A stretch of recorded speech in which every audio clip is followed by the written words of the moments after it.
Dobre páni, ideme na to. Je to samozrejme tvrdá rázne prúdiť. Ako povedať, skontrolujeme zvukovú stopu, radši sedí.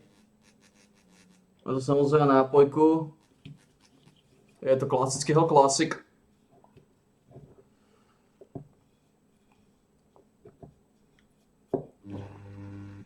Klasický Hell Classic, klasický šarlatán. Tak uvidíme, ako sa to bude rýžovať. Aký samozrejme bude ten promiskuitný režing. A oficiálne to spustíme potom, ako skontrolujeme stopu. Dobre páni, ideme na to. Je to samozrejme tvrdá rázne prúdiť. Ako povedať, skontrolujeme zvukovú stopu, radši sedí. Dobre, takže môžeme to oficiálne spustiť. Je 23.10.2025, začíname tento nočný segment. Začíname ho samozrejme 18.11.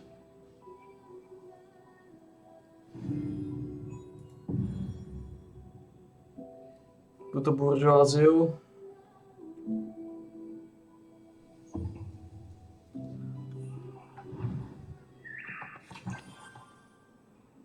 Túto buržoáziu.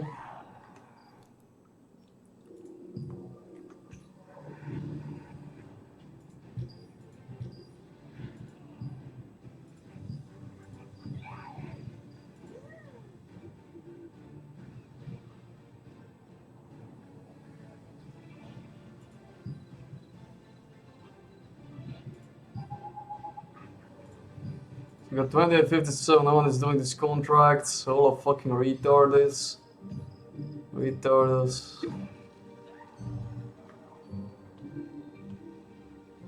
is the merchant? Where's the merchant, boys?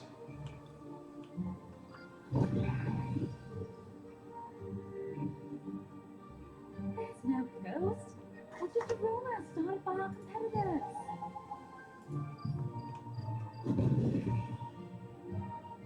Where's the merchant, boys? Boys? You mother suckers.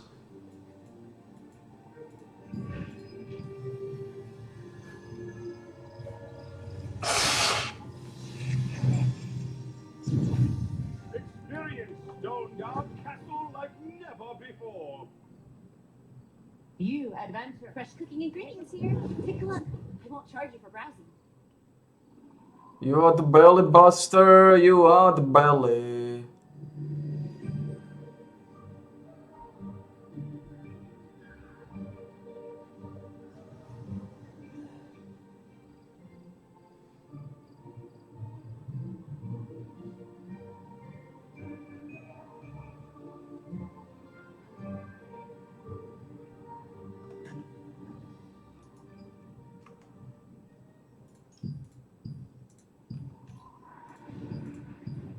Fuck off.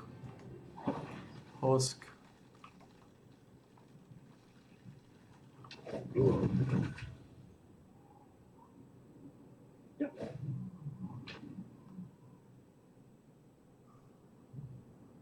Okay, Husk.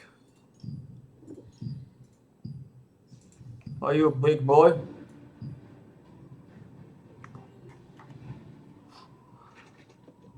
Event 1. It is spawning at night. He got some stuff. He got some stuff.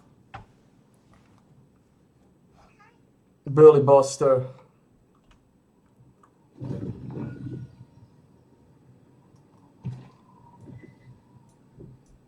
Urban Village, Sun Plaza, Fortune Merchant.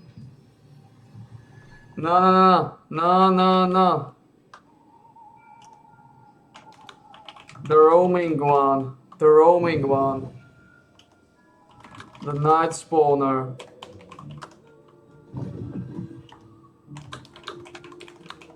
He got special stuff. Like another dungeon run.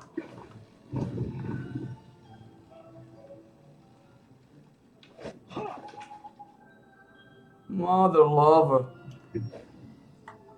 Belly buster. Classic belly buster. Classic belly buster. Experience Stone Guard Castle like never before. Merchant. Night merchant. Bunker.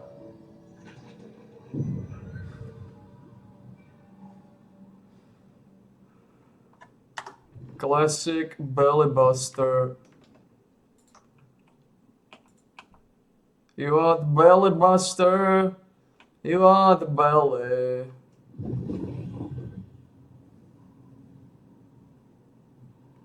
Experience Stone Guard Castle. Just look, go like and never look. before. Go and look. Go and look. Castleton area. You know. Find him, Belly.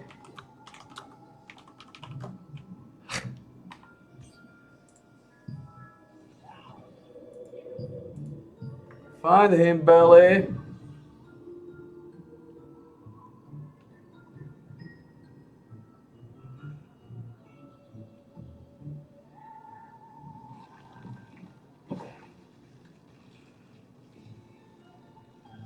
You are the belly buster.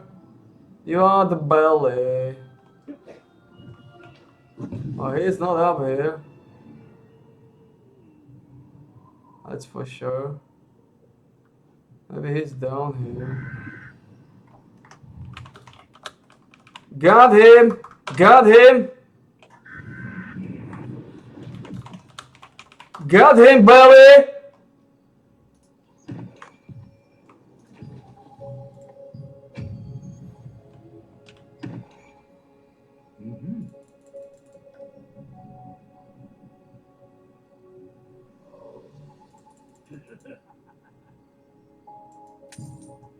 You don't have the... You don't have the dungeon run. Pin free.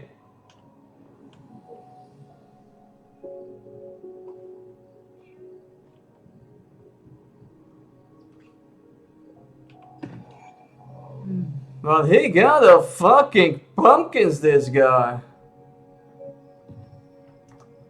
But he got pumpkins. This buster.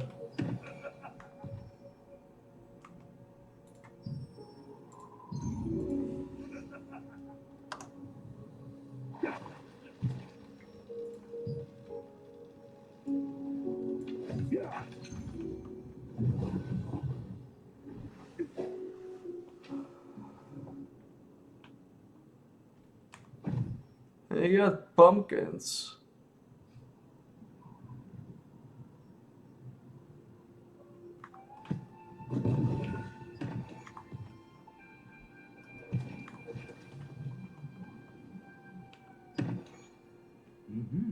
He got cookers. He got cookers. He got cookers for 100% and 100% weapon and soul buff.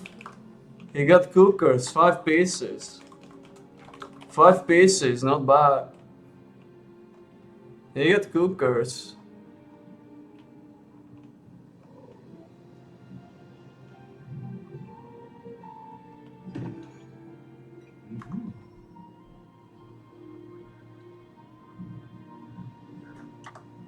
It's down. Vienta port. Yeah. He's going. He is going places, this guy. Agile.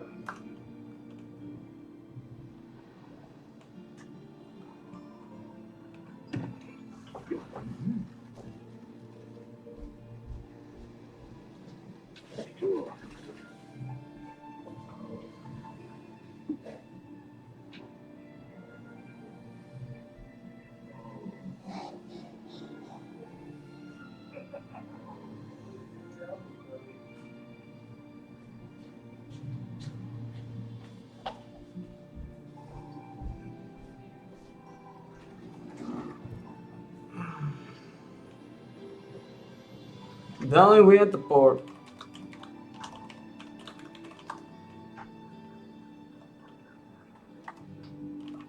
Move your belly. Move your belly.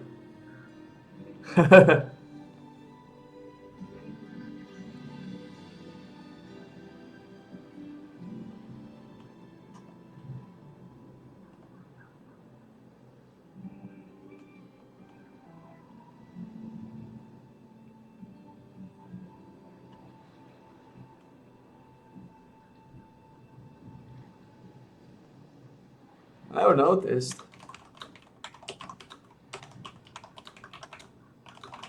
I never noticed we enter porters here.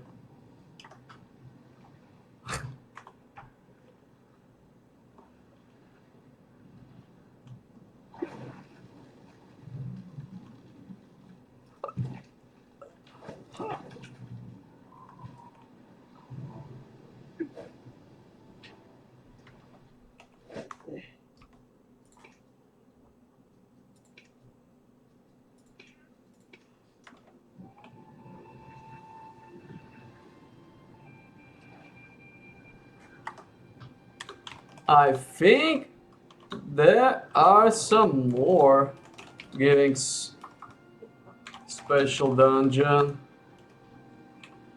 One you need to ask or something.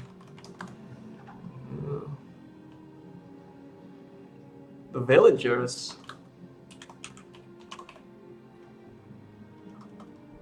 The villagers. The villagers with masks.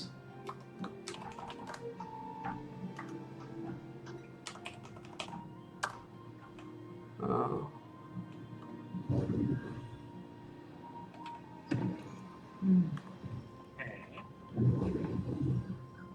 I think so. I think so. I remember. Don't remember. It was 1 year ago. Stone Guard Castle like It was 1 year ago. But I'm sure. But I'm certain there is a way how to get extra dungeon daily. I thought this guy, but no. So villagers. You need to make sure you've got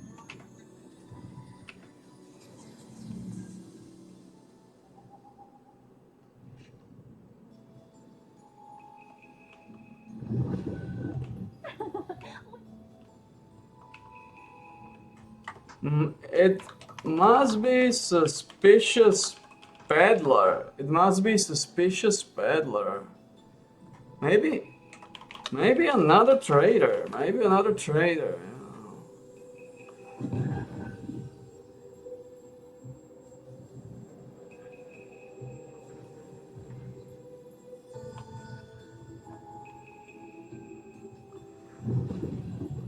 Fuckers, man.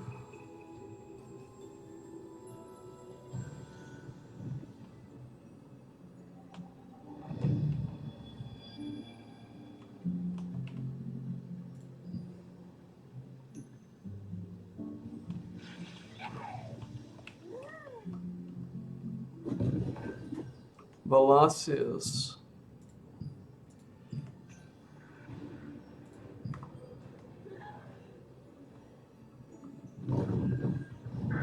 Acha.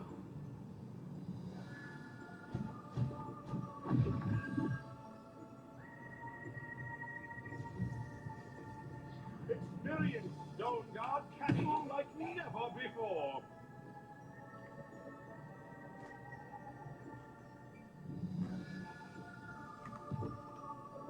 Experience Stone Guard Castle like never before. On the You need to make sure you've got the right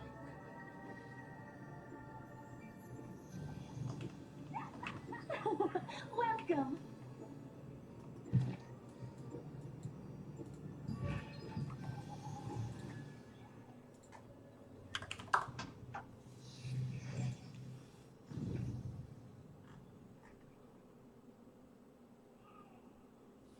Revenant.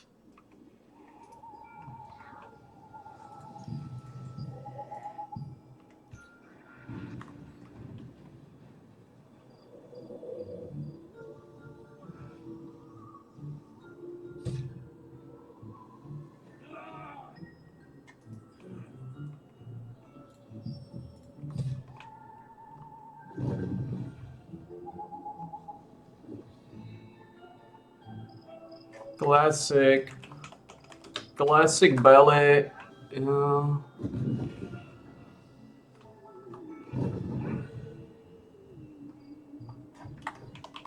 True and only dungeon lover.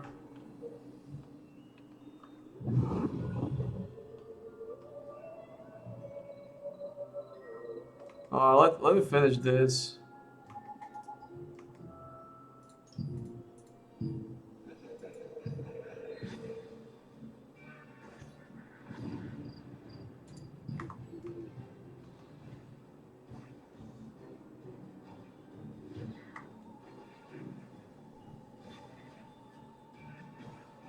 Uh,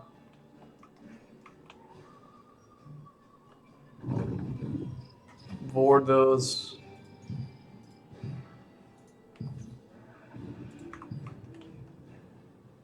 Let me think.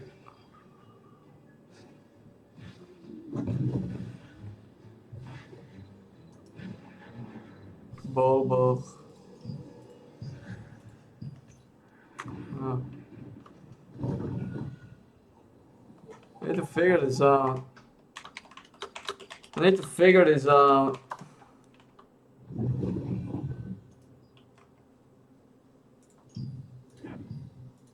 Figure this out. There's no ghost. That's just a rumor started by. Well, let me figure this out, boys.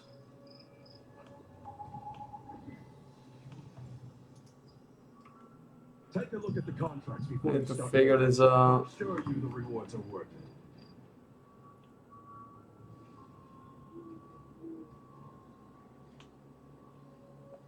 Should be Las Vegas works. It should be the Las Vegas works.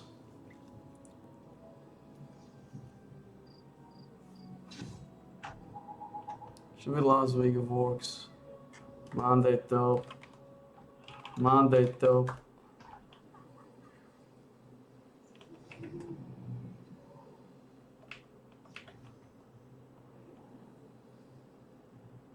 Yeah, exactly. Exactly. Just one event to keep an eye. Let's do.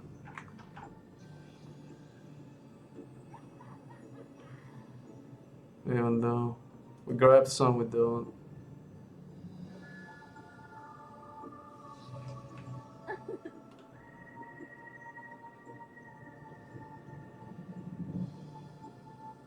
Maybe there are two merchants. Maybe there are two roaming merchants. One at night, one at day. Yeah.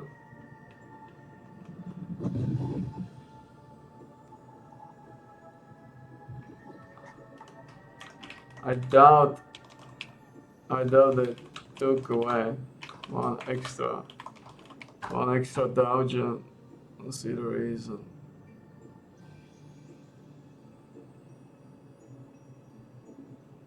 I don't remember.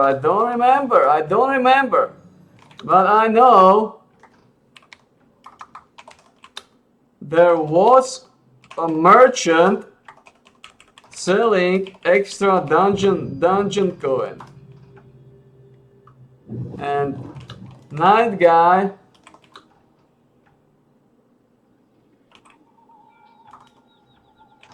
was empty. So there must be another way. So there must be another guy.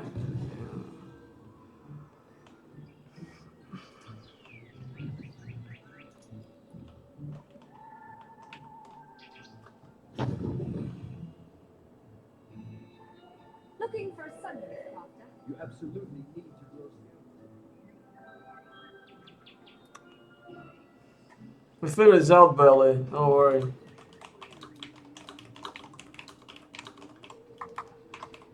We figured this out, Belly. Don't worry.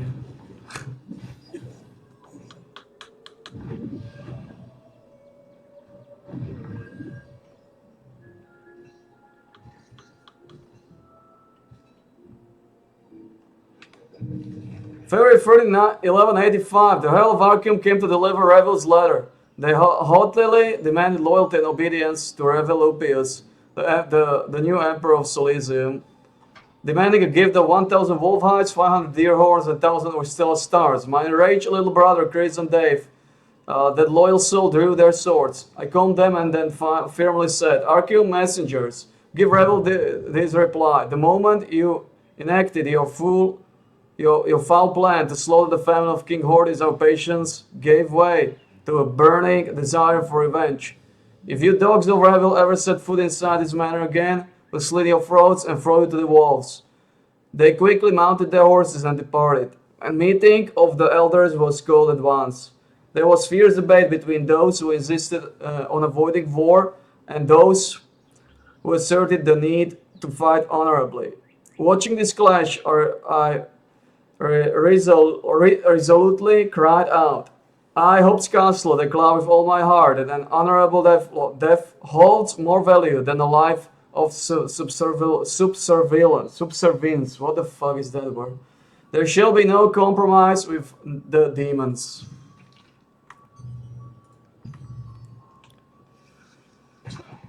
Figure this out, Belly. Figure this out. At least got the food. Need 520 to finish the mojo. Looking for sundries, Crafter. To finish the mojo, man. Got the food. Got food will boost us.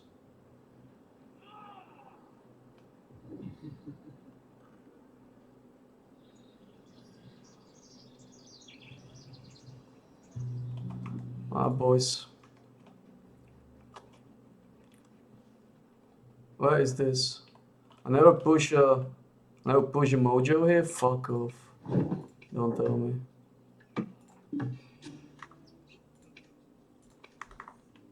Don't tell me I never push a mojo here. So it needs to be like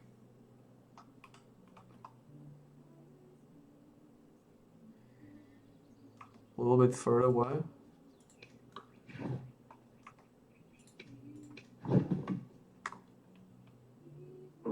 No, actually it's down. I think it's more down. I can keep the location it was.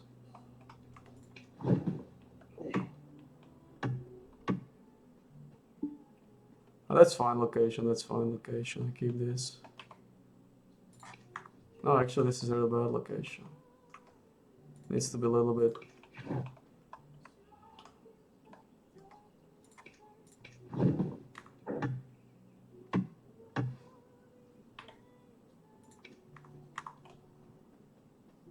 Why is the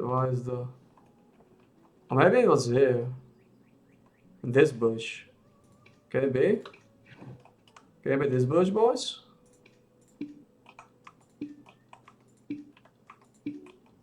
No. Cannot. No, it cannot. It must be this bush.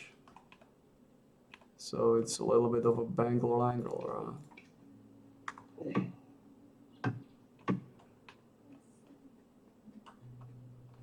Oh fuck it. Oh fuck. The fuck with the mojos.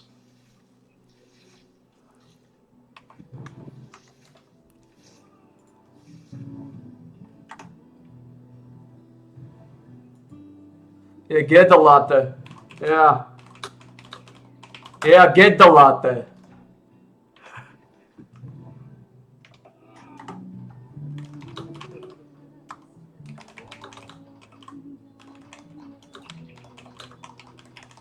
Night Merchant is selling those pumpkins. You can cook it. 5 times. Belly. Jesus, my man.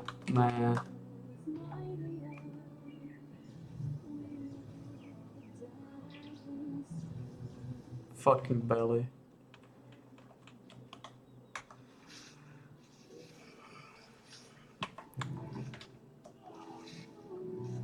Of course not.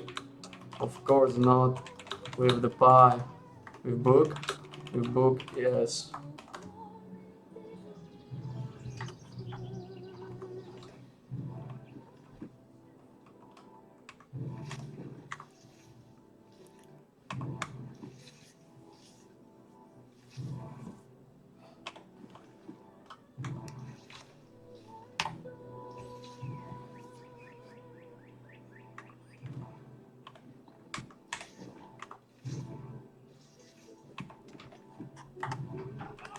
Pick the last army toy. Pick the last army toy. The wamp from the chest. For the 1.5%. For the 1.5 up top. Be a buster.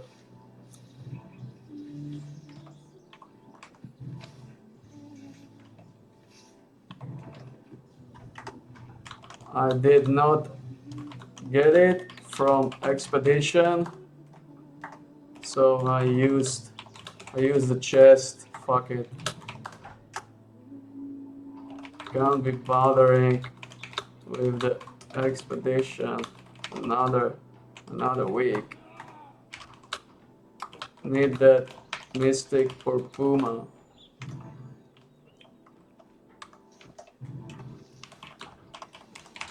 From Raging Wilds.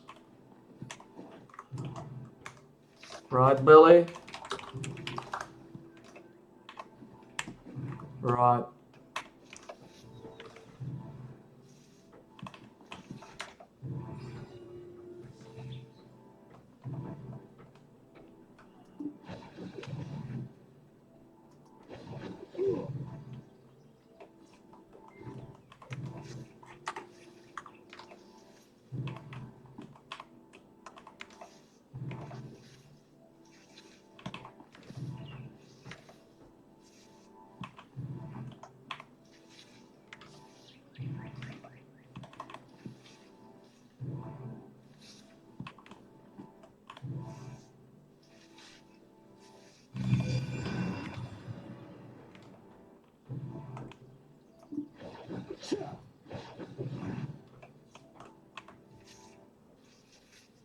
Like don't exist. Like don't exist. It's already decided. You just don't know how. It's already decided. So either I get it,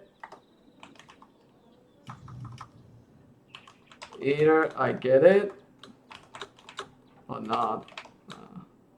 I wish I knew. I wish I knew.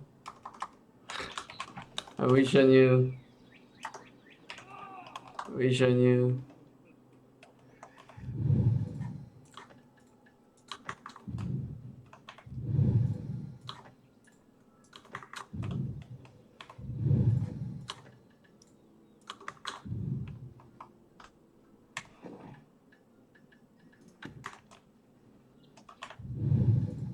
I wish I knew. I wish I knew the future. I wish I know the future.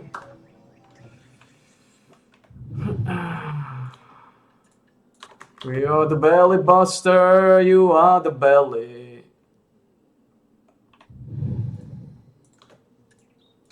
You are the belly buster, you are the belly.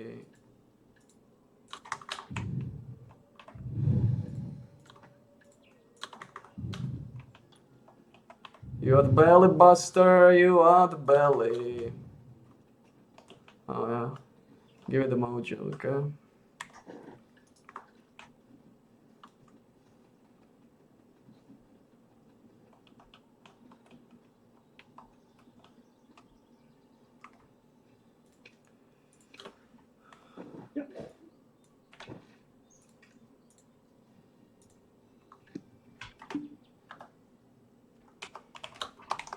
Work hard, boys. Work hard, boys. No slacking. Fuck, I think we can do this, alright? No, we can't. Fuck off.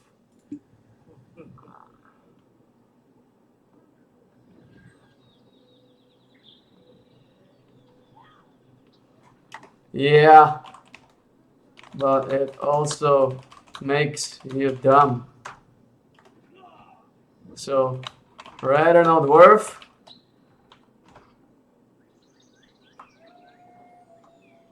I'm always choosing the less dumb way. You know that, Belly? You know it.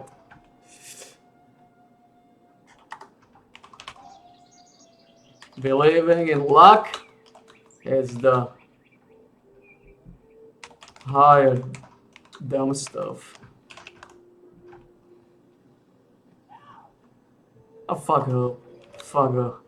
Hope is something. Oh, you can have hope. You can have hope. You can have hope.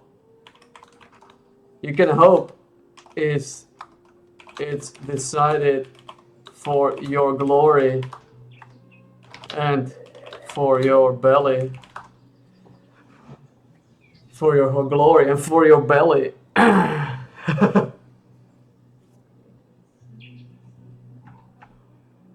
In your favors.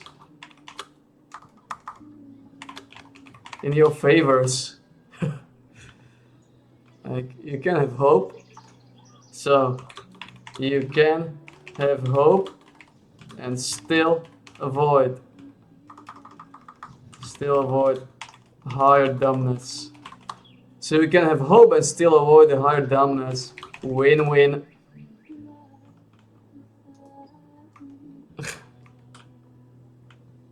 Figure this out. We are.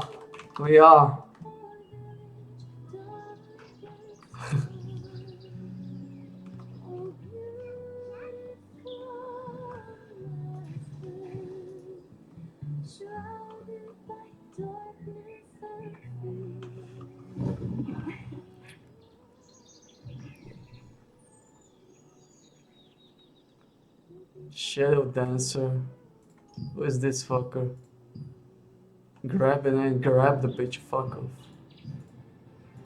Okay, so we finished the orcs. Oh, Robo! What's up? What's up, bro? What's up, bro?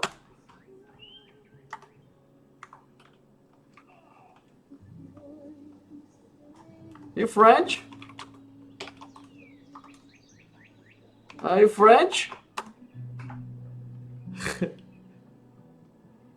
Spanish boy. Nice.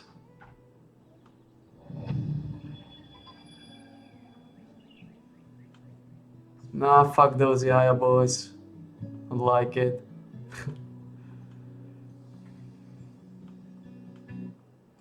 Boys.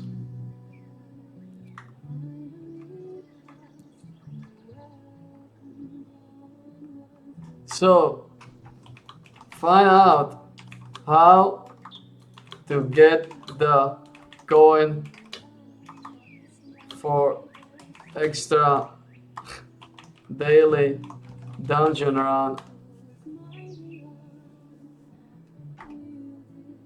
Morokai. Come on, Rope. At 24, what do you need? Oh, fuck off, Rope. Fuck off, Rope. You are 24. Go work. Get 55. Oh, fuck this bullshit.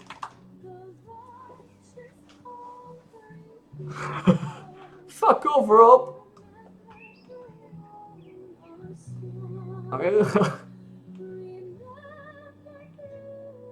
Nonsense. Have you tried using the storage?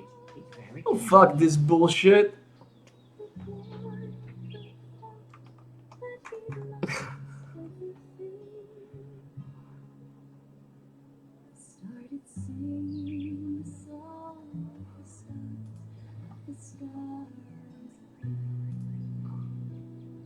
Sevego on our mission as our principles. Main missions, Rob. Path of Accession. Get to it. You will love it. You will love it. Spanish boy. No siesta. No siesta.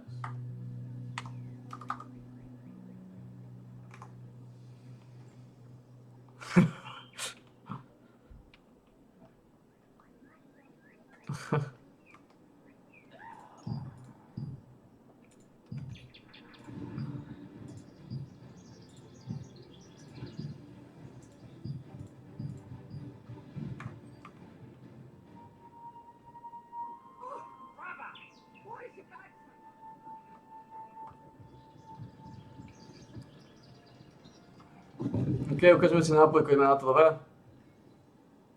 Prišiel ten čas.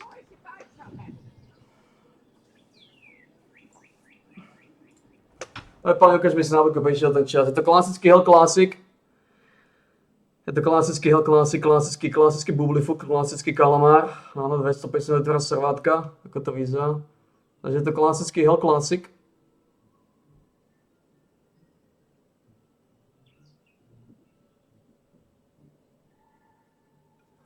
...250 ml servátka, 250 ml Bublifuk, malý policek, malý polno, malý polster.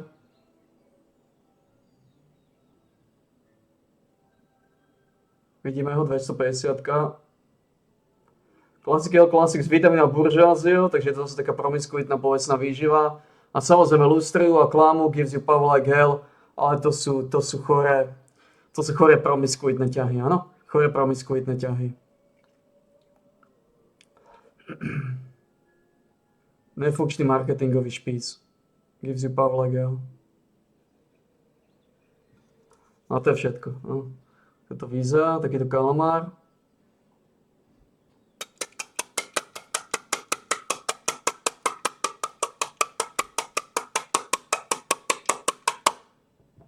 Taká zvuková stopa, trošku buržoázna, ale je tam, tak to vyzerá z vrchu.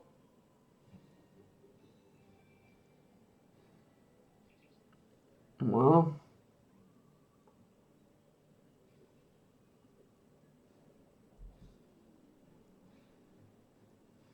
Dobre. Takže je to klasický Hell Classic.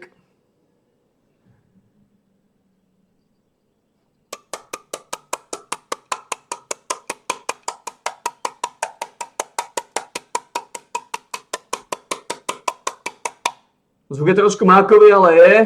Takže je to klasický Hell Classic, 250, to nemusíme ukazovať s vitamínom a Bourgeoisiou. Je to klasický Hell Classic. Verzia s cukrom. Dáme si do nosa, tajne lízneme, nikomu nepovieme a ideme ďalej. Ideme ďalej!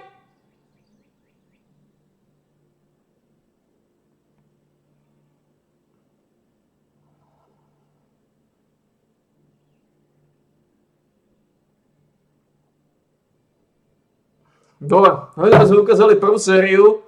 Ukážeme si trošku znova. Bueno optico.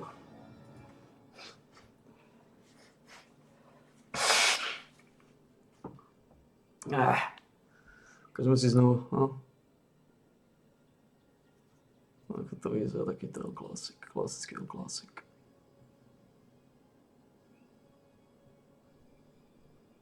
Dobre, teraz druhá séria, pre piču som to nesíli prvú. Je to klasický Hell Classic s vitamínmi a Bourgeoisiou.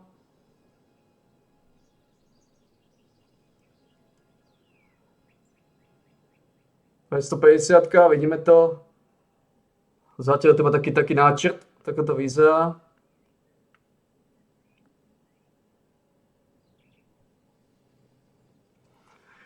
Je to 250 ml servátka, 250 ml Bublifuk, malý polecek, malý polno, malý polster. Tak to vyzerá naša Bourgeoisia.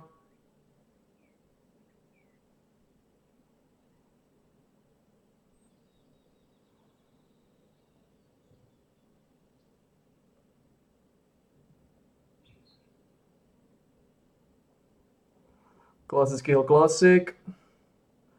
250. S vitamínmi a Bourgeoisiou, takže zase je taká pochodujúca výživa. Áno, Posledná vec, ktorá tu je samozrejme Gives You Power Like Hell, chorý ťah. Chorý marketingový ťah, ktorý samozrejme to nefunguje.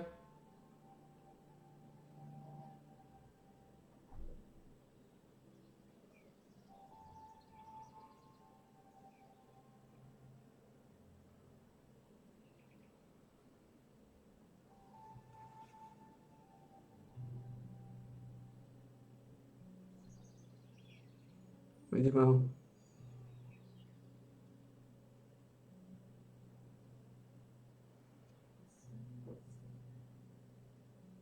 No a to je v podstate všetko. Ako to vyzerá, takáto buržoázia.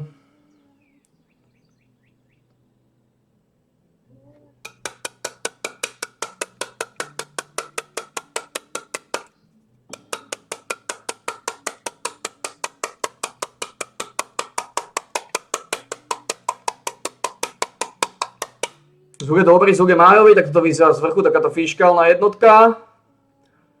Takýto paškálny jedinec.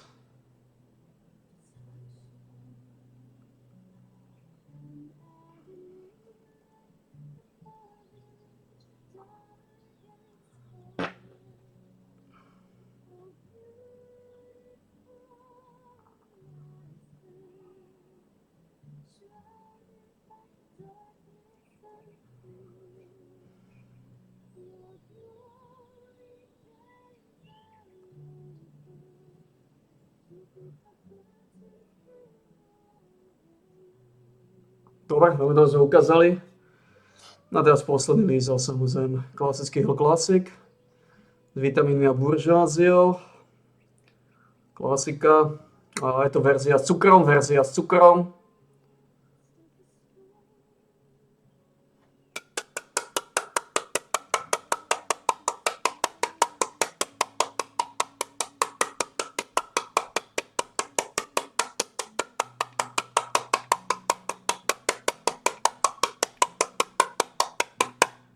Zvuk je trošku mákový, ale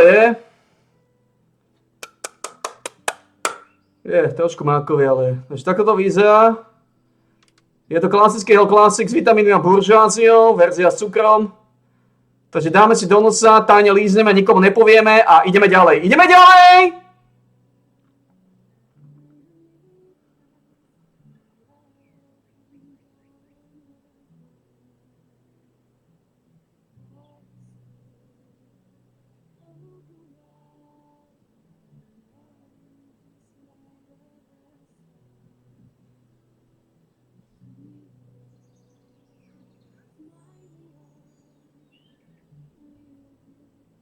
Veľmi dobre sme ukázali. Profesionálne, tak ako to len my vieme. No siesta. No siesta.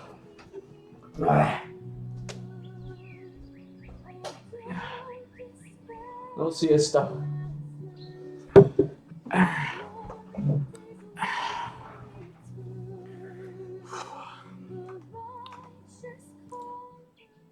No siesta.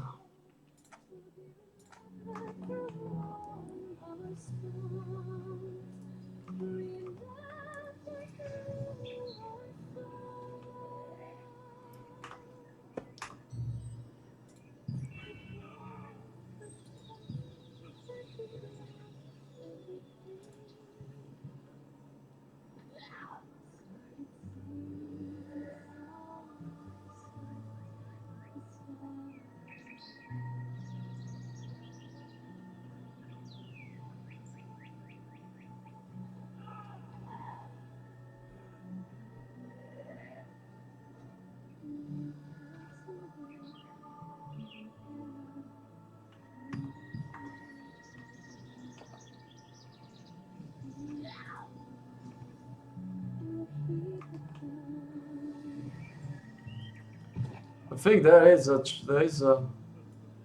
way, huh? How to grab the mojos. No nič, tie eventy.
You're gonna crack the bunchers.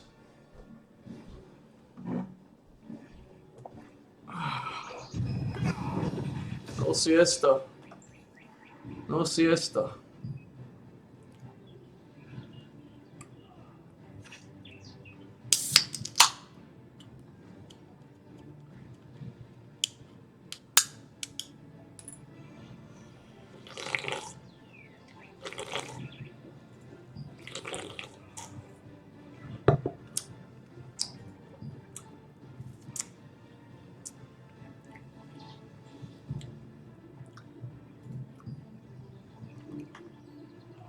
I'll find out.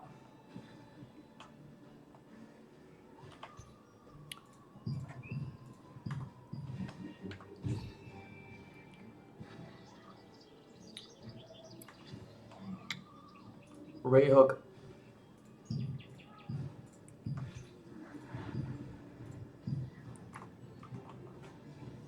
We got some spreadsheets. I've probably died. Off on your adventure. Sure, you'll find something you need.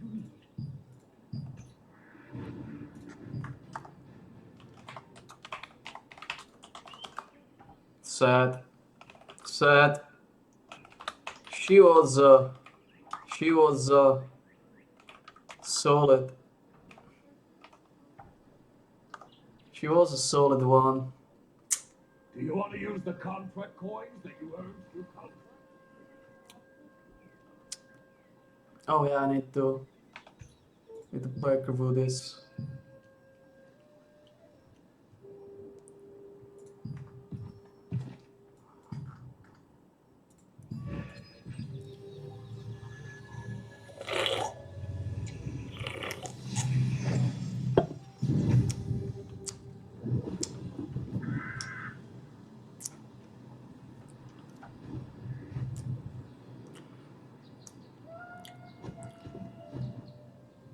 Well, I got, well, second try.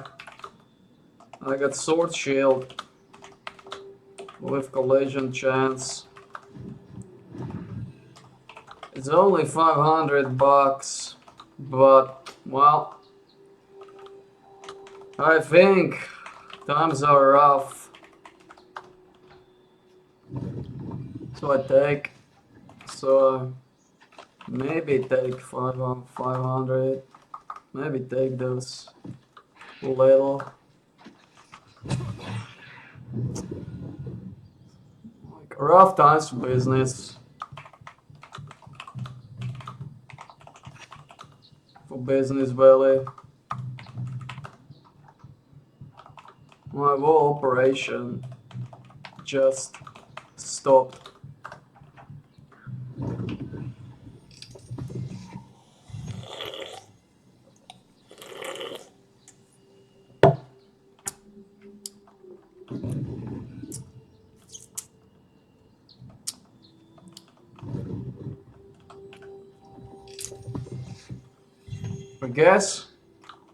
I guess this is the paying taxes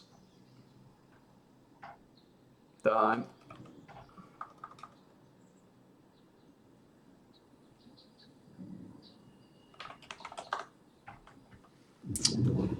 I got good months.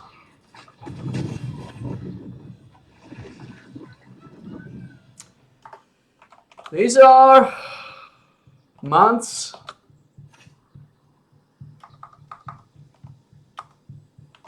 full of taxes.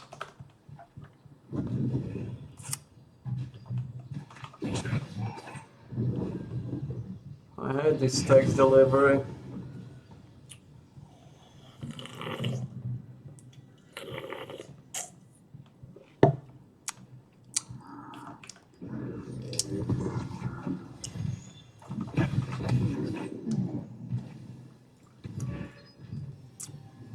But we sneak peek this. We definitely sneak peek this. We definitely are gonna sneak peek this. Čo sa týka tých TV-tov, 4750 alebo 4950 sú moje posledné sumy. 4900 Uvidíme. V každom prípade to nevyzerá dobre. Tie eventy je tu šanca, tie eventy v živote nepredám. Lebo predať pod 4900 sa mi vôbec neoplatí. Ako môžem ísť na 4,5 tisíca, ale to je posledný gradger,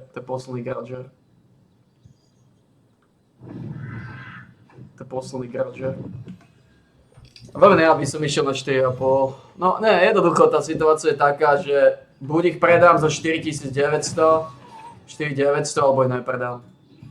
Taká je situácia.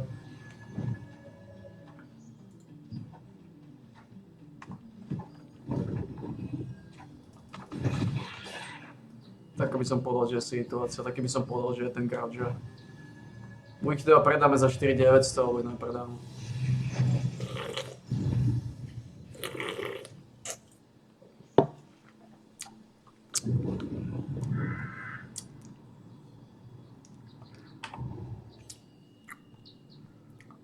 Ešte dobre, že som nekúpil 3, že som kúpil 2 návrh.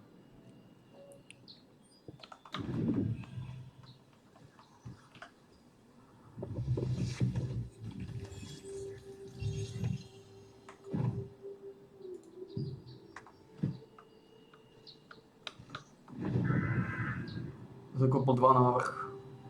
Nie 3 lokaje.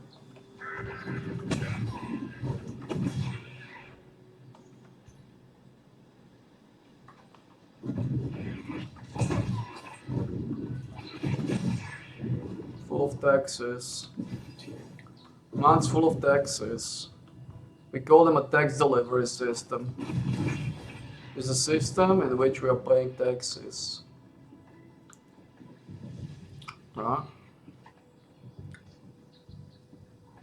We call it tax delivery.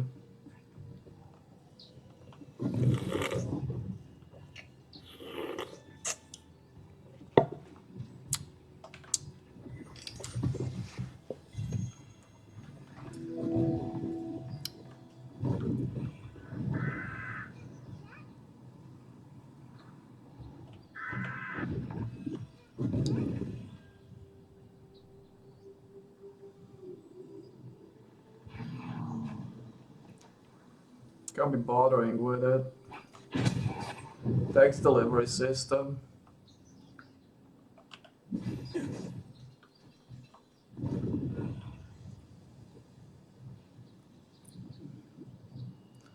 So I guess I extract the 500 bucklers.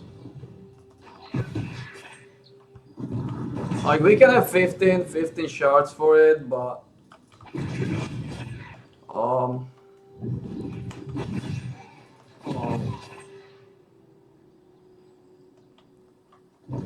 I think I take 500. I think I definitely take 500. I think it's the 500 picker upper. I think it's the 500 picker upper.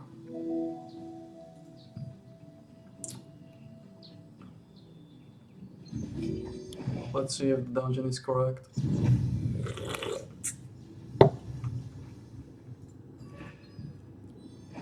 Not the correct dungeon. It's fine. It happens.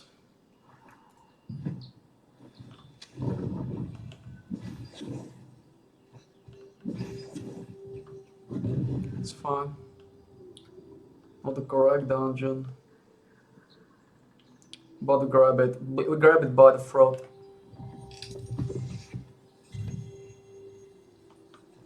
Now we go like this.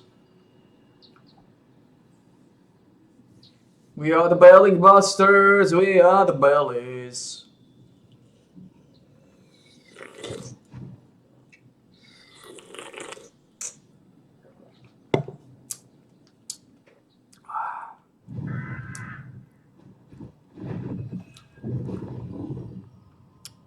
Yeah, I think we grabbed that.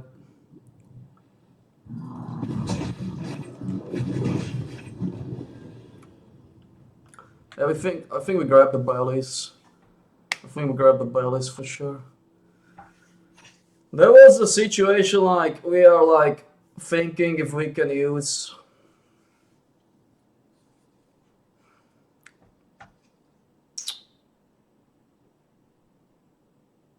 um we can use the gloves. We probably can. We probably can. We can. We can. They got 7. So they got 2 more dexterity. So even if we lose 3 dexterity,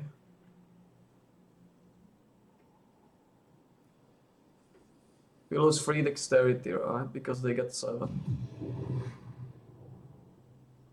So we lose 3 dexterity, that's 3 points. It's usable, but problem is I don't have the boots anyway. And it's not the most pressing concern anyway. We're gonna gain from the Void Stalker code. Yeah, we're gonna gain from the dexterity from the Voider. That's actually a big one. I just realized.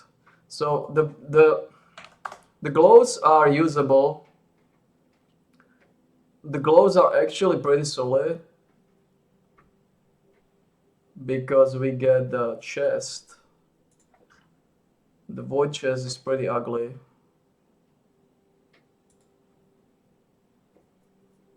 The Void chest is ugly, so we good.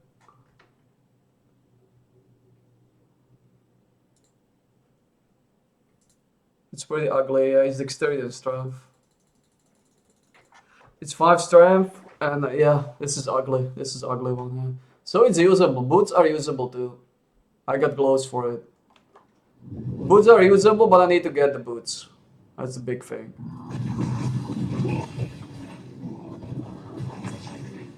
I need to get the boots first. So far I don't have the boots. But they are usable because they are giving me a...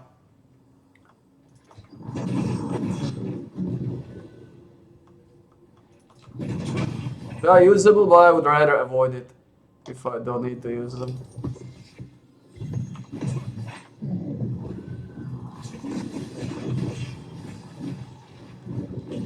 Rather avoid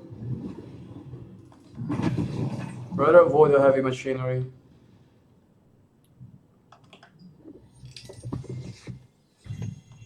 No, we got stuff. We got the mojo.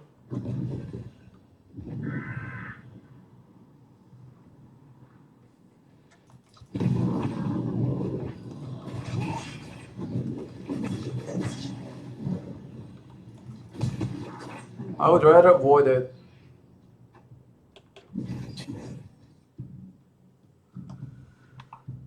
I think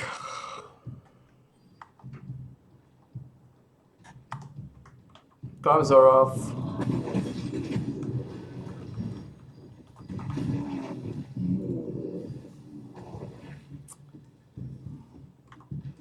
I'm going for Naru or I'm going for Goazon? That's the question. I'm going for Goazon. If I somehow manage to drop the... What is in the pass? Let's see. Oh, we got some good stuff.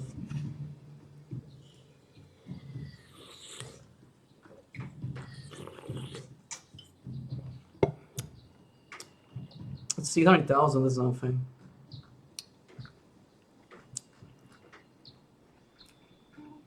Oh, we got good stuff. We got noble runes, a lot of them. Like, to be honest, a lot of them.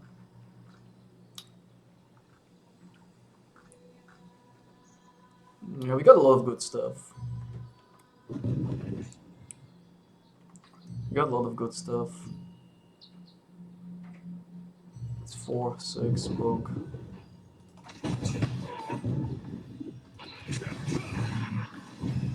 Okay, so we ended here. What is dropping in the torture chamber? The legs? I don't need the legs. So this is worthless dungeon for me. Complete garbage.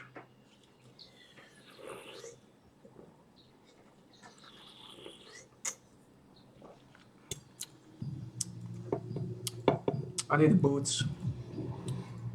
Unfortunately, boots are in Counter Rage. So that is dead. These boots are usable, I can use them, but like I said, I rather avoid it. Ho ho ho, yeah!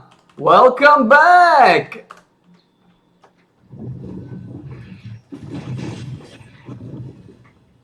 Ready to sweat? Ready to sweat?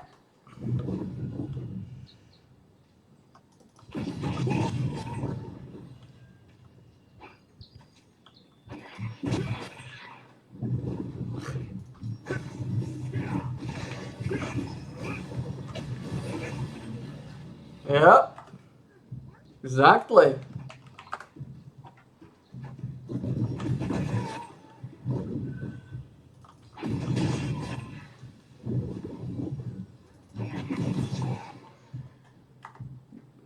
Solid, like, fair, fair, fair, fair, fair.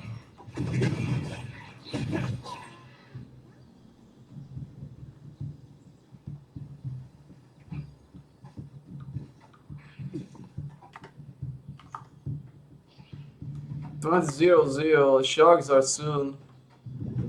Sharks are soon.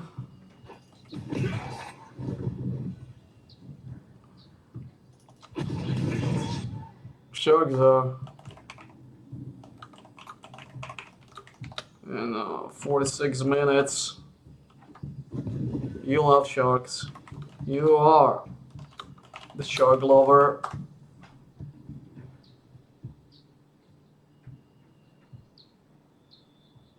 Big Diakima. That one.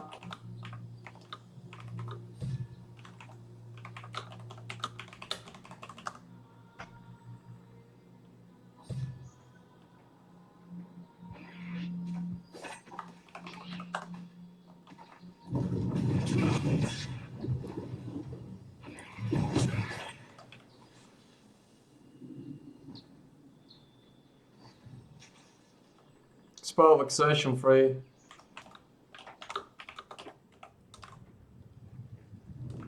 It's Spell of Accession, it's free reward. It's Spell of Accession, it's free reward.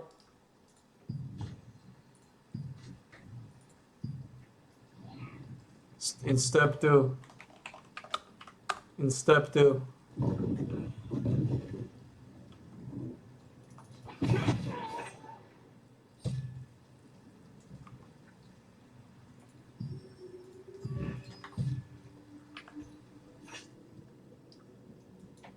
So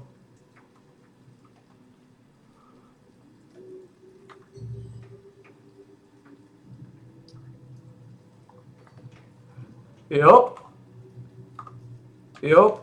Truly good, like 3.34 chance. You popped it. You popped it.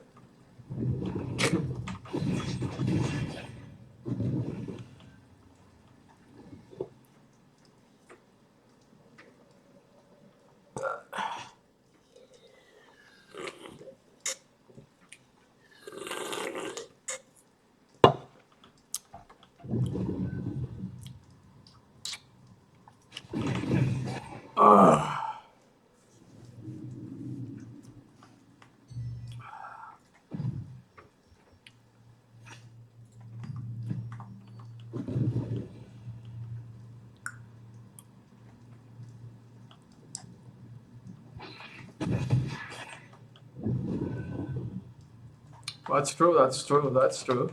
That's true.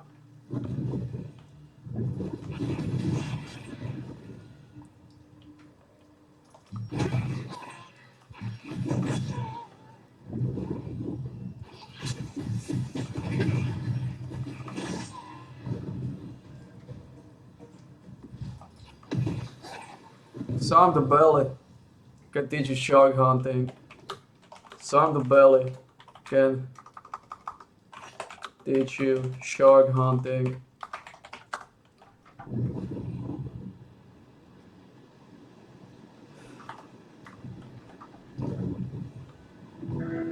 Disarm the belly.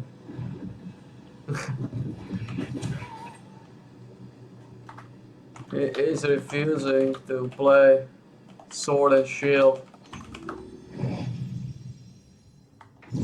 Weird. Are you here for the treasure as well? Not exactly. Anthony, the master of Golden Wave merchants. We came You here to look for the can get legendary treasure points buried on the island.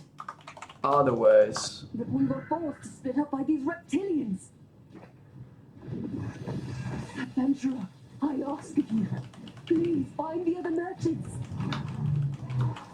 Like healing wizards. Popping red shit.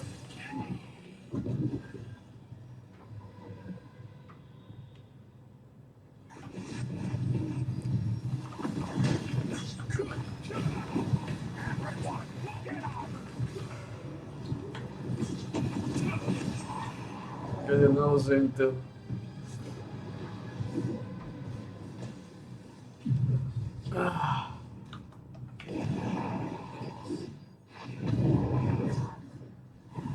Oh, thank you, adventurer. You managed to find all the merchants. We're in your debt.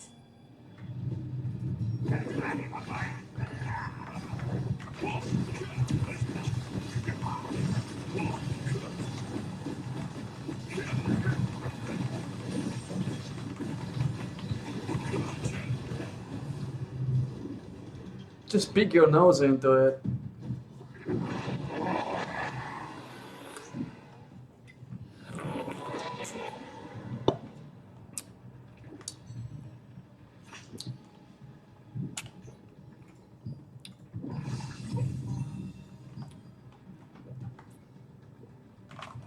Press G and take golden chest.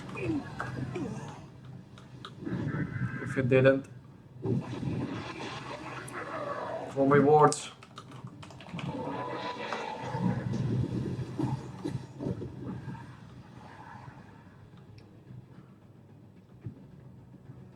Good stuff.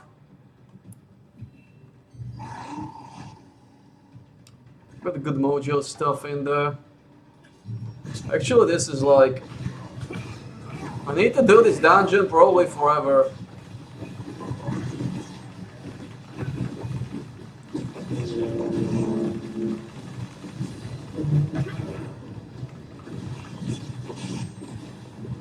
Over here!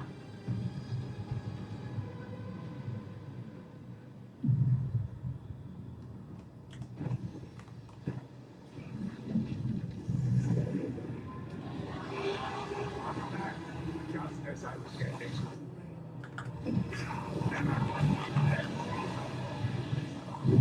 Oops, oops, oops, oops. Fuck, I got roasted, man. Fuck, I clicked the fucking ones. Fishing, fishing, fishing. Fishing is also important. You should be a master fisher.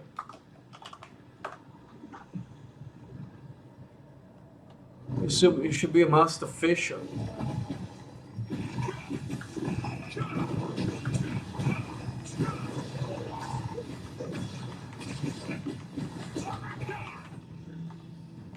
Best fishing spot? Sanctuary Oasis. Don't worry, we fish. Don't worry. Don't worry. We fish together.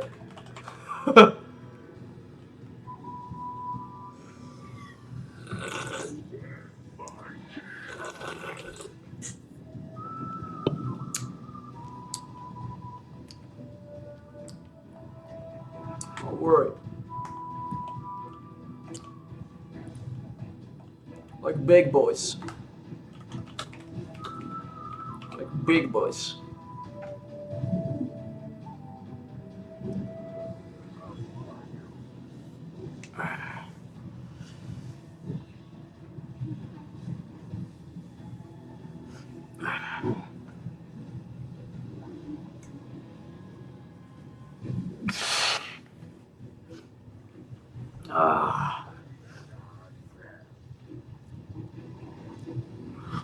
boys.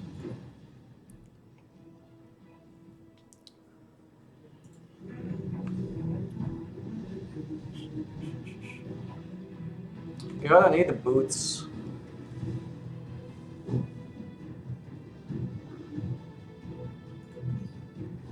Loyalty coins 20. How much loyalty coins I need for the boots? Do I got something here? No. I think I need 160, right? 160 and I got like 110. So I'm 50 short. These guys are fucking weak shits. Yeah, these are rookies. Yeah, all fucking rookies. I got the rookie bunchers.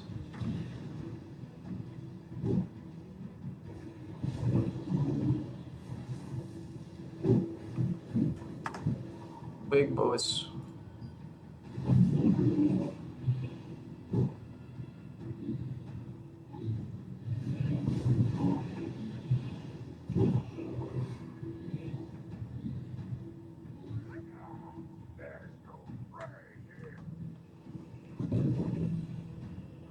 Get him.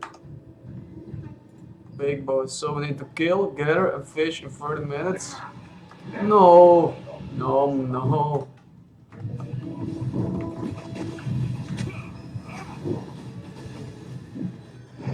No. No. Those are just future plans. Indeed.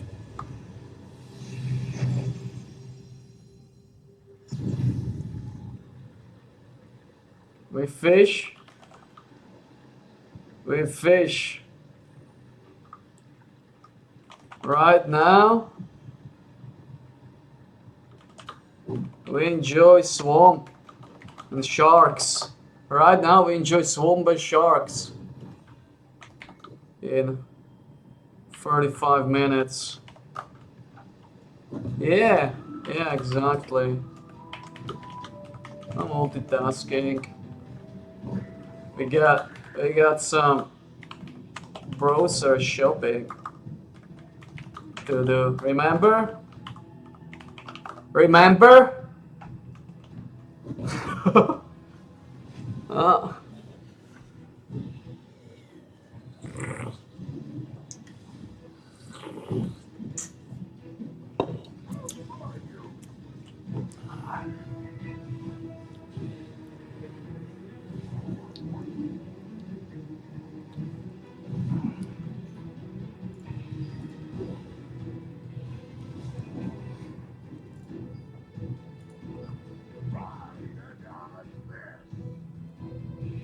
Fuck, we are roasted again.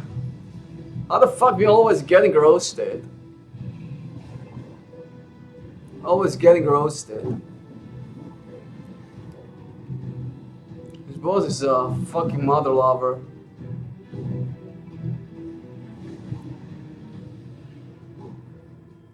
Craig him. Craig him down. Craig him down.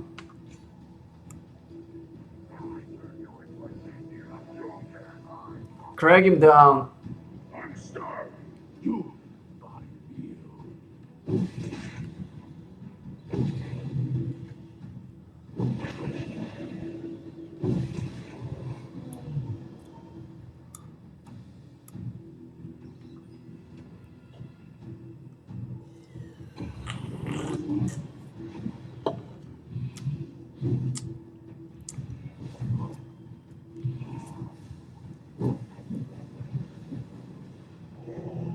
Craig him down.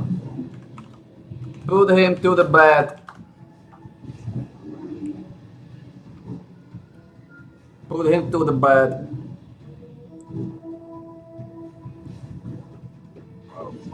Put him to the bed.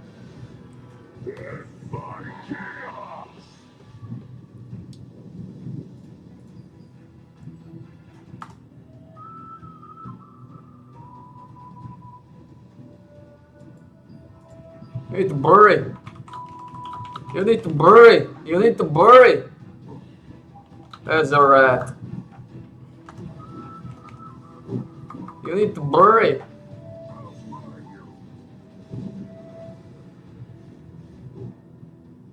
Crack him down.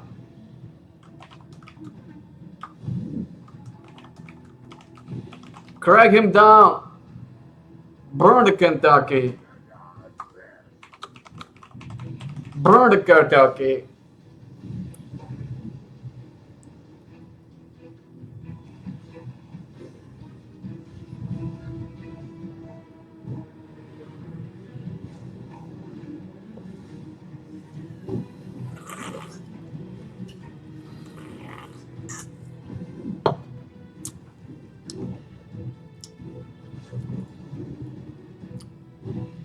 Who are you?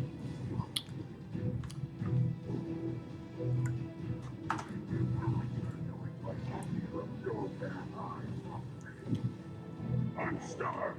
You find me. You can't hide from me.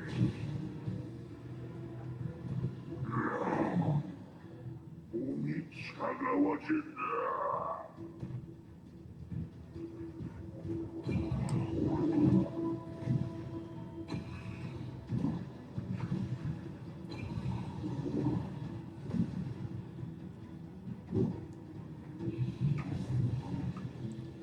Kentucky got roasted, man.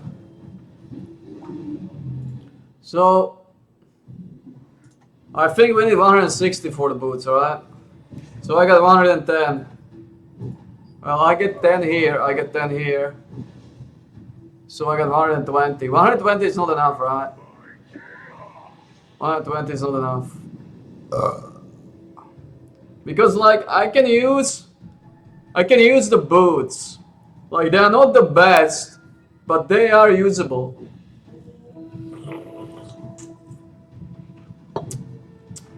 Movement speed is there, health is there, so that's pretty good.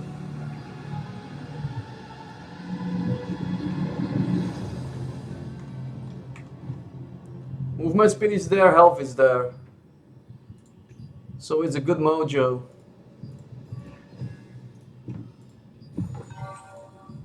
Right. Movement speed is there, health is there.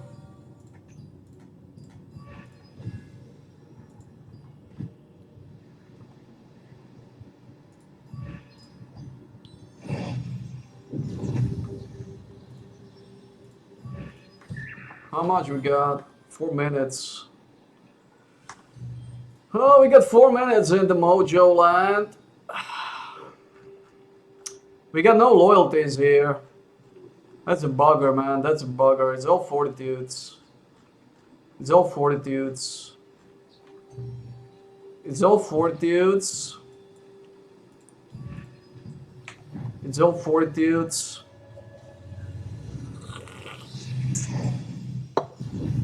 Experience Stone Castle like never before. It's all fortitudes. Like I can agree to crack the boots. I can agree. But I think it's costly to crack the boots. The Void Stalker's boots. Unfortunately. It's 160. Like, it's doable. 160 is doable. It's doable, but it will take some pecker time. It will take some pecker time. But it's doable. We can go for this. Like, these boots got one big good mojo. They got health. And I don't know what traits they got. The classics. Stamina, movement, speed, magic evasion, ranged evasion. The classics.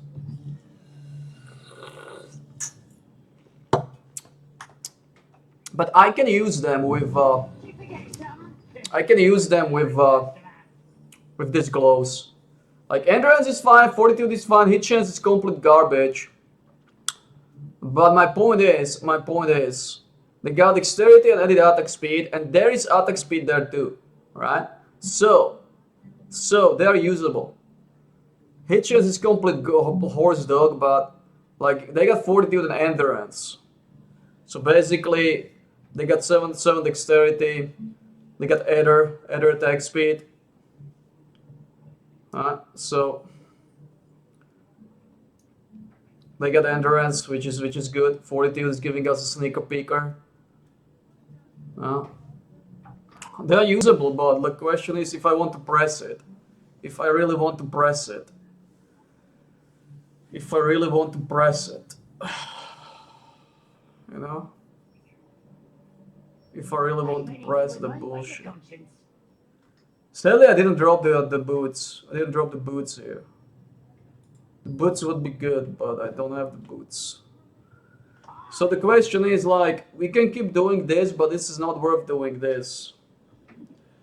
There is a wisdom and perception here. Perception is big. We don't need perception at all.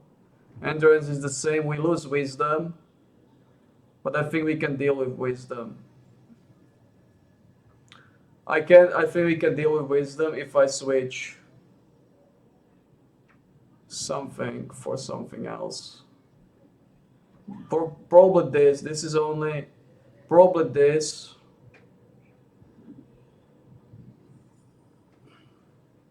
This is only 4 dexterity, like this is complete horse dog.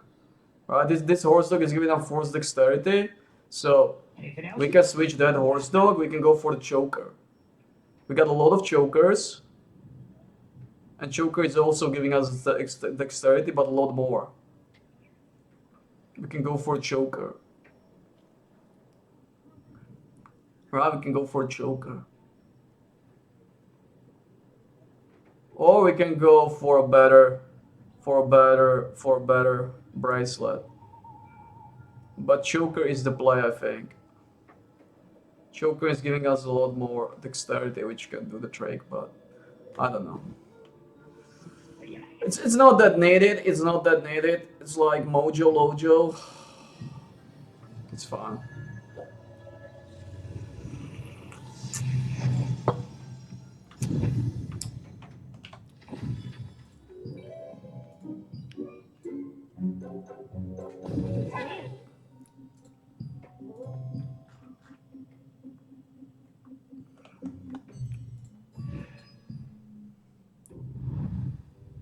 So now we try to do the epic dungeons.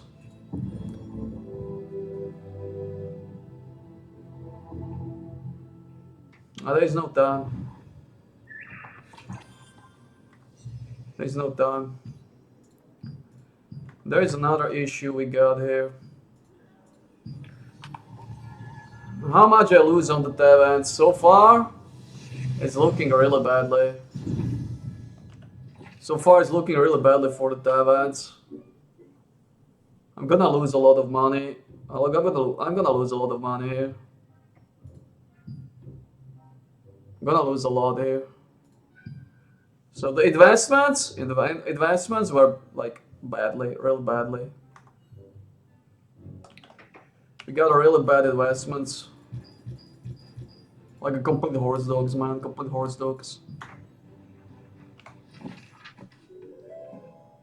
Here we go doing Esters. Let's hope the Esters are finishing this. Please give me the fucking flyer. Do we got the flyer? No, we don't. Fuck. We don't have the flyer. Well, we don't got the flyer. Don't worry, it's just a Bigler, man. It's just a Bigler. Don't sweat it. Don't sweat it. Choose carefully. We're sure. There is no food here, which is weird. We're sure to have some. Why there is no food? Take fresh cooking ingredients here. Why they put out We'll food? charge you for browsing. As long as they have Hey, contract adventurer. coins, anyone How can come you got trade contracts? Like they fuck up contract something. coins, right? They fuck up something because there is no food, which is complete horse dog. This is not even worth buying. Like you don't want to do this. Like basically you don't want to do this. This is horseshit. They turned this into a horseshit. Take care. It is in my favorite custom. They turned this into a big fucking mother lovering horseshit. What is here? Critical hit chance. Crimson Hellscrew. They turned this into big motherfucking horse dog.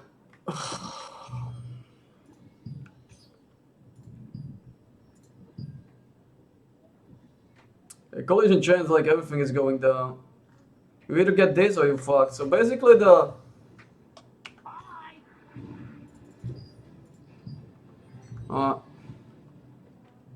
Alright. Anything else you need? Alright. There's no need for sweat here. There's no need for sweat.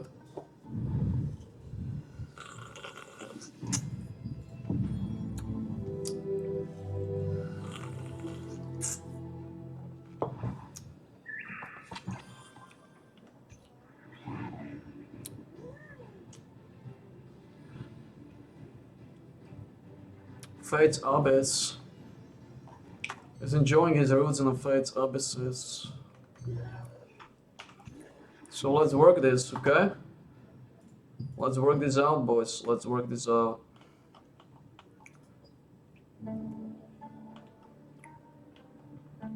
So what we gonna do here? Vampire Locker. Get this guy into the belly. Fuck off. You're not a rookie. Get lost. Fucking idiot. So we need to kick some bugglers. Bonjo is slacking. Moselli, Napova, they never actually delivered. They never actually delivered. Never actually delivered. We have all the things you need, and everything else is on. You and the guild. They never actually delivered the mojo. Which is a sadness over madness. But it is what it is. I was hoping for more fuckery buckery. Like, it's not actually needed. Like, I'm good as it is. Like, the damage is solid. The damage is solid. I don't need to fuck it. I don't need to fuck with it. I mean,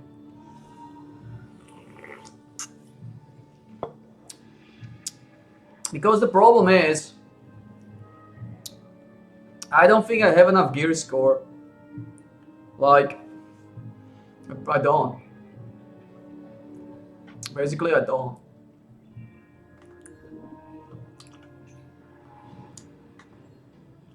Basically, I don't have the Muggler. The stuff we can do is our Classico. Is the Secret Dungeons, Hall of Illusion. And I spent all those Mugglers. So I can't use, I can't do Hall of Illusion because I spent these Mugglers. I need at least one Muggler to do Hall of Illusion. But what I can try is Gate of Infinity. This precise movement can be done.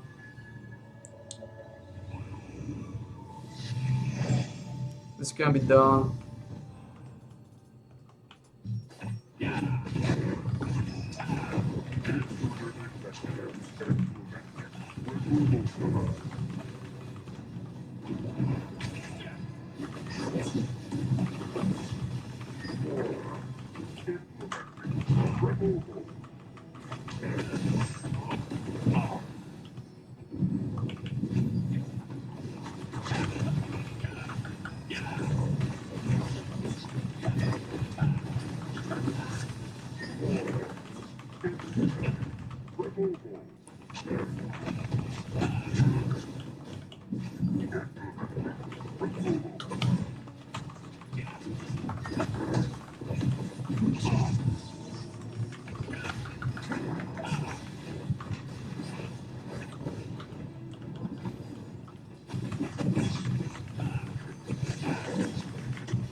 I had his mother sucker.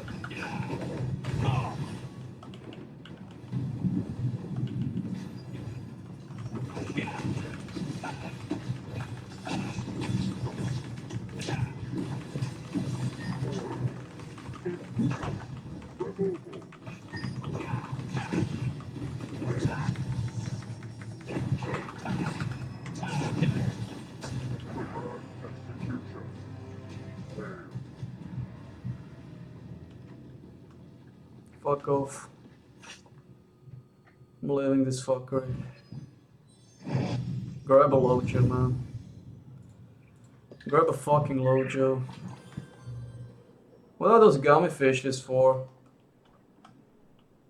What are those gummy fishes?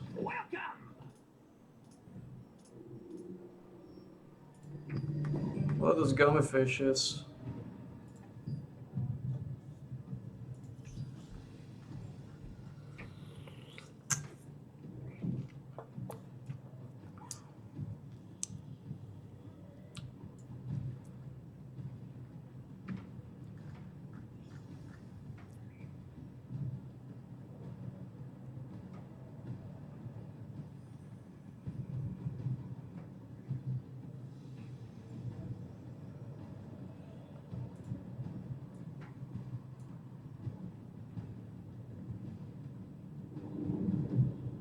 Where is my combination?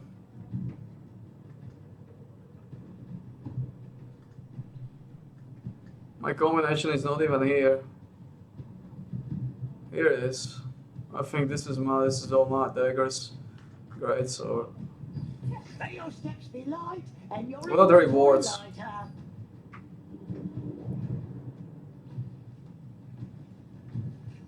Oh fuck this. Get to the marshmallow belly, man. Get to the marshmallow belly. So we got some Lojo, right? We need to do 30 contracts. 30.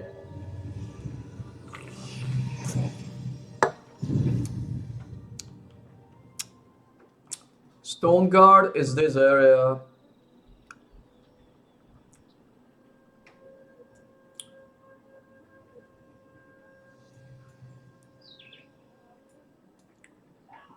So basically it's Sanctum of Desire. I can crack those contracts there, it's not a biggie for me. It's not a biggie, I can do it. I can crack those Mother Lovers. I can crack those Mother Lovers there. You can do it.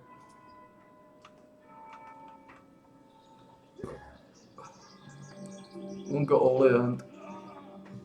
Father. Suarix. Get in, get comfy, you Mother Lover.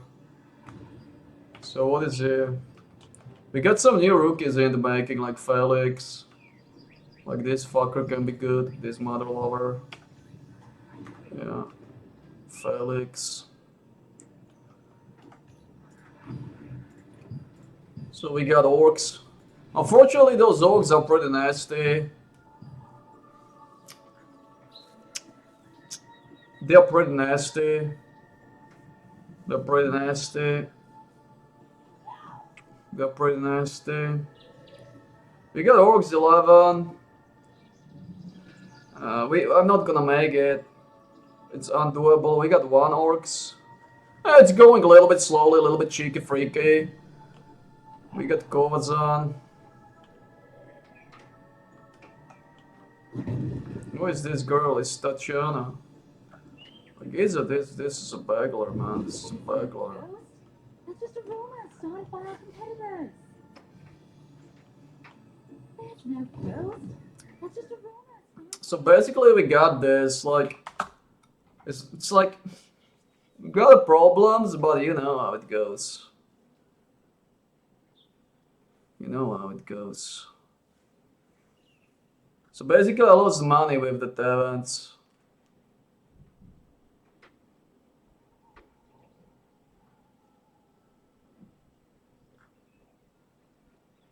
I lost the money with the events.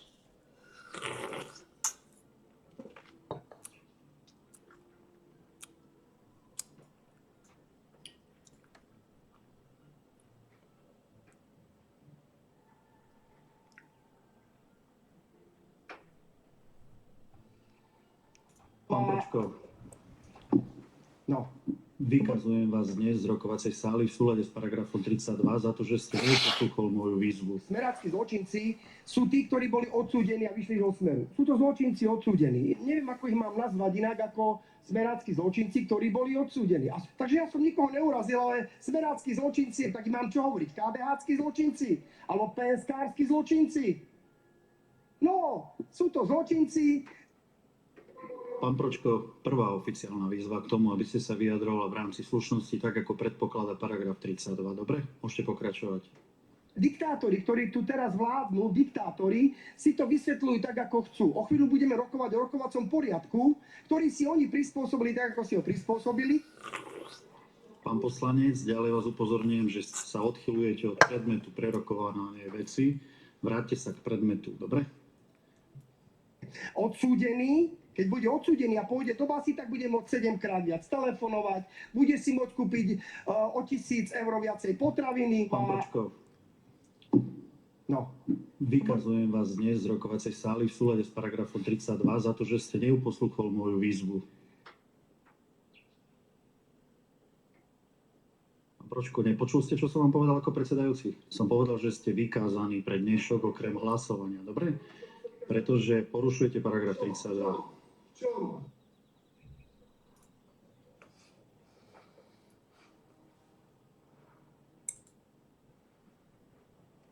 Scarecrows will wake up. I got the right one, so it has the key. We get through the door and into the little cart. For some reason, I lagged off the edge. Once you have the key, you can take the cart. The others will do that, which means I can still fly, go here, take the grapple point, and we need to pick up the pumpkins like this guy. But if you get shot, then you will drop that pumpkin. So you kind of want some people to kill the enemies, to kite them, while others bring the pumpkins to the cart. You don't have to mess with the door anymore. Off goes the cart, then be prepared to block when the two witches come by. Just hold block, kill some mobs, and then kill the boss. Once you get this phase, simply bring those pumpkins to these little crosses so they get stuck like I showed. Once the mini boss is dead, you need to make your way through this hallway.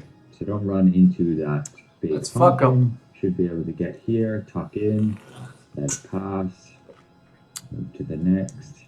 Only one person needs to make it to the end, and you unlock It's the fine. boss arena. I don't need the Green set ones that are much. Here. When he gets shielded, you can push these little things into him. I can live Just like without that, it. and they should blow up, and they'll stun him and break his shield. What is wrong with my build? That's why we get normalized stats. Attack speed feels so low, buff duration so low. Yeah, we're getting scaled. This just feels bad. Pumpkins, you want to hit one of these ghost ones so that when the explosion happens, he doesn't kill you. Yeah, Fury is a class that's dependent on stats, and this just feels pretty bad here. Yeah, I'm not going to have any fun in this dungeon. Why do they have to scale it like that? They could have just given it more hit points. Or, like, looked at the combat power of the people in the party and then given it more hit points if they really want to scale it. This mechanic, you basically don't want to run into these bats and just get into the green area. You can damage the boss, which is killing them. If you have Da Vinci's favor, you can just run it every 2 days and you can get the chest twice. Because the only point to do the dungeon is to get that chest, and you get the candy corn here once per day. So what else do you need to do in this event? You can see we just did the dungeon and we got 15 of these dimension pumpkins. So that's just going to be what you get every single day. Oh, that's 15 over the course of 3 weeks is a total of 315 dimensional pumpkins. And how much do you need to get You do the everything here? dungeon? Well, if we exclude the cosmetics, that's 196 dimensional pumpkins to get everything here, Then you including fish. every week these 4 chaos rooms. These cosmetics, you can drop some of them in the dungeon, and yeah, it's up to you if you want to use your extra pumpkins for them. Just wait till near the end of the event once you've purchased all these, if you still can stomach running that dungeon to get the remaining dimensional pumpkins. But again, you only have to run the dungeon every 2 days with Da Vinci's favor once you have 2 candy corn. If you go to Vienta Village, you can find the Haunted Harvest Peddler. This wandering guy who will sell you more cooking pumpkins and baked pumpkins. You should already have some cooking pumpkins from the dungeon. You can go to your recipes here, and we actually didn't get any. I guess it is just a random drop chance. Yes, 15% that you get them. Most of the time you just get Stellarite. So you can buy every day 5 of them here along with that bait. So do so, find them, and you can craft the best thing in an event, which gives you 100% solid bonus, 100% weapon mastery, and 10% contract token efficiency. The best thing you want for Abyss Dungeon farm. Gummy fish. I'll craft 3 of that here, and we can see it's going to last us 34 days. So make sure to have enough of it. You can also get pumpkin cake if you want to min-max those boss fights with the species damage boost, boss critical hit chance, and boss heavy attack chance. This one also will only last 34 days. Now be aware, this should not stack with something like apricot pie. We have the pie active, that's just 50%, and if we use the new pumpkin spook latte, this simply replaces it. But you will want to stack on top of it mastery report, abundance fruit, and your black anvil weapons. There we go, You can gummy also get a fish. buff by speaking to the spooky guys outside the Abyss dungeons. Let's say I want to do Crimson Mansion. I can speak to this scary neighbor, and that gives me, for an hour, a 10% extra bonus, which does stack, along with that undead damage boost for this specific dungeon. So yeah, if you're going to do those Abyss dungeons, make sure to get this buff.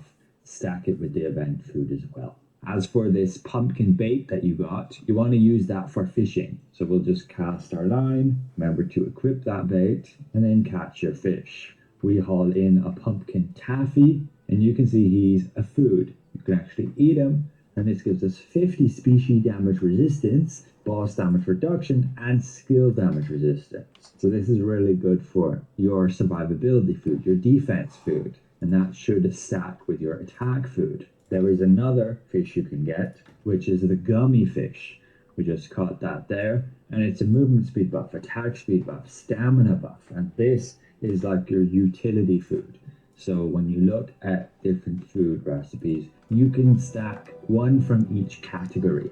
I will eat these, it's total waste, but we'll just show you that they should stack together. So this was the defense one with damage resistance and species damage, and this one here is the utility. We can confirm that. And it will stack then with some attack food like the pumpkin cake, indeed it does. And we can still have vegetable stir fry on top of that. Pop the bone. Stir fry. And yeah, you end up with all those buffs. Don't miss out in this Halloween event. And finally, you can find the orange trapped. Just, I guess, keep an eye out on World Chat when somebody finds him.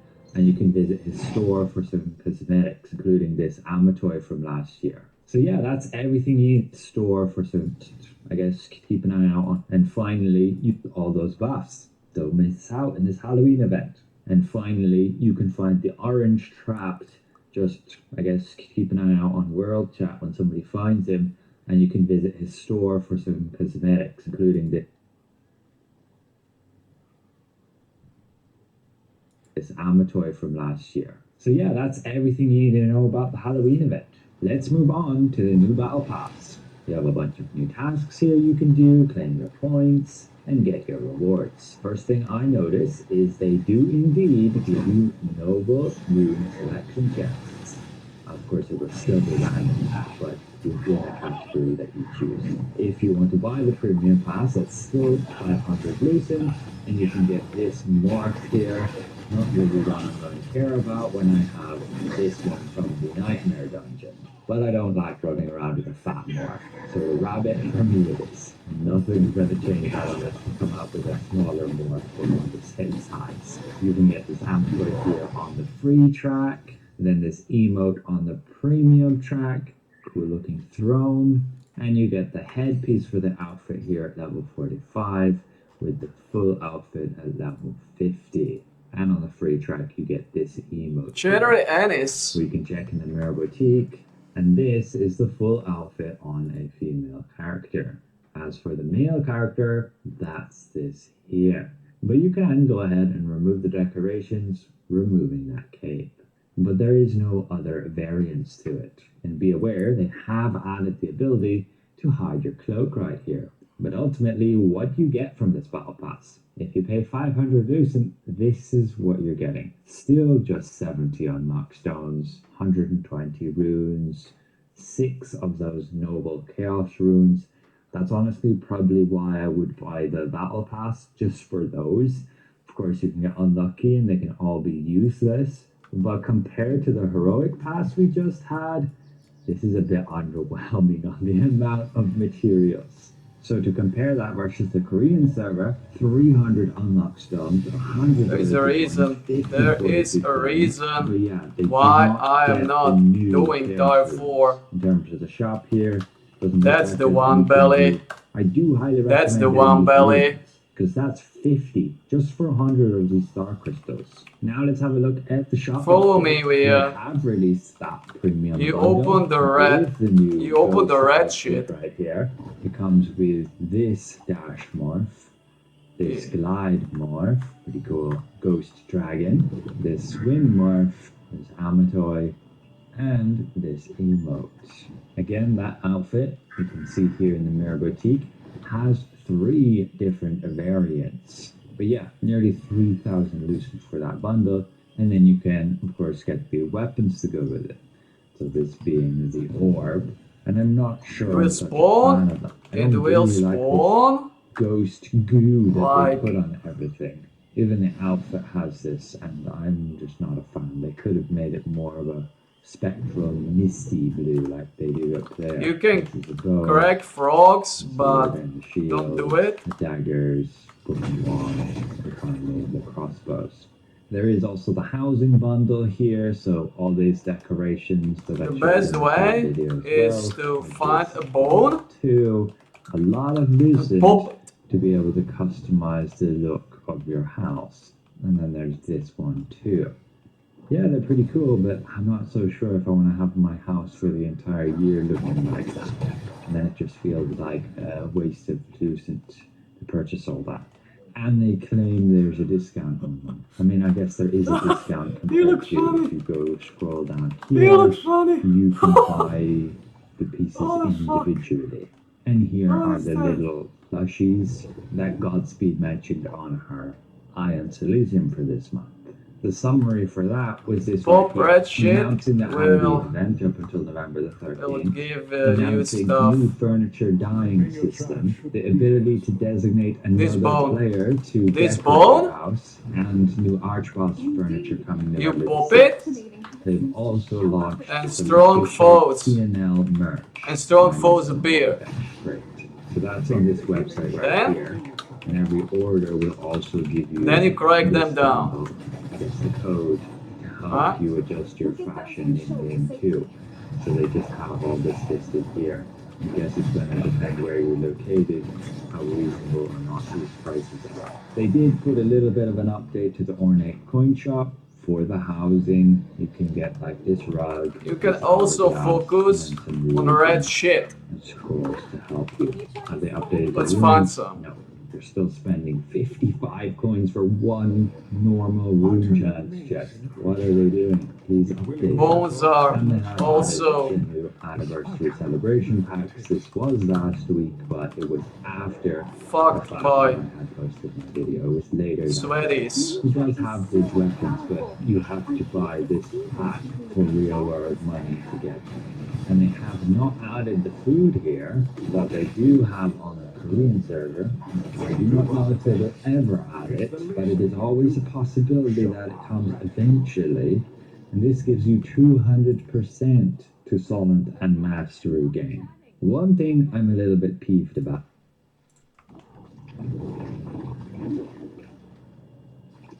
Tell other adventurers too. We'll need all Here. the help we can get. Here. This Understood. will become red shit. This dirt. You can open it. You can open it and grab stuff. This.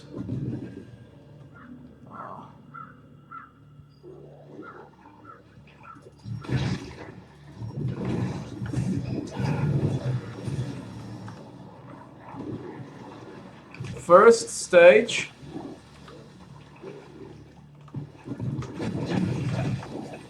In second stage, wounded healers. In second stage, wounded healers appear. You can heal them.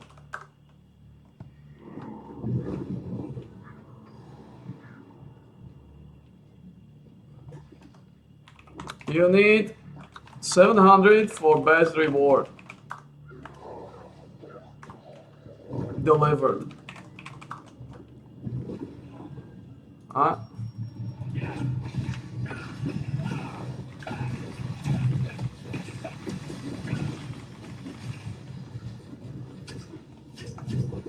Alright.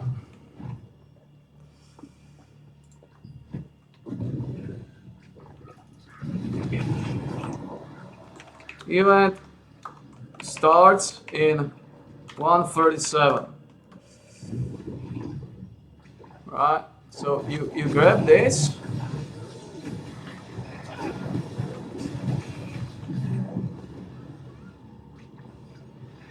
Here, come here, come here. So you stay here. With me, you stay here. We pop the bone, 30 seconds before start. Oh, fuck this guy.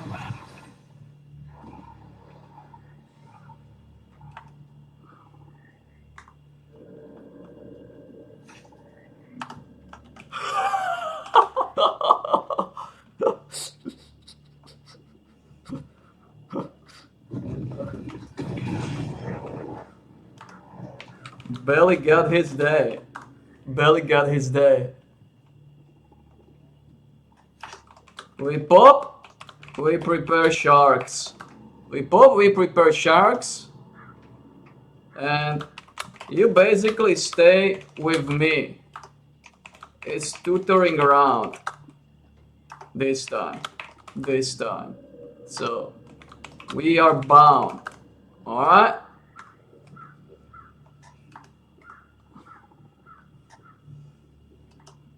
Or you can go with Storm. Thank you for coming to help in our efforts to heal Minutrite.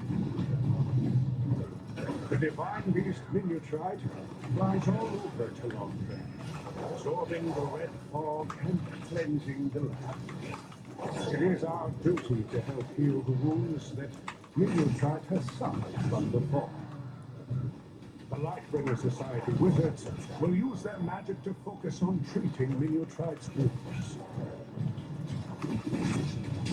In the meantime, they ask that you collect clear ichor from surrounding monasteries.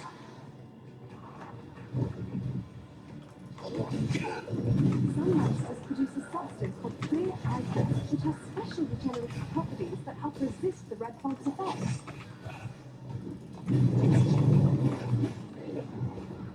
If we can collect enough of this substance in the remedy mixer, we can use it to heal Minutrite.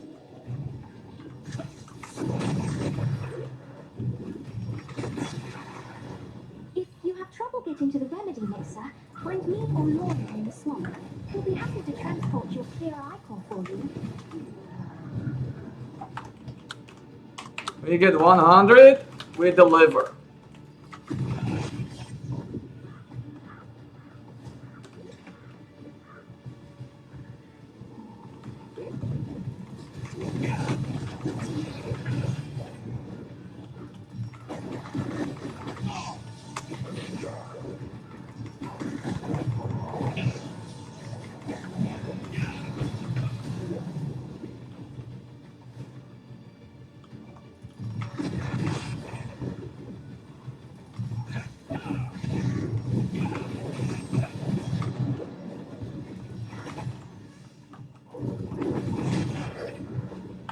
Run.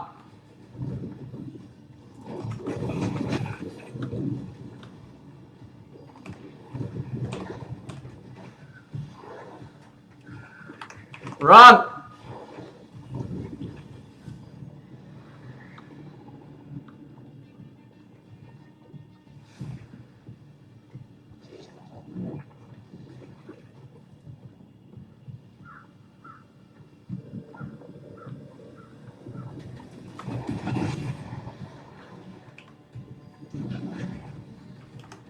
Fast, Via!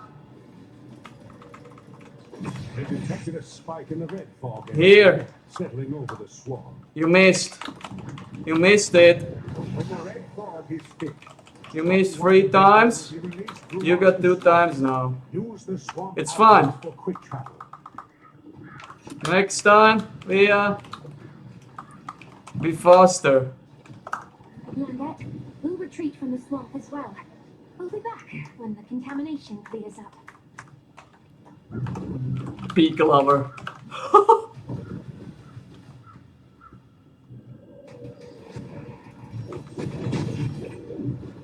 Red fog force the wizard. Now it's time to take the divine beast. First, destroy that device. At a time like this, stop them. Keep them away from the remedy mixer. The red fog totem's energy is too strong. We have to stop.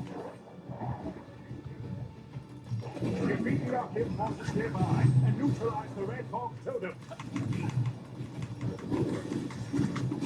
Arcane forces roaming the swamp will carry vials full of clear ichor.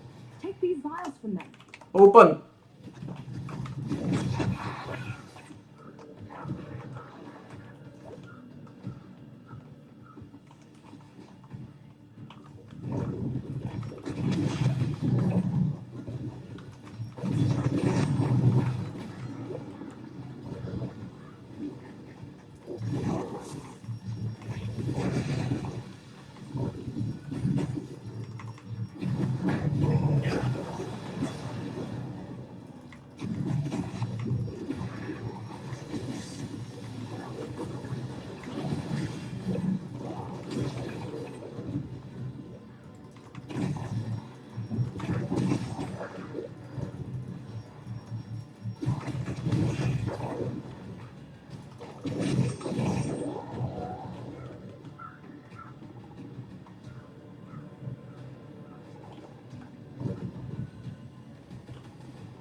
You're no match. He stole your red. Focus.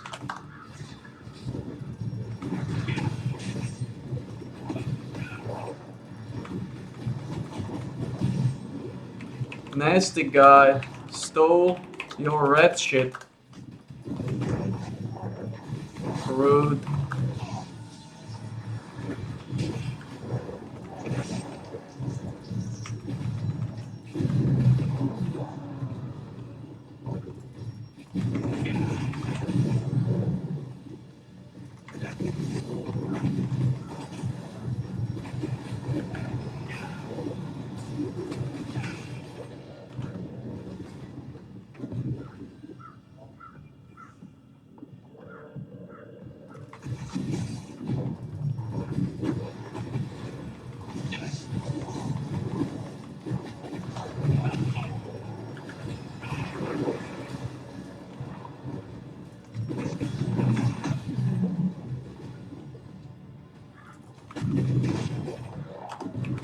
Run, we are with me.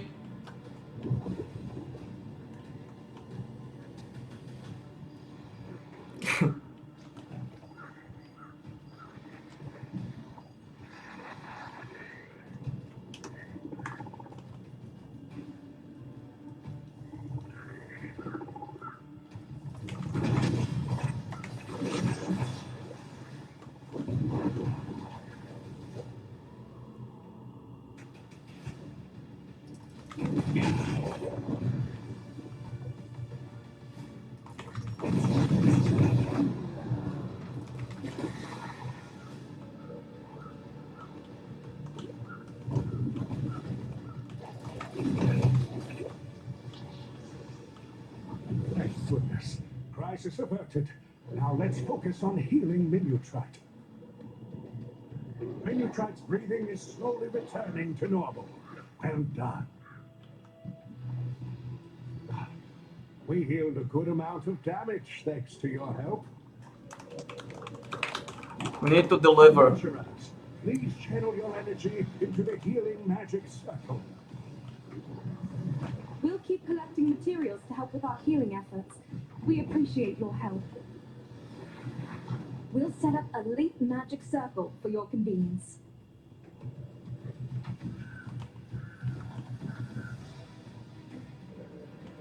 The Archeum Legion and Red Fog have caused many casualties. We need your help to care for the wounded. Click.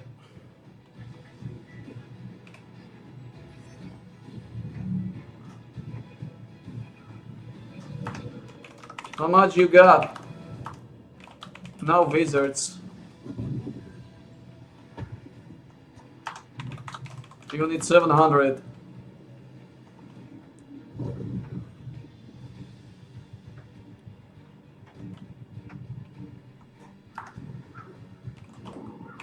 Near your name. On the right.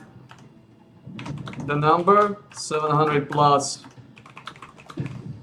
For best rewards.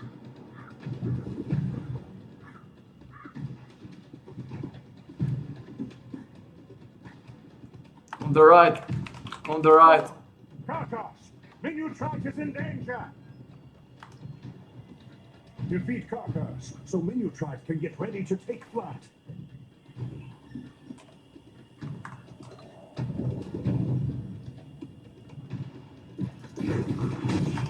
How much?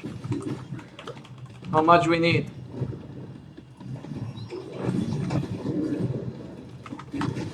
$300? 4?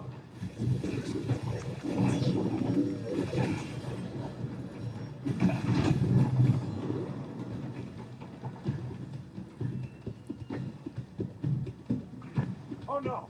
Karkos! Minutrite is in danger! Defeat Karkos. Click. Minutrite can get ready to take flight. Click red. Focus on red. And healing wizards. He stole your red.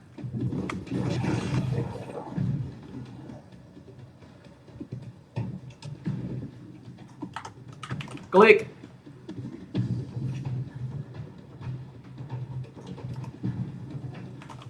The number delivered must be 700 plus. How much we need? How much we need?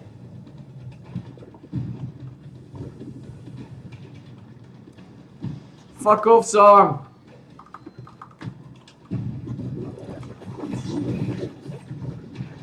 Okay.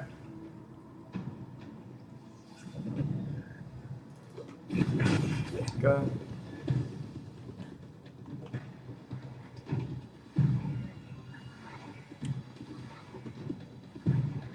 Damn. Damn! Those misses on the start.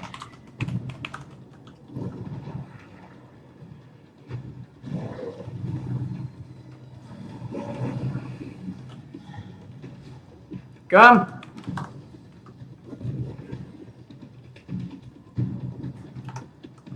Click!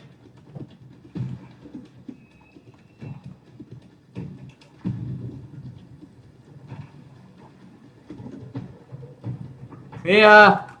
Come here! Stay with me! Stay with me! Or we fail it.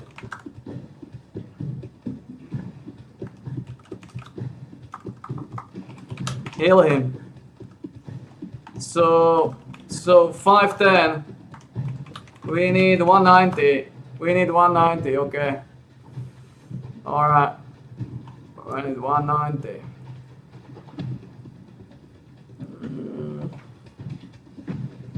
We need 190.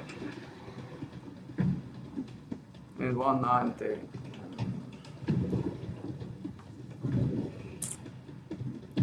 Close, close, close.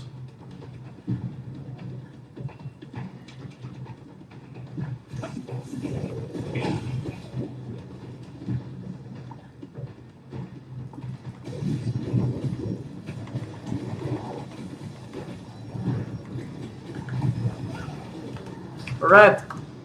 Always take them.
$5.30.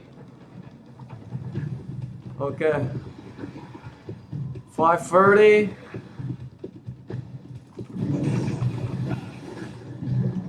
Here.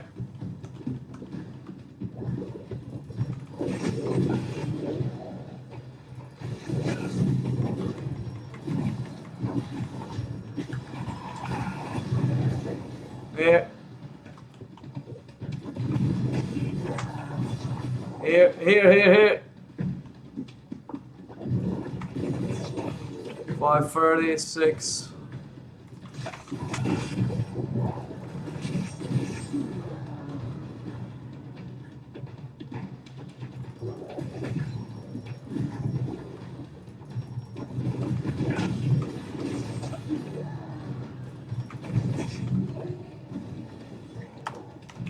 How much? We deliver. We deliver here. We deliver here. So 600. Okay. 51.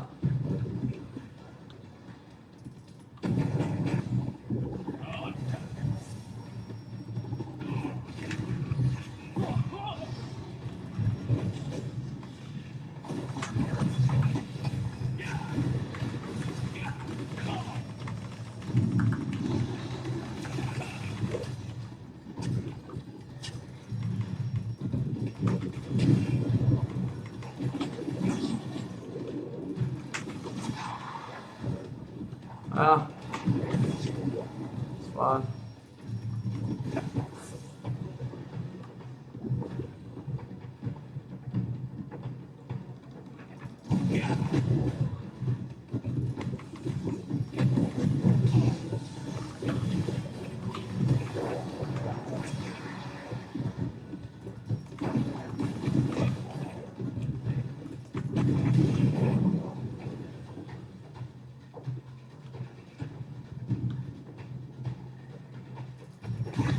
We got it.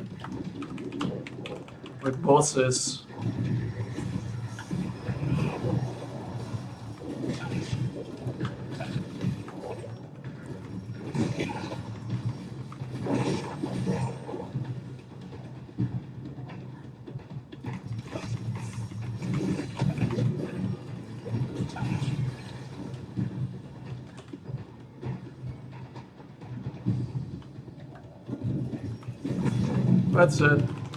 That's it.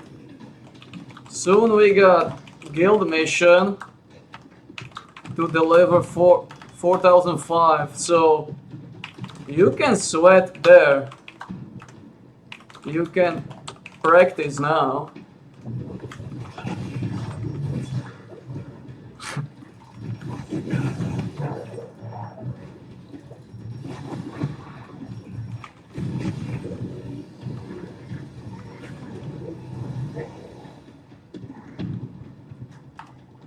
700 plus gold rewards.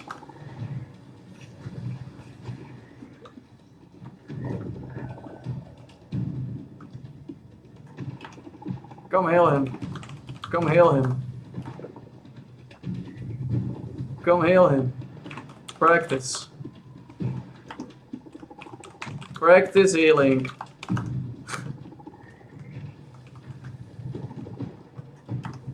And taking red shit.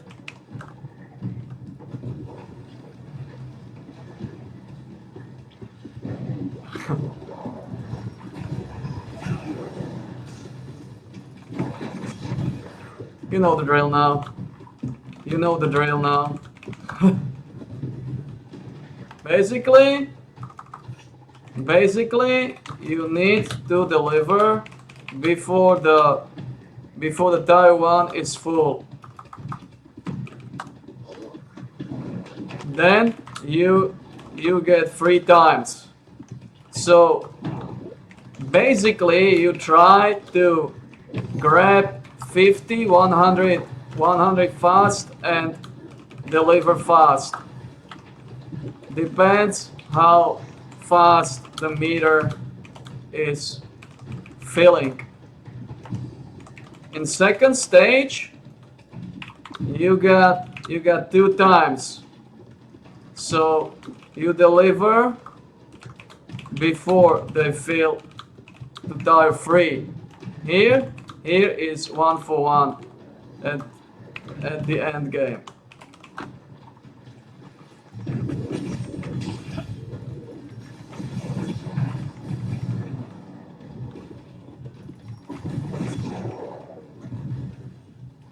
Well done, everyone. Miniatrite's wounds look much better. Easier. Minitrite will depart soon. Easier. Keep our distance. It's dangerous to be too close when it takes flight. You love it. You love it. I can see it. I can see it in your eyes. You are drilled. You're hooked in.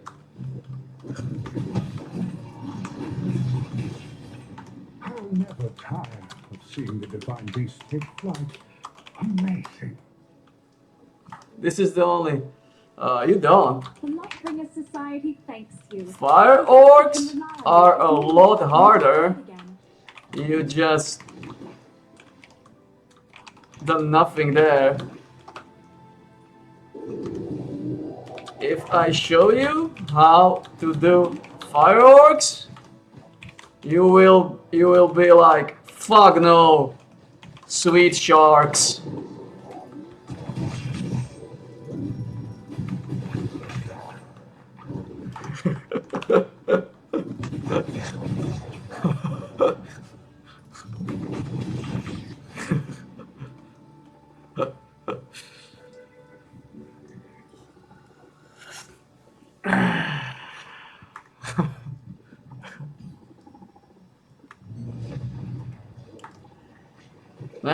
Next round is solo.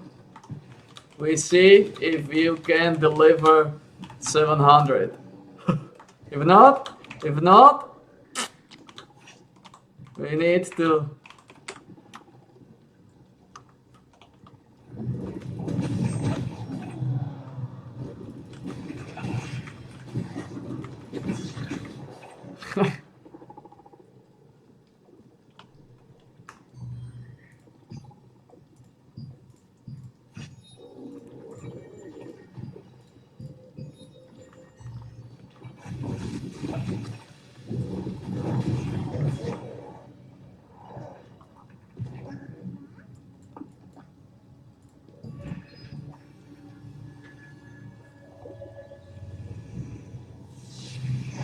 You will sweat.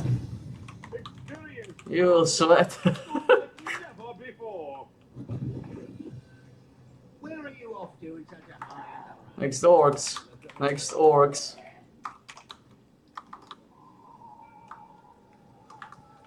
Reliability is welcome. You sweat.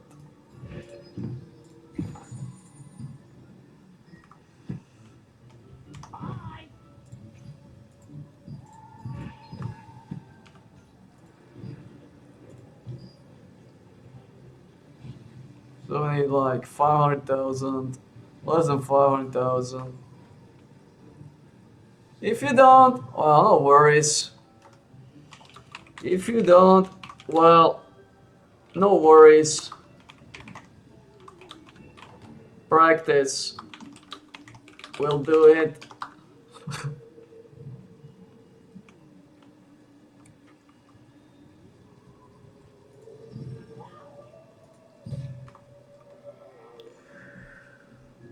Alright, so Fate's Arm. You wasted some time. You wasted some time there. Nice. Nice. How it went?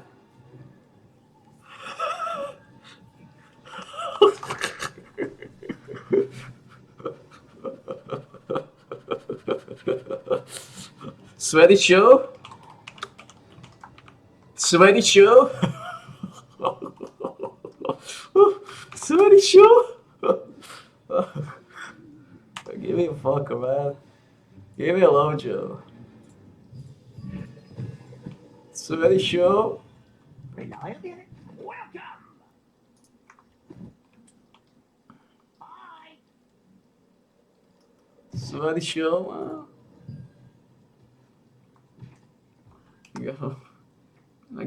I go for Kovazan. That passive is good. Even though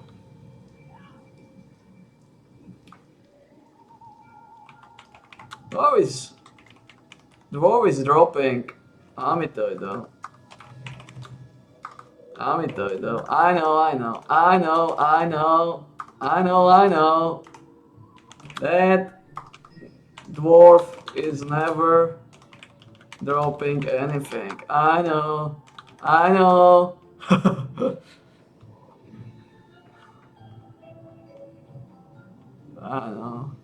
Thinking.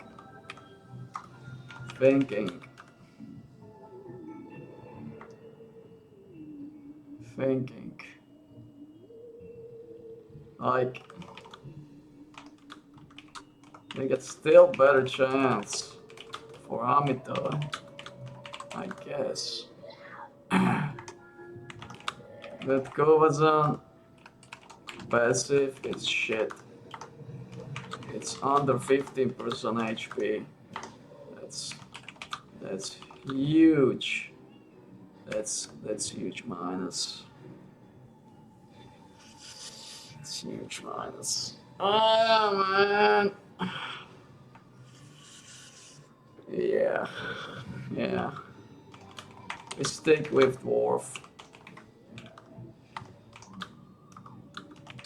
We got better chance for Amito. Anyway. And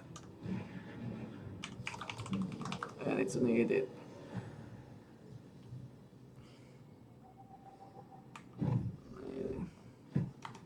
Passive goes on not. Because the best is Black Anvil till 200. After Black Passion, it's Burkant Dagger passive. Maybe they introduce better type 3 daggers, but right now best passive is Burkant's by far, like by a huge mile.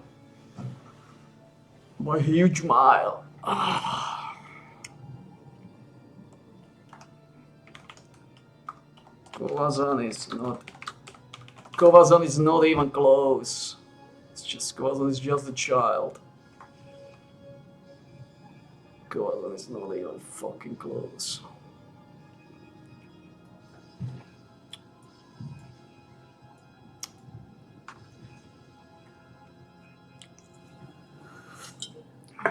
But it's hard to grab Burkans. Crafting is costly. Exactly. It will take some time. So, till then,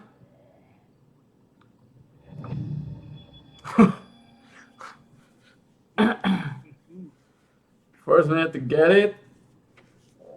Then we need to fuck it.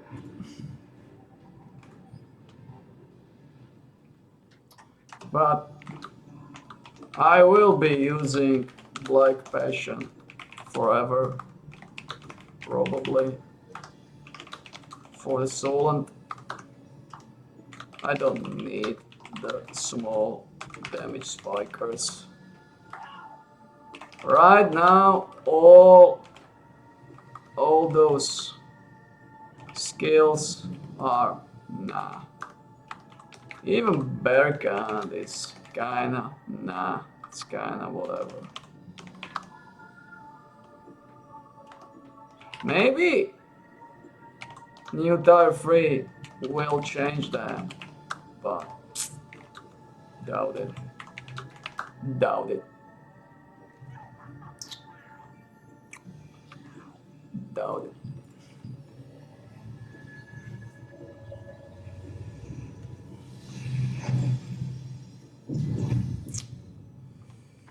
Doubt it. Doubt it. One more level, and no more orcs. I hate orcs so much. Like, oh. I was even thinking. See ya, moon. See ya, moon.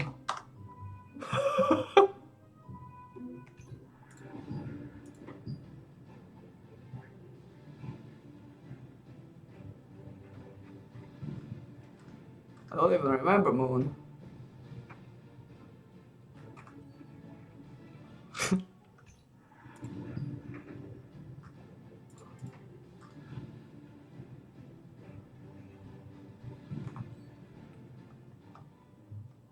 Let's grab this.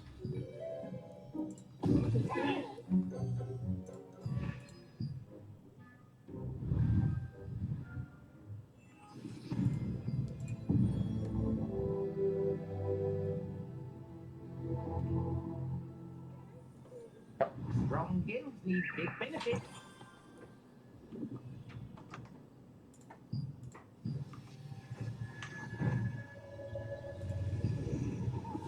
Candy corn. Give me the candy corn, give me the candy. Fuck off. Well, actually I can use him. Whatever. Oh, fuck off. No, I will not use him. Fuck the guy.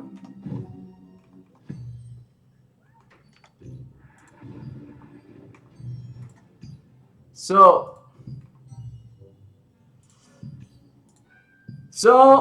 the calculations were wrong.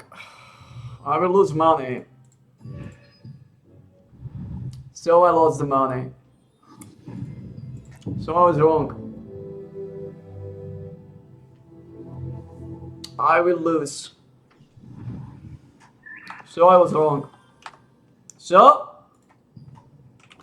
I was wrong with the events.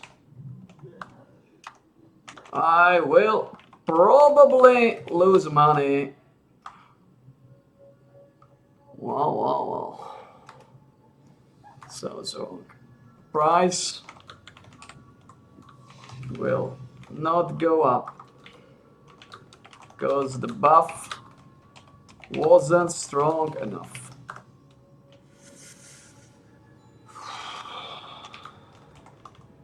If I sell them for 4.9, I'm happy.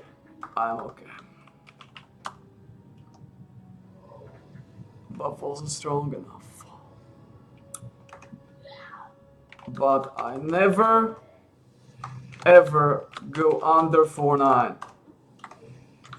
I rather lose 6-5 than go under 4-9. They can rot in my storage. Both pieces.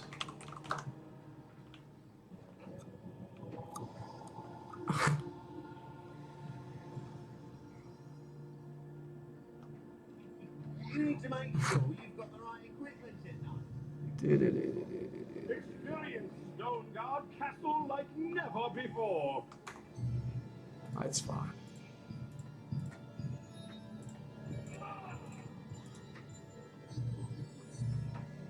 I call it paying taxes for future incomes. You need to make sure you've got the right equipment at night. Check out the Fuck off. These are my favourite customers. Hi.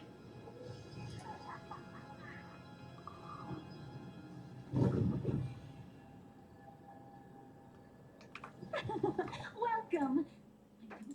Is this tombstone. For us on Global, it's called Ghosted, but they have gone and censored it from the Korean server. It is originally called Just Log Out Bro, this being from the Korean server, which is kind of hilarious, but I'm guessing they felt it's too toxic, so they didn't release it with that name for us here on Global. But they totally would have gotten a ton more sales. People definitely enjoy being toxic to each other when they get kills. Now, for some reason, I can't leave this. It's bugged. I guess I have to Alt F4 the game. Just log out, bro. Keep in mind again, this update does bring a ton of weapon balance adjustments. Big buffs to PvE damage on Greatsword, Dagger, Longbow, but some nerfs to Orb and the CC immunity on Crossbow. You can check the patch notes for the details here. So now let's jump to some weekly reminders. Visit the Sundries merchants for your contract scrolls, and they have moved the food, for whatever reason, to a new merchant. So buy that here, bird, eggs, goldenrod, and honey, because they're daily limited. Use these contract scrolls, get the Talandra area ones, open this, and do them when you go to the Abyss dungeons to use your contract tokens. Make sure to have a black handle weapon too, as I just posted a recent video on it. You can get it in about a week. Visit your contract coin merchant, spend those contract coins on extra stones and ink. You can also get mystic keys if you wish, but get those contracts, ideally refreshing and obtaining the ones with the crystals or these pouches. Visit your guild merchant, and they have finally given some new rewards here, like these chaos prisms, unlock stones, and the noble polished crystals. You won't actually buy the crystals, I think, but definitely get the conversion stones. I already have quite a lot of noble crystals that I'm not using, over 400. Visit the resistance goods merchant. I usually just buy the unlock stones, and you will get those resistance medals doing your extra. No contracts in Burken or Crimson Belly. Come on, Belly. Bosses up to 5 times per day.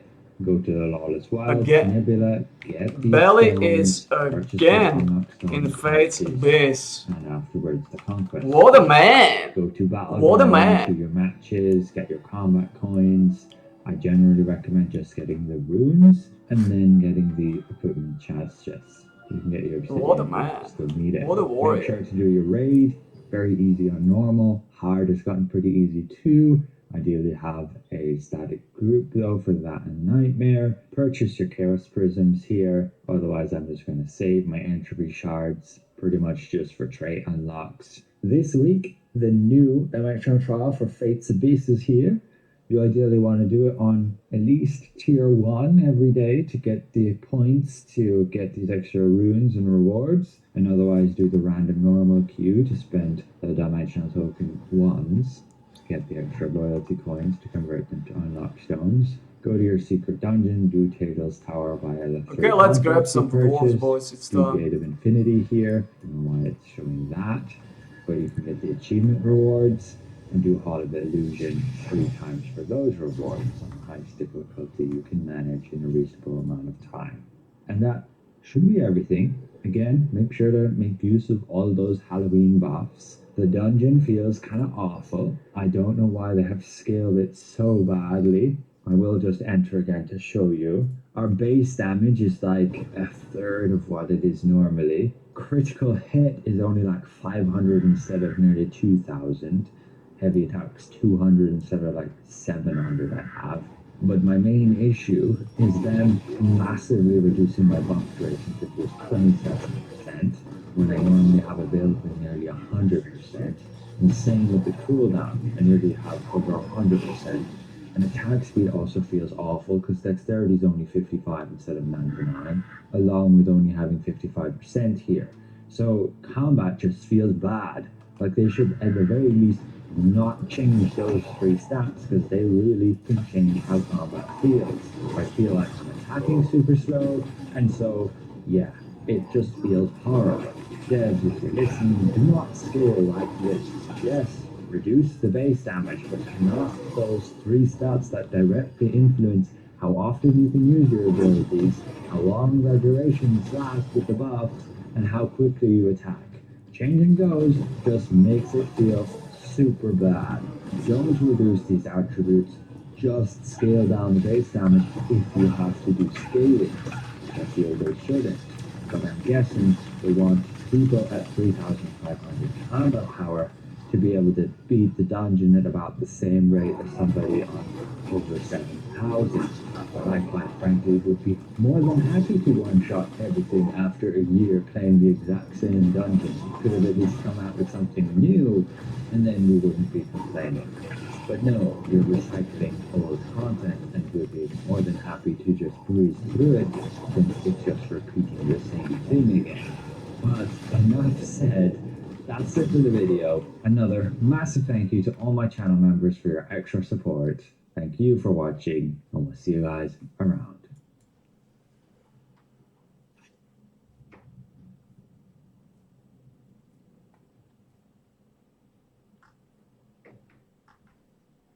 So I need to go Ball of Exile. I'm not forgetting. I'm not.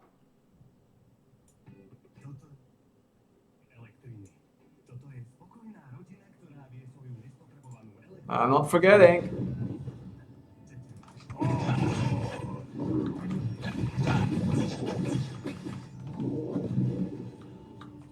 Belly. Later, Force. Later, Force. You should play Tank Belly. It's easier.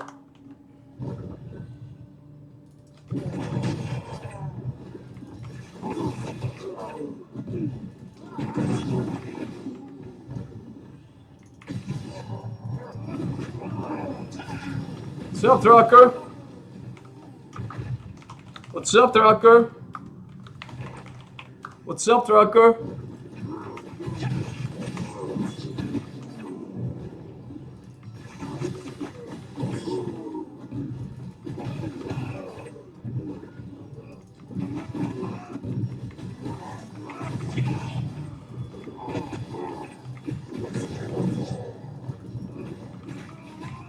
Oh, we got another. Now you are here to work again.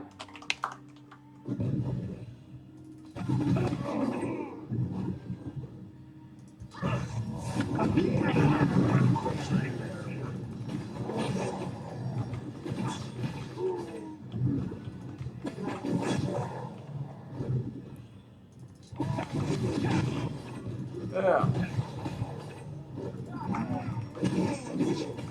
Raid is waiting.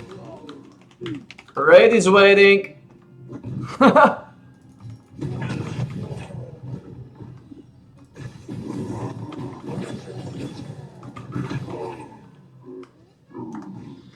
I think, Sarm, it's working.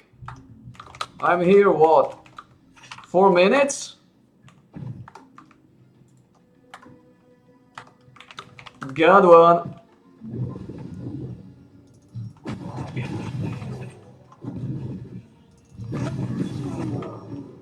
Oh, fuck off, Tracker. I got work to do. Oh, fuck off, Tracker. Fuck off. Fuck off. Leave me to work. Fuck off.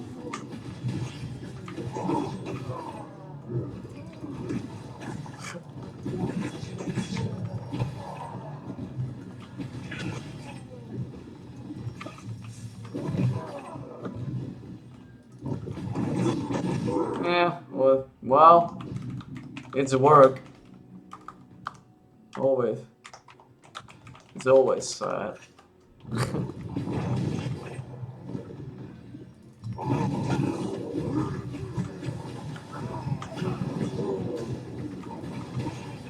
But I got one.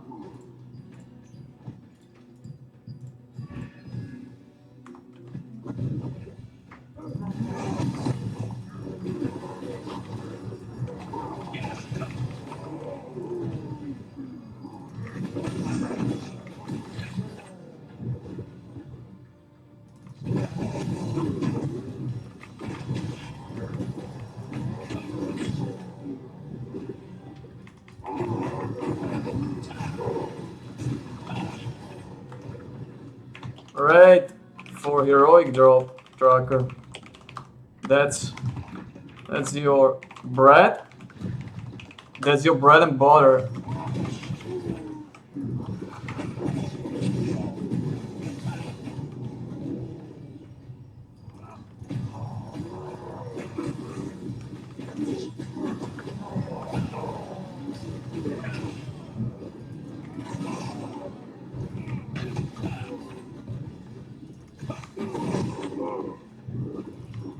Don't worry, boys, we get more rookies in, we get more rookies. We get more rookies. It's no biggie. We get more rookies flowing.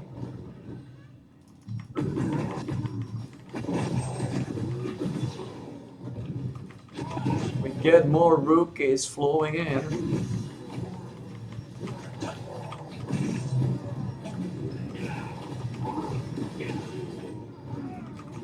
Oh, I need to do epic free. You don't.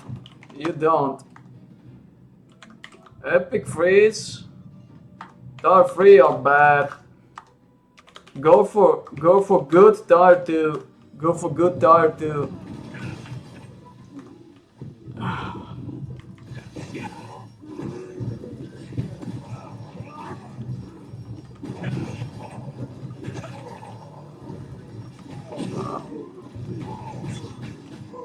Oh, okay.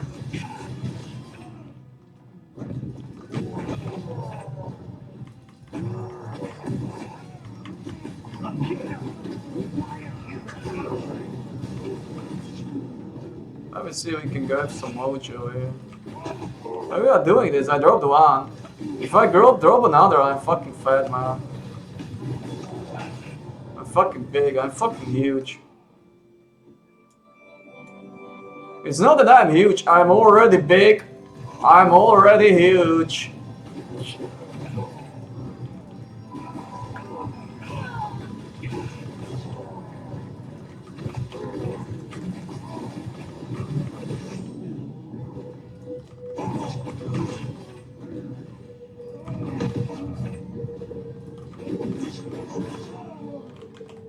Prepare for dwarf, Tracker. In 8 minutes. In 8 minutes, dwarf.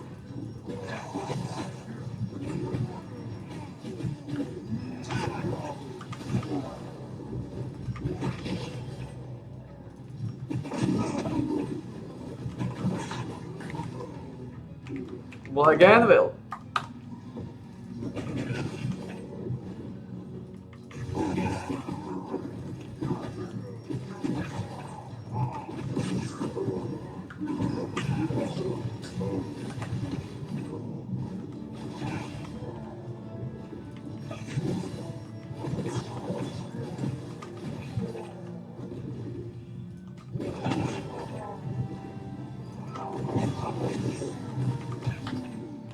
And 31st 2025, Path of Exile, new league.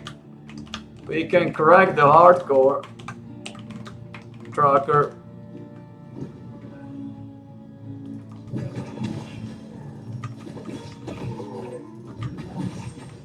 We will.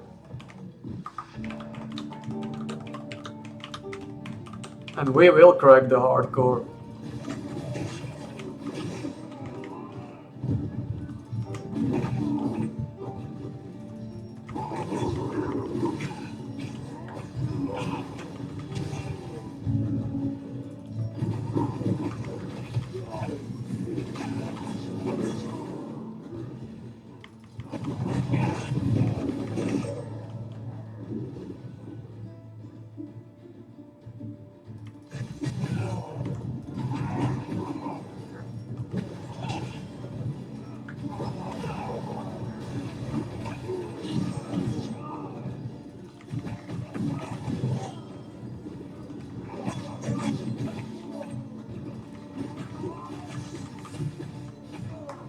So I draw one obsidian piece,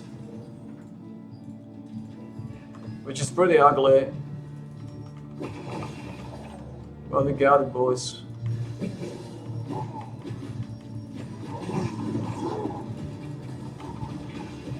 Which is pretty ugly, but we got it.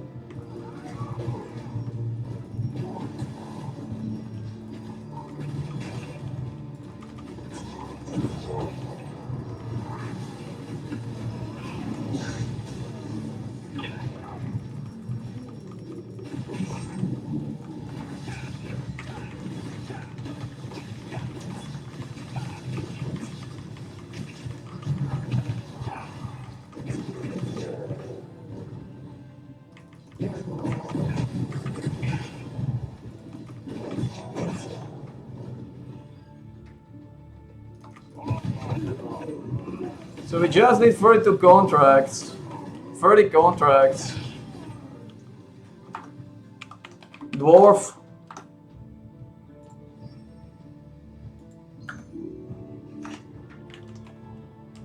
Swords and daggers. Or shits.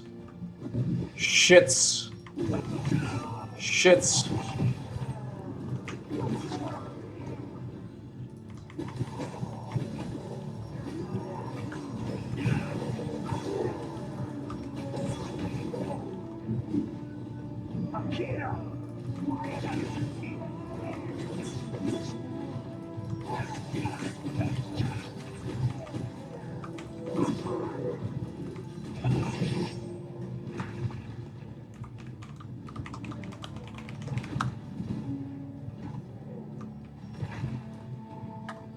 Got one piece.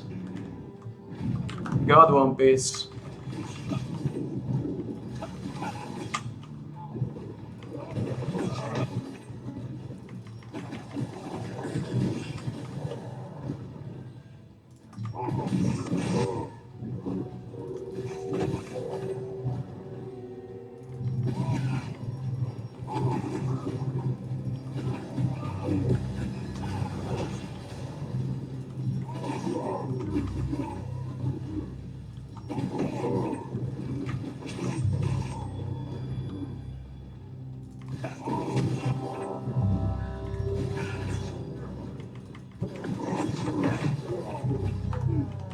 We need to crack 30 contracts in Burkant, Crimson.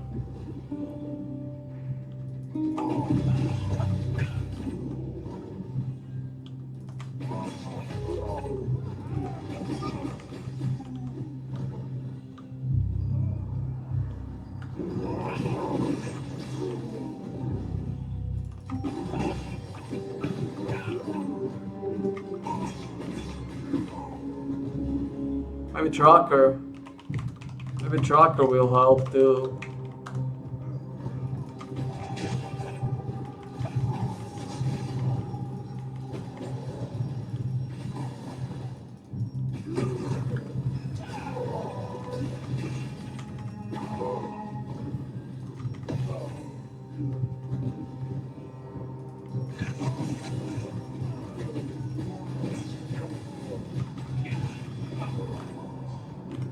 just need to do all Crimson and Birken contracts in those open dungeons.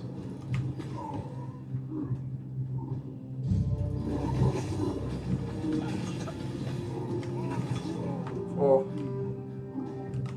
check G contracts. It's the guild mission.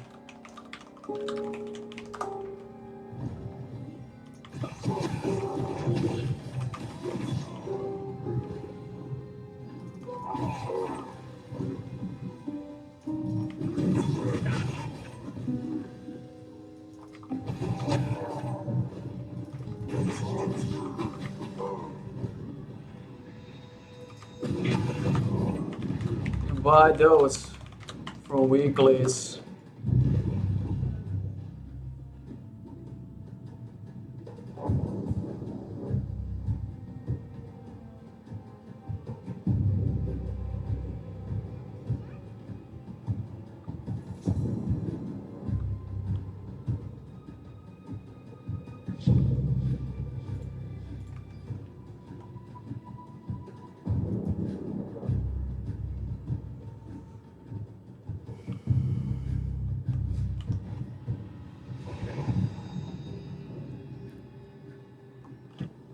All species I'm damage Jonathan Rogers resistance. from Grinding Gear Games, and welcome to GGG Live.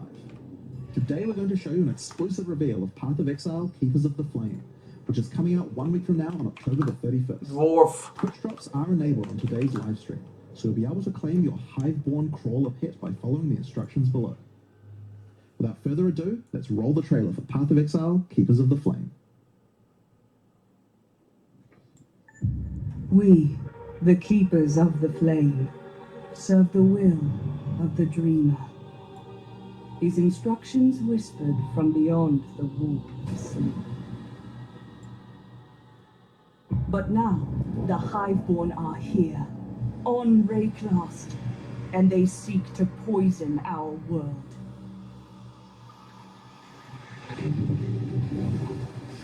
So it's basically, this is basically the We must close their breaches. breach. Destroy their hearts. It's basically a breach. It's a breach with spiders. It's a breach with spiders. What a shit.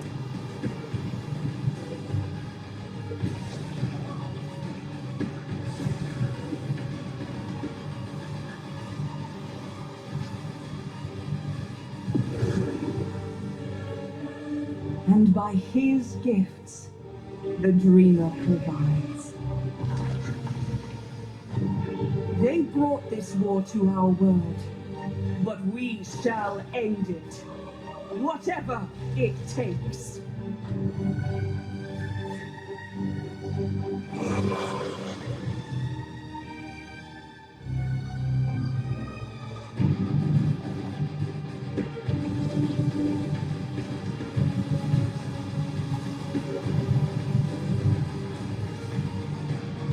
Bloodline classes. Bloodline classes, man. Bloodline.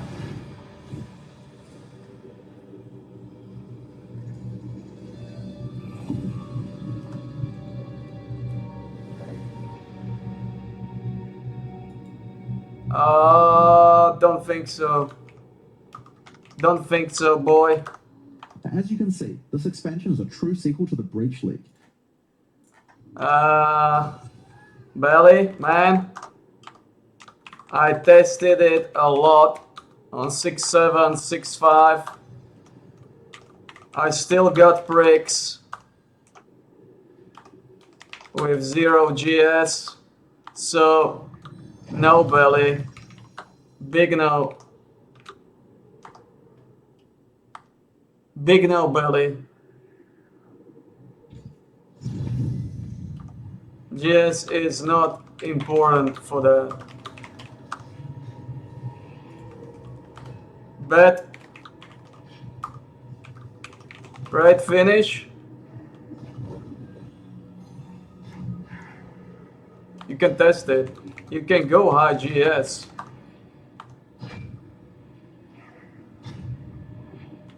You will find out. I am 6'8".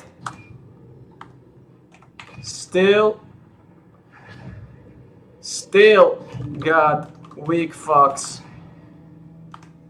with no GS. And entirely new mechanics. That said, this is still Breach, so you will still be opening breaches and slaying hordes of otherworldly monsters.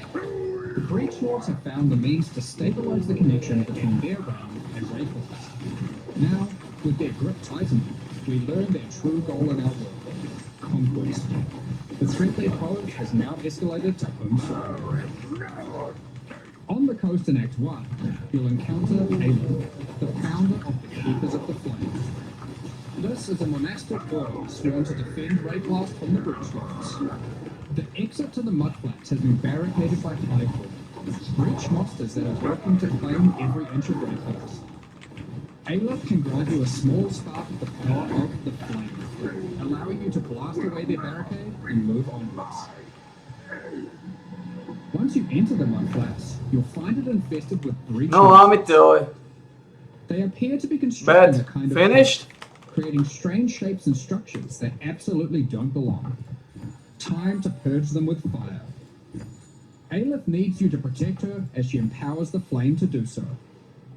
Hold off the assault long enough, and she'll be able to demolish the hive with cleansing flame. In other areas, the gap between worlds is strange. My hands are full, I need Here, to... You'll find a more familiar encounter with a new twist. Right. A massive breach hand sunders the space Right. between dimensions. My hands are full. And touching it will open My hands an are unstable full. breach, causing monsters to I fall go in. around Nebula a bit. If you can slaughter them quickly enough, you Let can me stabilize restart. the breach. This brazen action can draw the attention of Vroom. It's a lot of work to do. Who will do everything it can to stop you. A lot of work to do. Defeating this boss will A lot of permanently work. seal the A lot of breach, work. severing another connection between the Breach Lord's world and Get to Wraeclast. it. Get to it. These stabilized breaches are similar to what a breach Time is Lord flowing. was, but Time is with flowing. upgraded monsters, a success condition to shoot for, UI tracking to keep the player informed of their progress through the encounter, and satisfying feedback when you do manage to complete the encounter. We've Nice. taken all the lessons we've learned since the release of Breach 9 years ago and improved upon it in every way we can. However, much of the joy of Breach came from its simplicity. While we want to modernize the mechanic, we don't want to undermine the core experience. You're still mostly just slaughtering hordes of enemies in a circle. Finally, in endgame areas you might run into breach constructions that have been left unopposed for too long, and have grown into their full twisted glory. Breach hives. Towering flesh-crafted cities in the sky. These are the visions of the Breach Lords made real in Wraeclast, teeming with breach monsters. You must raid and destroy these cities with the help of Aelith and her flame.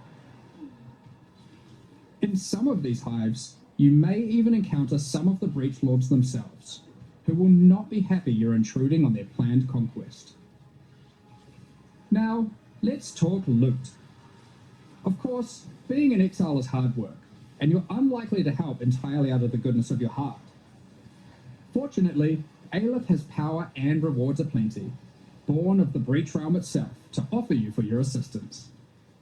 Help her, and she'll bring you to the Monastery of the Keepers, the hallowed halls of her order.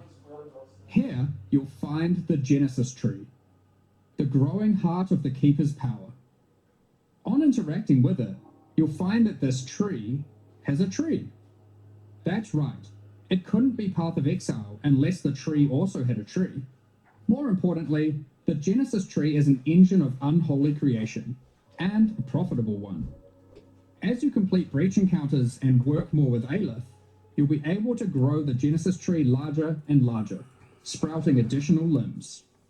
Each of these limbs, you'll notice, has their own inventories. These can be used for an unusual method of crafting new items.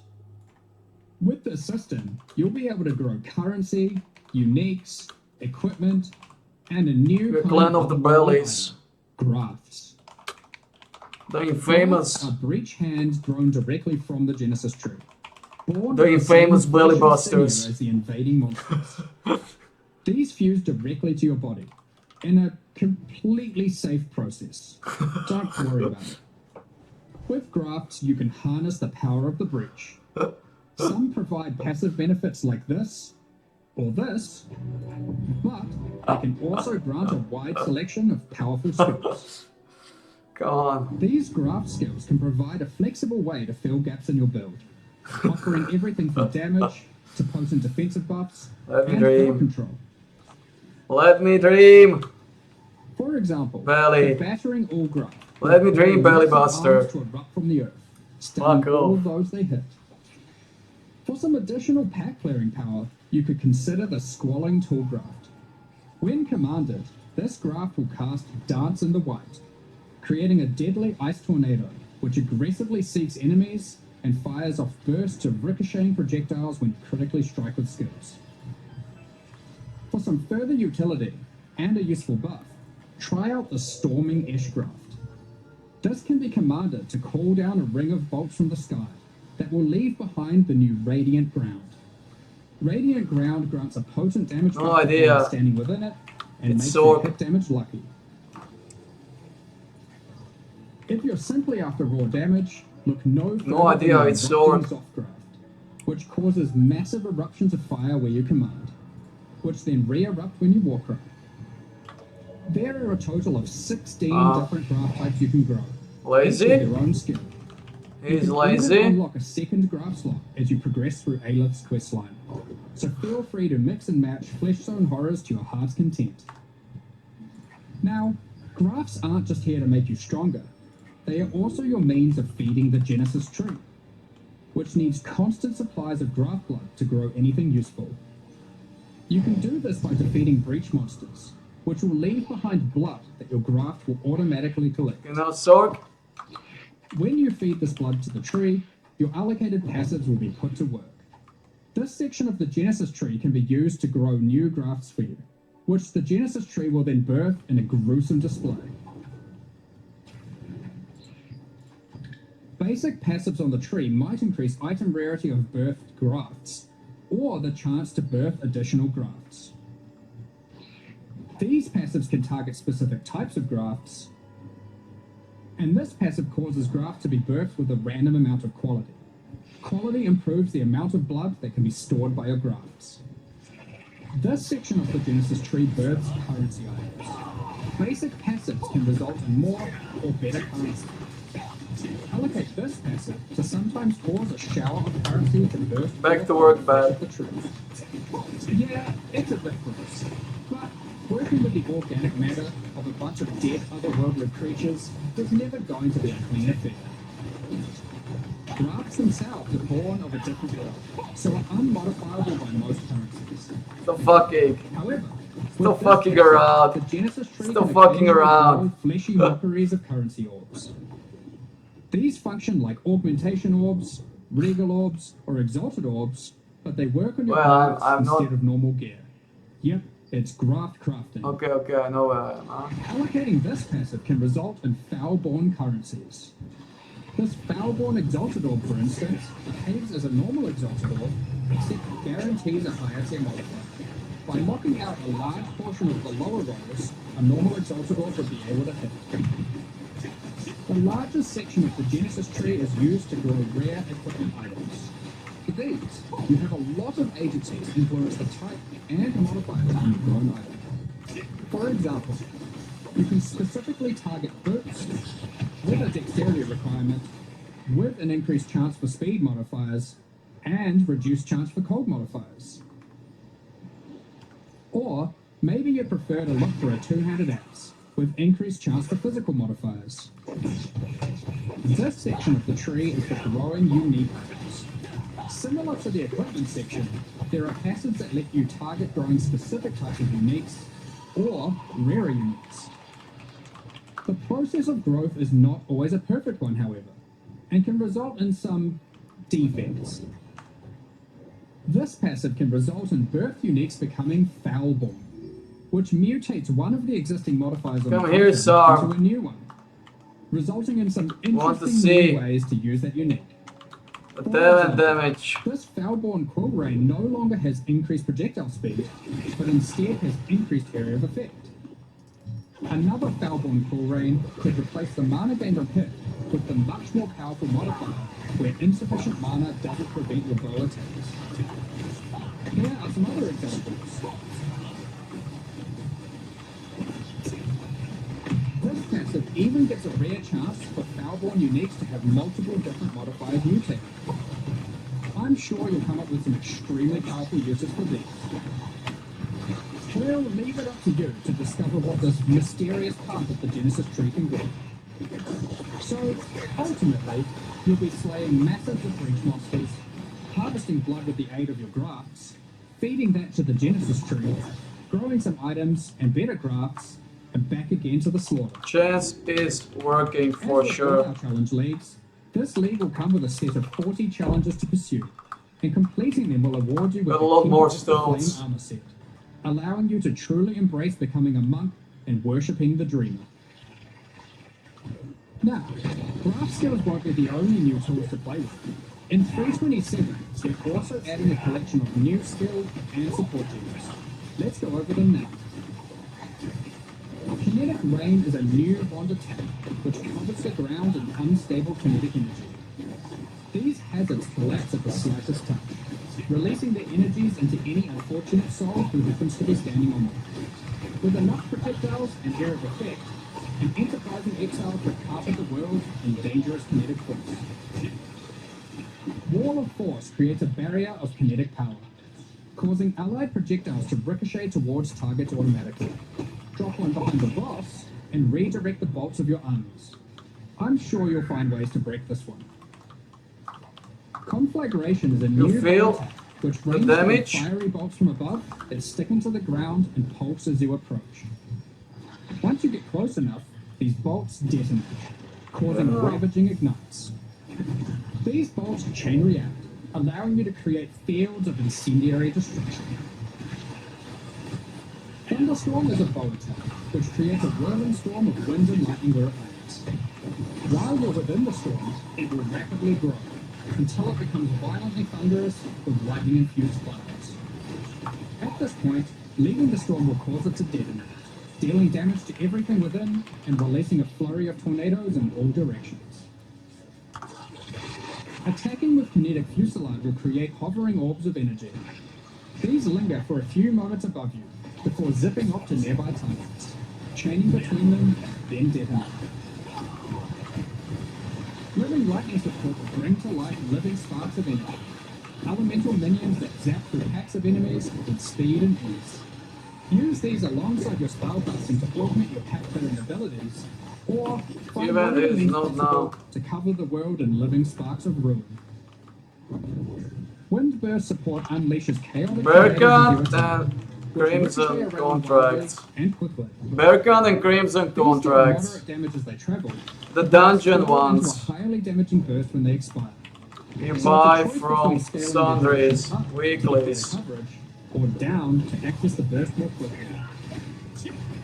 Kinetic Instability is a support key to go along with the new wand attacks that causes enemy slain to leave behind those same orbs of shimmering energy Yeah, that Kinetic Rain yeah. creates. Got a ton of I'm not nebula sure just how many stones. orbs you can create if you were to use A them. lot more now. With In 1.5 plus. 327, exiles will be able to absorb the power of some of the bosses they defeat. These take the form Working of for new sure. Ascendancy class options, Working called for sure. Bloodlines. Bloodline classes are a new means of character customization in the endgame. They are secondary Ascendancy classes that are unlocked by defeating specific endgame bosses. They are allocated with your normal Ascendancy points, and you'll have to choose how many of your points go into the Holy original shit, Ascendancy holy and shit. how many into your Stuff Bloodline class. is just This means pooping there is a now. nigh limitless ability to mix and match here, Stuff is just as you could pooping choose now. to invest just a couple points into your bloodline, or max it out. And you could take any bloodline with any base ascendancy class that you see fit. To finish Only this, pick your bloodline. Hunt finish down this the raid enemies bet. with power you desire, and defeat them. Or have a friendly Next, and claim the power for your from own. that, I can help. There are 10 bloodline classes to discover. Bosses who offer this power are typically associated with Berkan? class leagues, Probably. giving additional reasons to engage with that league content. Probably, yeah. Let's run over a few examples. Saurudoma The Chaos Bloodline will be offered to you by the Trial Master and if you manage to succeed his Sanctum. final challenge. With his blessing, you can greatly augment your Vow skills in different ways. Priest of Yalman lets you use Vow skills much more often, while Priest of Kopek makes it harder to build up Vow skills, but makes them far more powerful.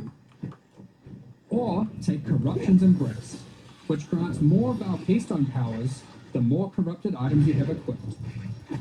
The Ashavi bloodline can be gained by, you guessed it, defeating Ashavi. Her abilities are drawn from the 3 types of life force that manifest within as Marian spirits. The Wild Bear rewards you with Adrenaline. I was wrong. But The Vivid Cat Devon elusive buff is not strong enough. making you more stealthy while elusive. I will lose money. The Primal I Power will allows you probably to lose stealth money. reoccur many additional times and get stronger for each Stock turn. market, The Nameless Stock bloodline market. comes from the King in the not Mist. going good. Be forewarned, his menacing power comes at a great cost. With the Unseen Hand, you can equip a 3rd ring. But you have to decide if that comes at the expense of having no amulet, no bell, or no flask. Unlike Silhouette adds a hefty life cost to all your spells, but they deal additional chaos damage based on the amount of life spent. Of course, there is more to come. What powers might you glean from delving deep underneath Rayclass to fight all the Crystal Kings? Exactly. What secrets can you learn from Exactly. Lycia, Herald of the Scourge, waiting at the end of the Forbidden Sanctum? As you can imagine, there are countless possible combinations of the system.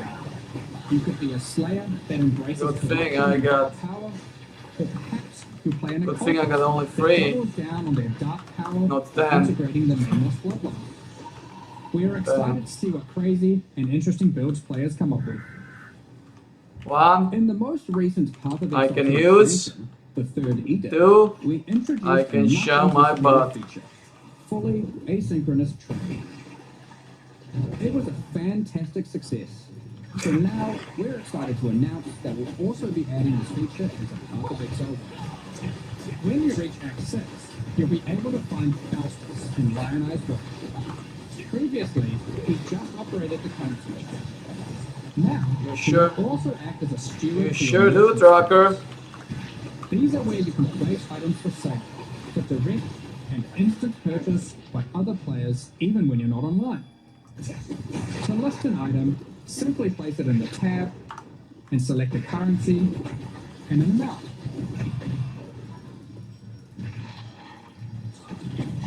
Once listed, other players will be able to find the item At by least searching for you it on the love trade website your sword.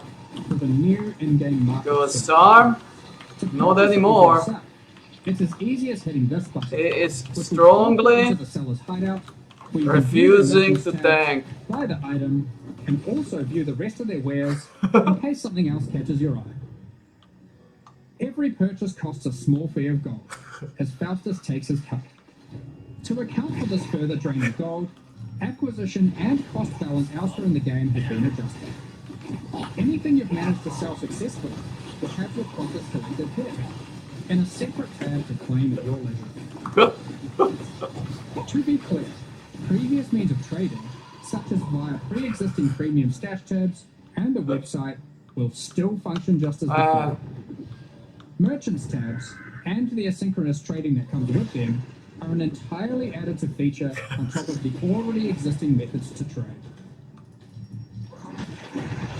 You might find yourself needing the trade system to buy some upgrades, because this update also introduces 3 new Uber Pinnacle boss fights. These encounters are manifested from the memories of Zara, and in her long torment, they have feasted into something truly deadly. These fights offer an imposing challenge, alongside powerful rewards. In order to gain access, similar to existing Uber Pinnacle fights, you'll need to discover fragments dropped by Tier 17 map bosses. Each attempt at the new Uber Pinnacle fight will require 5 of these. Let's dig into some of the challenges you'll need to face in these new Uber versions. In the original incarnation of Neglect Fight, the statues can be used to block the laser beams to hide behind, giving you an opportunity to avoid being shocked, frozen, or killed. Fox Slowly left. These statues they activate and allow you to reposition them. While activated, they will not stop the lasers, meaning you want to position them well, then avoid them. However, in the Uber version of this fight, instead of being a safe haven, the statues will refract the laser beams, causing a ruckus of energy to cover the arena. Activating them will prevent the refraction. So unlike the ice fight, where you want to position them well and then avoid them, you'll be wanting to constantly keep these statues active. But then, you have to deal with their assaultive attacks. While fighting the incarnation of Fear, these fiery orbs will slowly clutter up the arena, blocking off portions of it until you bait the boss into detonating them himself with his thrown spear.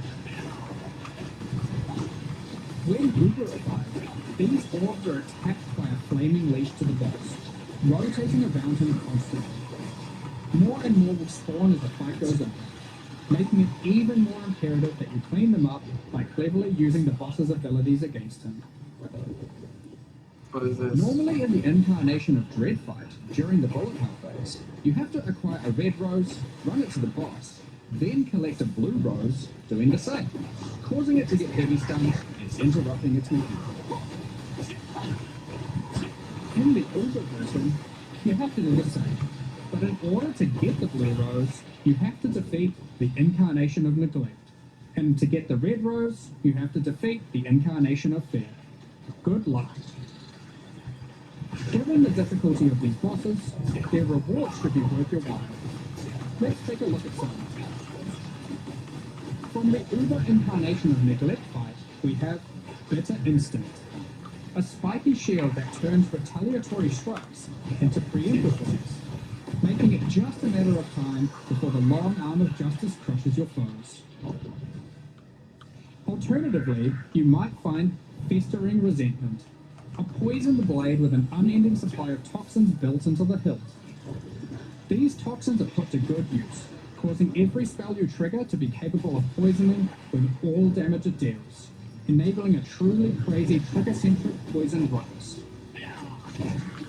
And from the Uber incarnation of Dread, the Hallowed Monarch, a counterpart to the Dark Monarch, which focuses more heavily on investing into one or a few minions, rather than growing rewards to massive proportions. Storm Breakloss, Yeah. you've chosen a few at yourself. Yeah, wise Stealing choice. power from your enemies as you go. Yeah. It was We've wise got a number choice. of quality of life changes to bring to 327 as well. Many of which you Going may have seen for already in some of the 1.1% pre-live chance stream on it. teasers, but for those who haven't, It's a Heist is lot mechanic which better has long now. frustrated some players who may otherwise have been interested in the rewards it has to offer. It was a wise but have no choice. desire to grind through the early progress of finding and running low-level contracts to It was get a all wise the rogues choice. to their maximum level. Well, starting in 327, Heist rogues will automatically begin at maximum level, so you can start your dubious criminal career without all the busy work. Points invested into your Atlas passive trees will now be refundable with gold. Just pick the character to do so. For players who love jumping between strategies, there's also an option to instantly refund your entire tree. which Are you of course 6,000th can tracker? go with your regular passive tree as well. Now you can make all your decisions. 6,000 GS. Well, maybe some rewards. If yes, join spiders. Materials. You can now itemize beasts for free directly from your bestiary. From late Act 1, you can now mass identify your items at an NPC in every Okay, town. solid. And from Helena in Solid. Hokkaido. This does not require Scrolls of Wisdom at all. Spiders time. While using an Alteration Orb, you can now hold Alt to swap to using an Augmentation Orb, if one is available. Opening a Black Chest will now open all other Black Chests near it. Rob's Disenchanting Surfaces Escape. can now be accessed from Low. towns and Wilds. Kirak missions now have a Enter. hidden icon to show at a glance what kind of mission they are. Holding down Control and right-clicking on stacked decks Dropping. will now continuously It's better, open right? to your inventory, notifying you in chat what the outcome More is. stones and If stuff. you still want to open them direct to the ground, to let your loot filter provide a dose of dopamine, you can still do that too by also holding Shift. Val orbs can be used on monsters encased in essences, to the same effect that remnants of corruption have.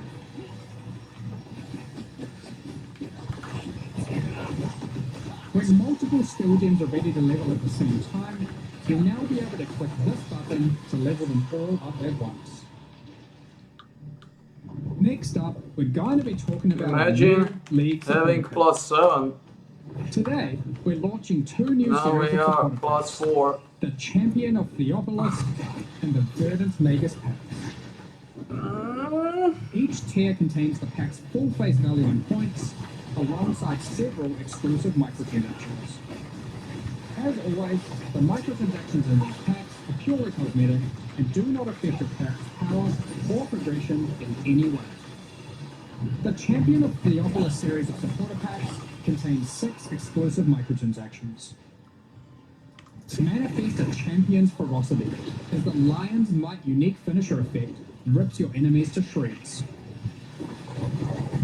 Open the Champion of Theopolis portal to end your crusade through maps in the style expected of a true victor of the arena. Defeat your enemies like Tracker, a gladiator, join the declaring belly. Grand Champion of Join the Theopolis belly clan. The armor awarded only to the most elite warriors of the Grand Arena. We are the belly busters. Take charge of the situation. We are and the start into bellies. combat with the Flaming Minotaur's Quicksilver Flask effect. The Champion's podium map device rises up to honor the glory you've achieved as you activate it. Ascend the stairs and stand atop the platform as you enter your maps. Each flame surrounding the platform represents a remaining use on your portal. The burden-back belly goat carries all the supplies necessary for the campsite as he travels behind you in battle. When placed in a hideout, instead of roaming around like your other pets, their supplies are deployed, creating a small camp where you can access your stash and providing a place to take a load off while you rest next to the campfire. The Verdant Magus series contains 6 exclusive Fuck microtransactions. off. Having failed to sell your items on your behalf is great and all, but sometimes you just want to feel a little bit more shady about your deal. The Back Alley Trader hideout decoration is Join more the belly similar to busters. Join the bellies. creating distance between you and your customers.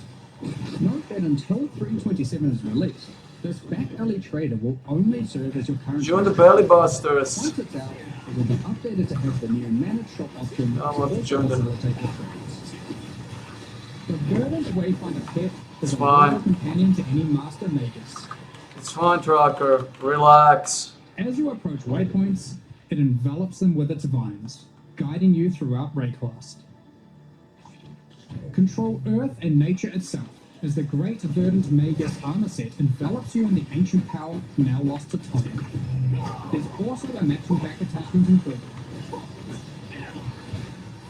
Remnants of the forest ripple out from within you with the Verdant Magus level up effect equipped, restoring life to the corrupted land.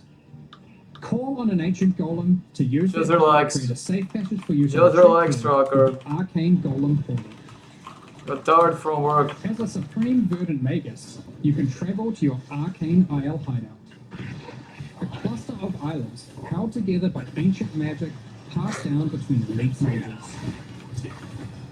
Stand atop your tower and relish the great heights of reach above those who have not harnessed the Arcane. These packs are now available for purchase on both PC and console and will remain They so are during not- Path of Exile, Keepers They are of the not Flame. worth. Additionally, any microtransactions from these supporter packs will be made available for use in Path of Exile 2. Meanwhile, the Crypt Keeper and Cretan Magistrate packs leave the store forever at the launch of the Keepers of the Flame League. So now's your last chance to purchase them. Better up now. Thank you so much for your ongoing support. We're Go and just about try. to start the Q&A with Ziggy D. Afterwards, will post the full patch notes for Path of Exile, Keepers of the Flame. Feel at free. 11 a.m. New Zealand time. Feel free. 3 p.m. Pacific. With release at the end of next week, our community team will be posting crucial information you'll need for the release. Keep an eye on the news. Thanks for joining us today and checking out our latest developments. We're looking forward to holding off the Bricklord's conquest, crafting gruesome grafts, planning dozens of bloodline-empowered builds, and filling out our trees tree. We hope you all join us.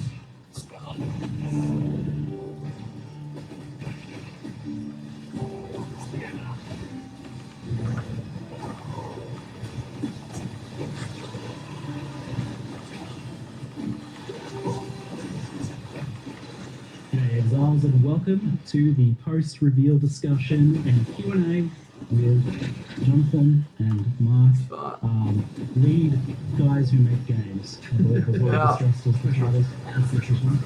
Excellent. It's a lot. We're talking about how It's a lot. 327 Keepers of the Flame, the reveal. A lot to learn here. Quite a banger, but I've been even more impressed with what I've been playing here in the office with some of that. We'll get into that in a moment. But I'm curious, this is kind of like a special kind of reveal day for Fury 1 fans, as I think it marks a return to schedule for us. You announced a plan to do the 4-month cycle for the games, two twos, and it seems to be working. Yeah, I mean, it's certainly hard, I'll tell you that, right? Like, it can be pretty brutal on some of the stuff when it's like, you know, every 2 months you got a deadline. Yeah, I mean, look, we have to do it, right? Like, I mean, that was always the intention, to get, you know, the regular schedule. It's super important, but we have to make it happen. You know, we have to make sure that that's something we can do going forward. But yeah, I would like. I'm honestly, I'm so happy that we managed to, you know, to get everything back, and I think it helps a lot. I play solo a lot. Less like crazy here. This visit for me, like and things seem to be more of a finished state as well from what I've been looking at. So well, we're putting a lot more effort into getting that production process down, making sure that everything's you know, going well. We're hiring producers at the moment, just like look at the production job. It's something that we're really concentrating on, making sure that you know, because when you've got a schedule like this, when it's this tight, you have to be really, really careful, because like I would say one of the hardest things that we didn't expect, trying to make sure that we get the schedule this short, is you start to become really vulnerable to just like random things, like this person gets sick or like something like that, and then like suddenly it's like a real challenge. That's been, you know, real hard to adapt to, but yeah, I mean, honestly, we have to do it. Because PoE2's 030 kind of, we missed it by a week or two as well. Normally that's okay. Yeah. You slip a week or two, but now all of a sudden, now you got a bit 2 week more overlap with 327. And you know, it certainly has less room for error. Again, it's why more production staff should help, and we are just going to get better at it. But yes, we made it to 326 and now 327, mostly on schedule, you know, give or take. You know, one was, you could argue one's an anomaly, 2 is a pattern, so it should continue as normal, but yeah, we'll get better at it 100%, so we'll work out the kinks, but there's always going to be some growing pains to going to 6 releases a year for both Path of Exiles. Yeah, I remember thinking when I was personally doing 4 releases a year, that was crazy, so 6 is pretty wild, but it seems to be happening, so fingers crossed it keeps happening. Is the contingency just that, like, occasionally you just might delay by a few weeks? I don't want to. I really want to be real strict about it. Yeah, we said we'd stick to the time and adapt the content around the time. Like, consistency is key. So hopefully let's see if that can correct the rate. Philosophy and plan. So, I think you were telling me once before, Jonathan, that when you have that for a while, it kind of helps everyone get an idea of like scoping a lot better. Yeah, but I mean, look, it helps with everything, right? It helps with players, just feeling the consistency. It helps with like developers. Like it's just overall like a way better set. So, Breach 2. We're still looking. It's the first real direct sequel that we can hear. Now, I know we're kind of sequeling the stuff that goes here. There's like definitely follow-ups there, but this is the actual first true sequel league, and it seems like people are pretty keen on the idea. I think the reception's been pretty good so far, first impressions. What are your guys' thoughts on doing a sequel? Were you like anti-sequel, pro-sequel? Because I know people kind of... I would say personally that like, so whenever you do a sequel, you're entering a dangerous territory. Reveille. People who didn't like the original could be now be like, oh, I'm disappointed because they, like, as soon as they hear that it's a sequel to something they didn't like, they're like, you could just be ruling out a bunch of people in their audience right away. Now, Breaches, I would say, is a pretty popular one, so like there's less danger there. But effectively, in order to make a sequel to something, I think you really have to be doing something that had to be a real banger back when you did it, so that people actually, are definitely on board from the beginning. In general, I'd say we prefer to do stuff that's like new, but I think this one was a good fit. It was a good example of something to do and get people to like it. So. Yeah, I mean, as Jonathan said, yes, like some leagues are more divisive than others. Some have more kind of X factor out there gameplay, with the whole Blight Tower defense and Blizz is working. More maps and a bit more crazy.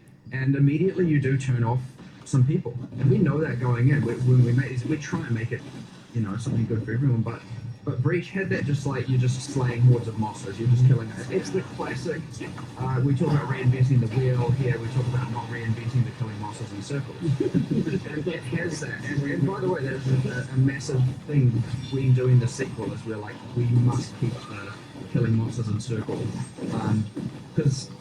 The last thing I want to do is, and this is another risk of a sequel, is take something that people love and then just ruin it. Right. So yeah, we really focused on the weaknesses of what Breach had because it was 9 years ago, almost to date. I think it was December 9 years ago, so we're almost there. Yeah, just if you want to feel a bit old for a moment there. And I actually still remember working on it. It does not feel like it was that long ago.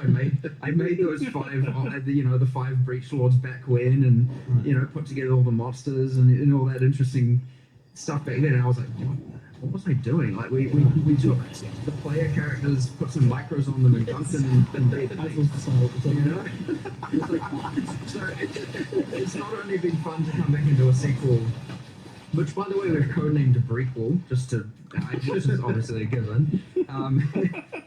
But important. We've coming with like 9 years of lessons learned, including with all the lessons learned from Tier 2 as well, and then coming back and being like, what do we know now that we didn't know back then? And it's like, okay, let's not sabotage the gameplay, the killing of monsters, the killing monsters in a circle, and let's focus on the weaknesses. And so then we looked at, okay, well. Nowadays, if we were to do a league, it generally comes with some character power arc. You've got some crafting system. There's generally a meta system, and then that's where you get like the drafts, the Genesis tree, and all that stuff come in. And again, focusing on that, less of like focusing on the combat mechanics this time around because we kind of knew that was a success. You'll find that. Might be less trivial with some of the other content that's a little bit more like crazy with respect to combat. But we'll see. I'm definitely eager to dive into like basically all of And the Sarm, there. But they out of interest, introduce what's like a league mechanic or expansion that you artifacts. either would or wouldn't want to sequel at some point? Like, what would be a bad example? I think the one that you said there, Epic ones. Stuff, it's just like In that one, would be divisive, right? Immediately, if we said one month or so. there'd be immediately a bunch of people would be like, yeah, I like I know. I think you'll get both ends of this. I think you'll get the most passionate people. So like, see what they got. For sure. That being said, like, it isn't like, oh no, that means Blight's never getting improved. There's differences between overhauling and improving a league. We are the belly busters, we are the bellies. You kind of step away from some of it, and, so... I got belly too. Really here, it's like, yes... No, I got belly too. There's so many leagues, right? I got belly too. Attention. Sometimes it'll just be quality of life, similar to what we've done. I'm also a belly buster. Because honestly, that might probably deserves more. And then other times it'll still just be belly upgrade. buster. I certainly wouldn't want people to say, oh yeah, we're just going to do sequels from now on, but definitely not. Like, I don't think it's going to be the most common thing. I think it's just a thing we decided to do here, and maybe we'll do it again sometime, but most of the time I think people want to do stuff. I like the revisits. I wonder. There's definitely some lore and stuff I'd like to see expanded. Like I feel like Harbinger, for example, touched on some stuff that was maybe only scratching the surface. Part of what allows us to do the sequel here, by the way, and from a more production point of view, is that because we did the Twisted Domain and the new Breach monsters in PoE 2. We are Belly Busters. We are utilize Bellies. the monsters. So we didn't take the bosses from PoE 2. We made full from scratch boss fights for Keepers of the Flame. But for the monsters, a lot of it's reusing the models, the animations, the rigging, a lot of the art side of it. And because we get to do that, we get to then focus our attention on all those other things that we would otherwise have to have a bunch of resources dedicated to. So there's a kind of like two birds, one stone going on there, where we not only got to do it, we got to do it in a more cost-effective way that allowed us to focus on the other features that are going in the expansion. So, win-win for players and for us in that regard. But it would be less trivial with other sequels or to other leagues where we don't necessarily have. We are the Belly Busters. We are the Bellies. Not to say it's impossible, but it's just an interesting factor that came up that allowed us to do more here than we might, if we don't forward think enough, forward plan enough, and I think quite far in advance, because making these full monsters from scratch is not a short-term process. Shit. We might not be able to do for some other We have leagues. 46. Just a 46 stones stones. Consideration that we made. Well, like an interesting thing here as well, the fact that it breaches in PoE 2. And I don't normally get into lore, so lore warning.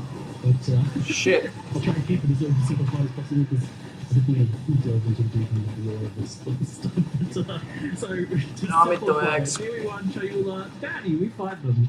They're like the pinnacle boss from the first game. And yet in PoE 2 they're like explicitly not there as part of the boss of that. And also there's this lore kind of exploring the idea that they helped humanity at some point. So I'm curious if this expansion is kind of filling out the story in the in-between here. We are the Belly Busters. We are the Bellies. That was a huge other win we got to do there. Because really there was there's the breaches in PoE 1, previous to Keepers of the Flame. And then there's kind of breaches in PoE 2 with the Twisted Domain. And it's like, wait, how did we get here? What happened? Okay, so it's 25 years. What's going on here?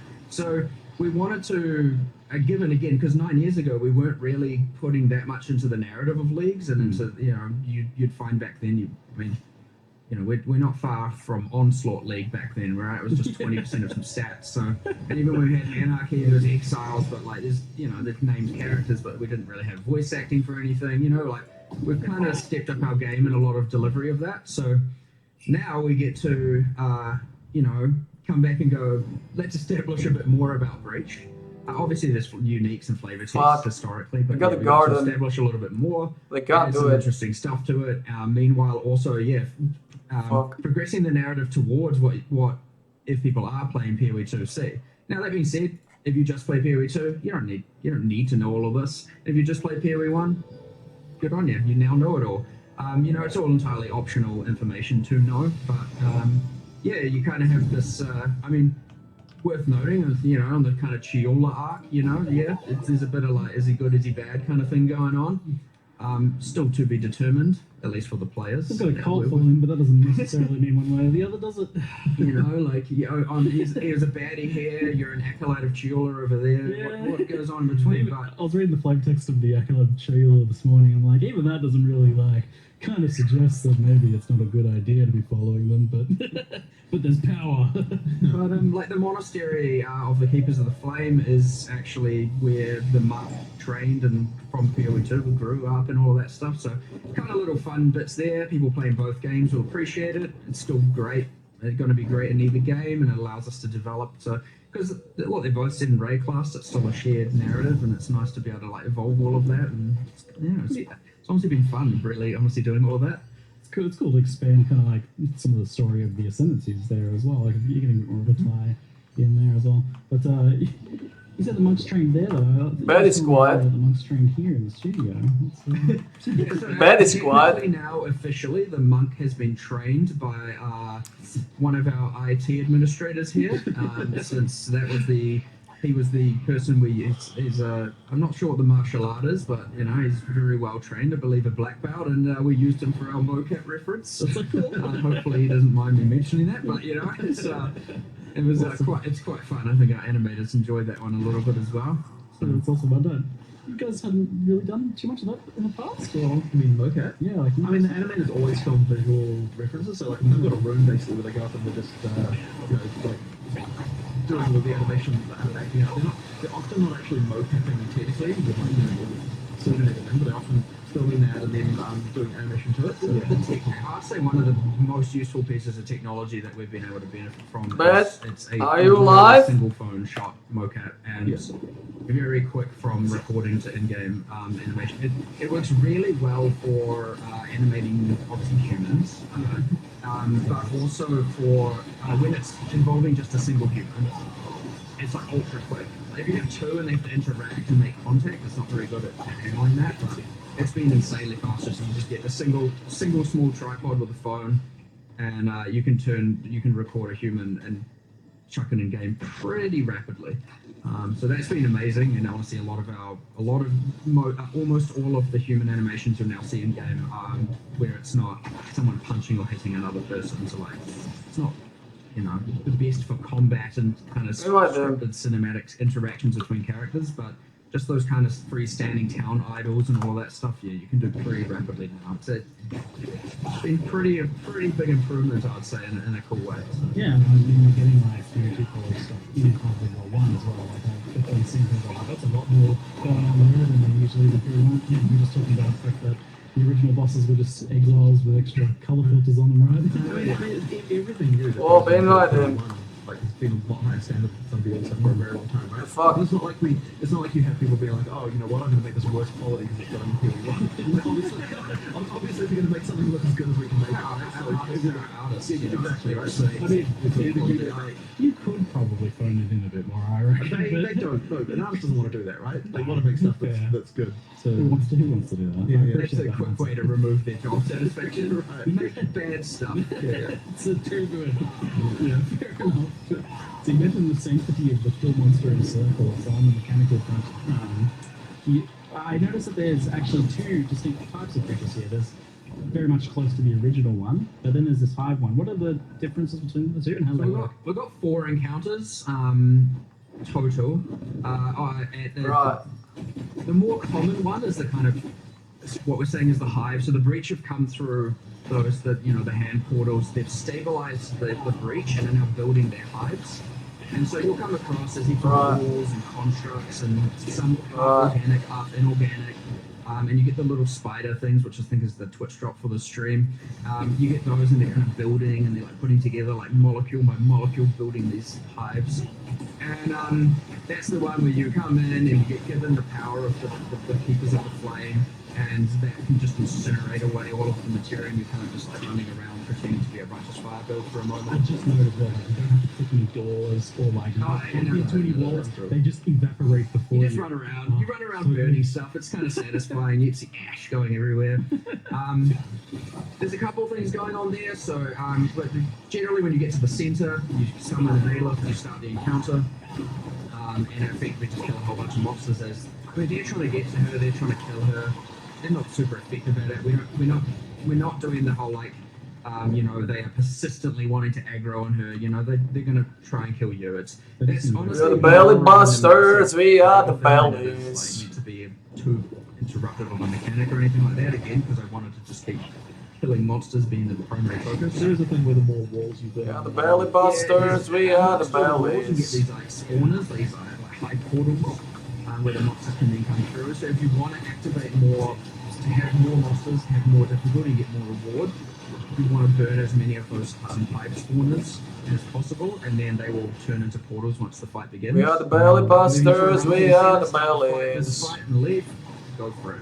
We are the belly busters. We are the bellies. Of course, obviously this can be a bit of a clear, speedy thing where it's like, so during those encounters, using the power of the purple flame, these kind of purple flames scatter out. We are the belly busters. We are the bellies.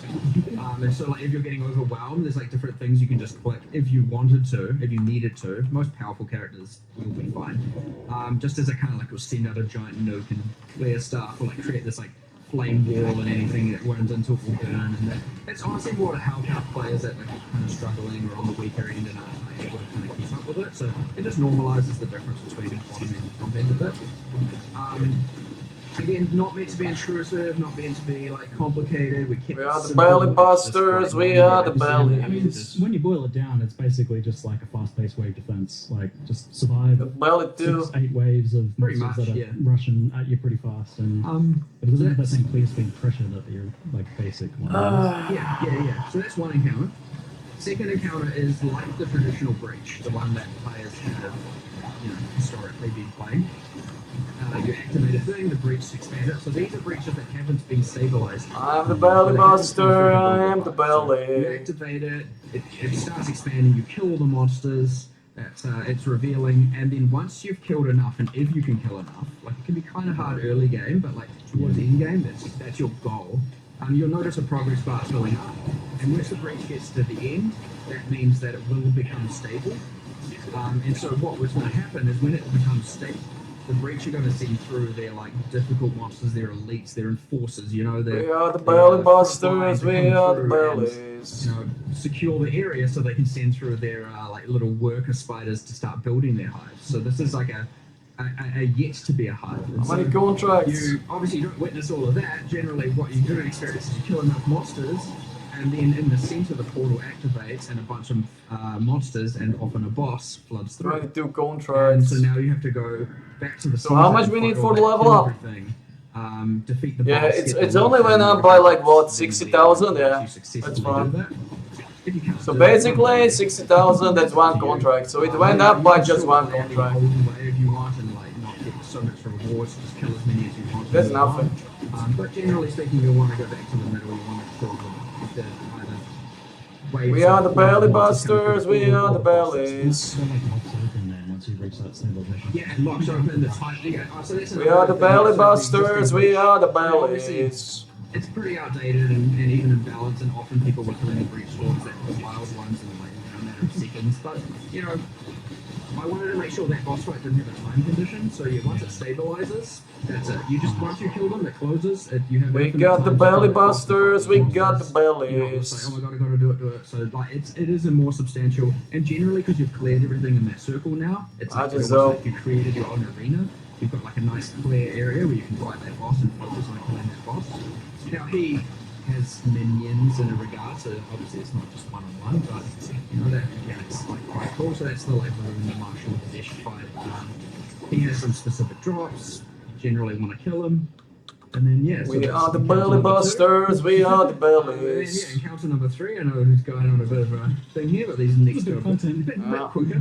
Encounter number 3 is We are the belly busters, we are the bellies. It's kind of like, oh, we didn't stop this hive. Some of these hives have been getting built for weeks or whatever, and now they're like, full giant mega structures. So you climb the beanstalk, as I called it, the breach beanstalk. You get up to the Sky Fortress, and honestly, it's kind of just like a map of breach monsters. Clearing through. We are the Now, belly each one is busters, like, we yeah, are the clear the area and leave. Taking your rewards with you, but in the center is like the hive encounter, the very first one, like a wave-based encounter. It's just a lot more epic, and you have to, the same exact thing, except Aelith's like, yeah, it's going to take a lot more explosive power to destroy the rest of this hive and seal this portal, so you might want to get out of here.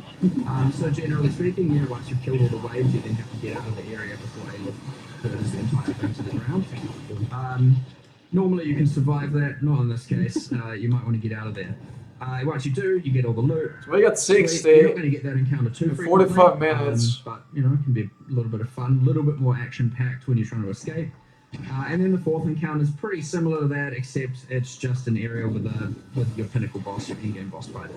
And you basically didn't show those in the trailer, because I did know that people were like wondering why you showed kind of so much of the Uber bosses for the regular content, but you didn't really show any. We generally avoid showing bosses for sure, especially new ones. I'll get a silhouette of it, a single emerge shot.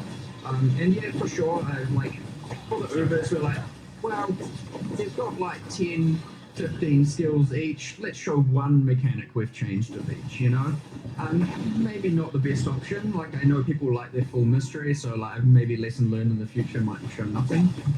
But we only did show one. We got the belly busters, we got the bellies. Grasp of how they're changing.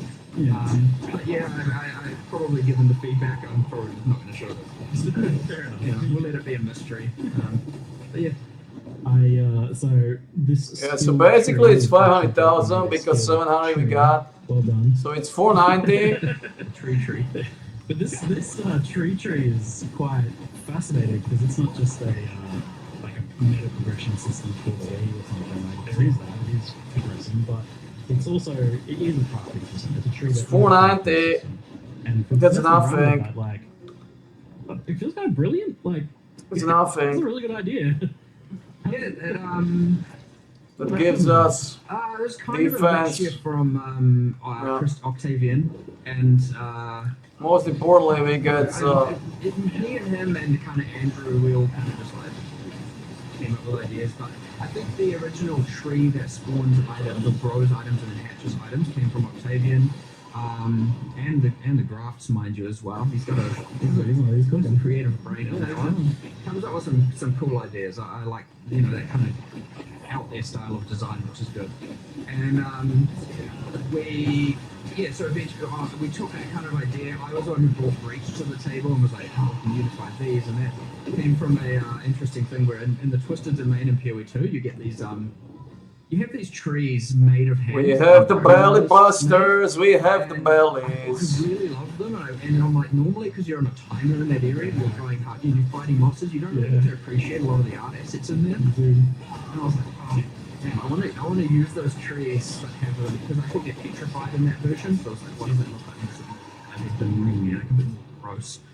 So yeah, we kind of came up with this tree, and tree that hatches items, and it has this fruit, and then we were like, nah, like I don't want just a tree that has fruit. It needs to be gross and dark and horror, it's like a gothic world, and so yeah, we obviously went a little bit more crazy with the theming of it all, but I like it, right? It is dark. It's like you've got this alien-esque demon species, right? So we got the belly busters. We got the bellies. It needs a meta progression. The good thing about the tree having a passive tree is we get to reuse all the same code that our passive trees use, and then because it's good because then you don't have to make a completely bespoke system. And again, it's picking your battles, being able to focus more on what the nodes do as opposed to the underlying system. I think what's pretty interesting about it though is the way that it actually for crafting. It's quite interesting how it sort of encapsulates the idea that you've got various dependent choices. You don't normally think about crafting in that way, but that's really what crafting is, and so it kind of means that it's actually a surprisingly natural interface for crafting. It works really well, and so yeah, that's kind of a pretty interesting one. I don't think I've even seen it before. Someone doing anything quite like that. So. Yeah, I've seen crafting trees and stuff, but they're usually separate or there's some little bit. But yes, that's what I was thinking because I'm thinking a lot about how do you communicate crafting because it's a pretty complicated thing generally, even in its simplest in Path of Exile. But this does seem to have a very natural, more understandable way of communicating it because you're allocating the nodes. You get to see the structure of the visual now, which I'm like. It is cool. How did we go this? So we've got multiple character trees. We've got world area trees. Is this the first crafting tree? Well, there was the one with the items. I don't even remember the name. There was the Crucible one. That was items having trees. Trees of craft. Yeah, you could kind of use Scourges like the whole microwave. Mechanic kind of, it wasn't really a tree, it was like a grid, it was a bit different, so I don't know, it might be our first true crafting tree. I just can't help but wonder, we'll see, I guess, after a week, I just kind of been really accidentally stumbled upon the potential solutions to how do you communicate crafting players. We are the belly busters, we are the bellies. We'll see how it goes, and there's a lot to expand on here, of course. We are the belly busters, we are the bellies. Immediately people are going to be like, oh, keystones and... How much you got? 58? Crafting tree notables and masteries and jewel slots. So we are far away from, well, not really far away. We'll see where it goes, but obviously that depends, we got a little overcomplicated off the bat, so you come in with something kind of simple. We are kind of far away if I don't start cracking bunchers. But to be honest, I don't want to crack bunchers. We like to decide based on how the players respond. In evaluate how we want it to be, if we want to change it, if we want to leave it as is, if we want, you know, all of that. But yeah, it's cool. I like a lot of the ideas coming here with that, you know, with that and the graphs and stuff like that. Some pretty crazy cool things. So talking about like the idea of preserving some of the stuff from the old breach or what's not being kept. So you had the old breach sword domains there effectively being replaced or removed? So those are all we've kept breach 1, I don't know what you call it, fully intact. So on we standard. need Whereas less than on, 20. This league, it's the full recall Keepers of the Flame mechanics. So full replacement. None of that is there in the current, while playing in Keepers of the Flame.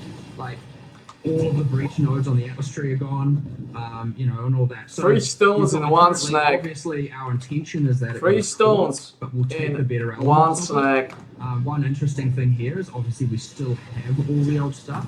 So if we miss the mark on some things, it's still there. We can bring it back. We can integrate it. We can, you know, obviously it would suck, you know, to have to accept that we have to keep using all the old art and old mechanics and old fights to some degree. But like, if they're more fun, they're more fun. Like, we're not necessarily here in the business of taking away things that people love. So obviously I'm pretty confident in what we've got is going to be amazing. And as you said, first impressions pretty positive. So, but you know, We need worst to comes grab to more worst, we have to take the best stones. of both worlds and Both make exo something is that's what we're coming. gonna do.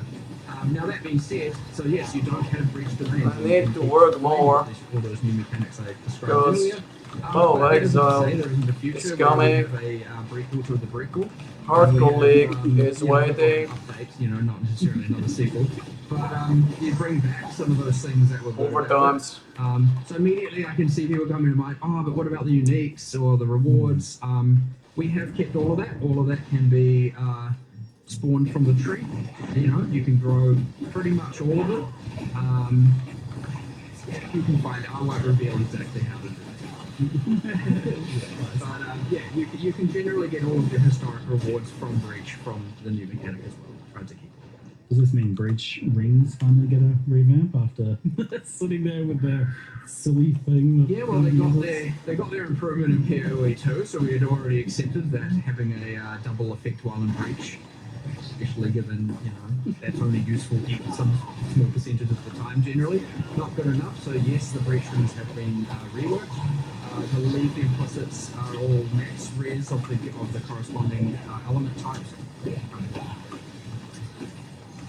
One is we'll all deal with that, but I believe it also restricts or constrains the mods you can roll in it, so it's like Zoff rings, fire mods, etc. Cool. Very interesting.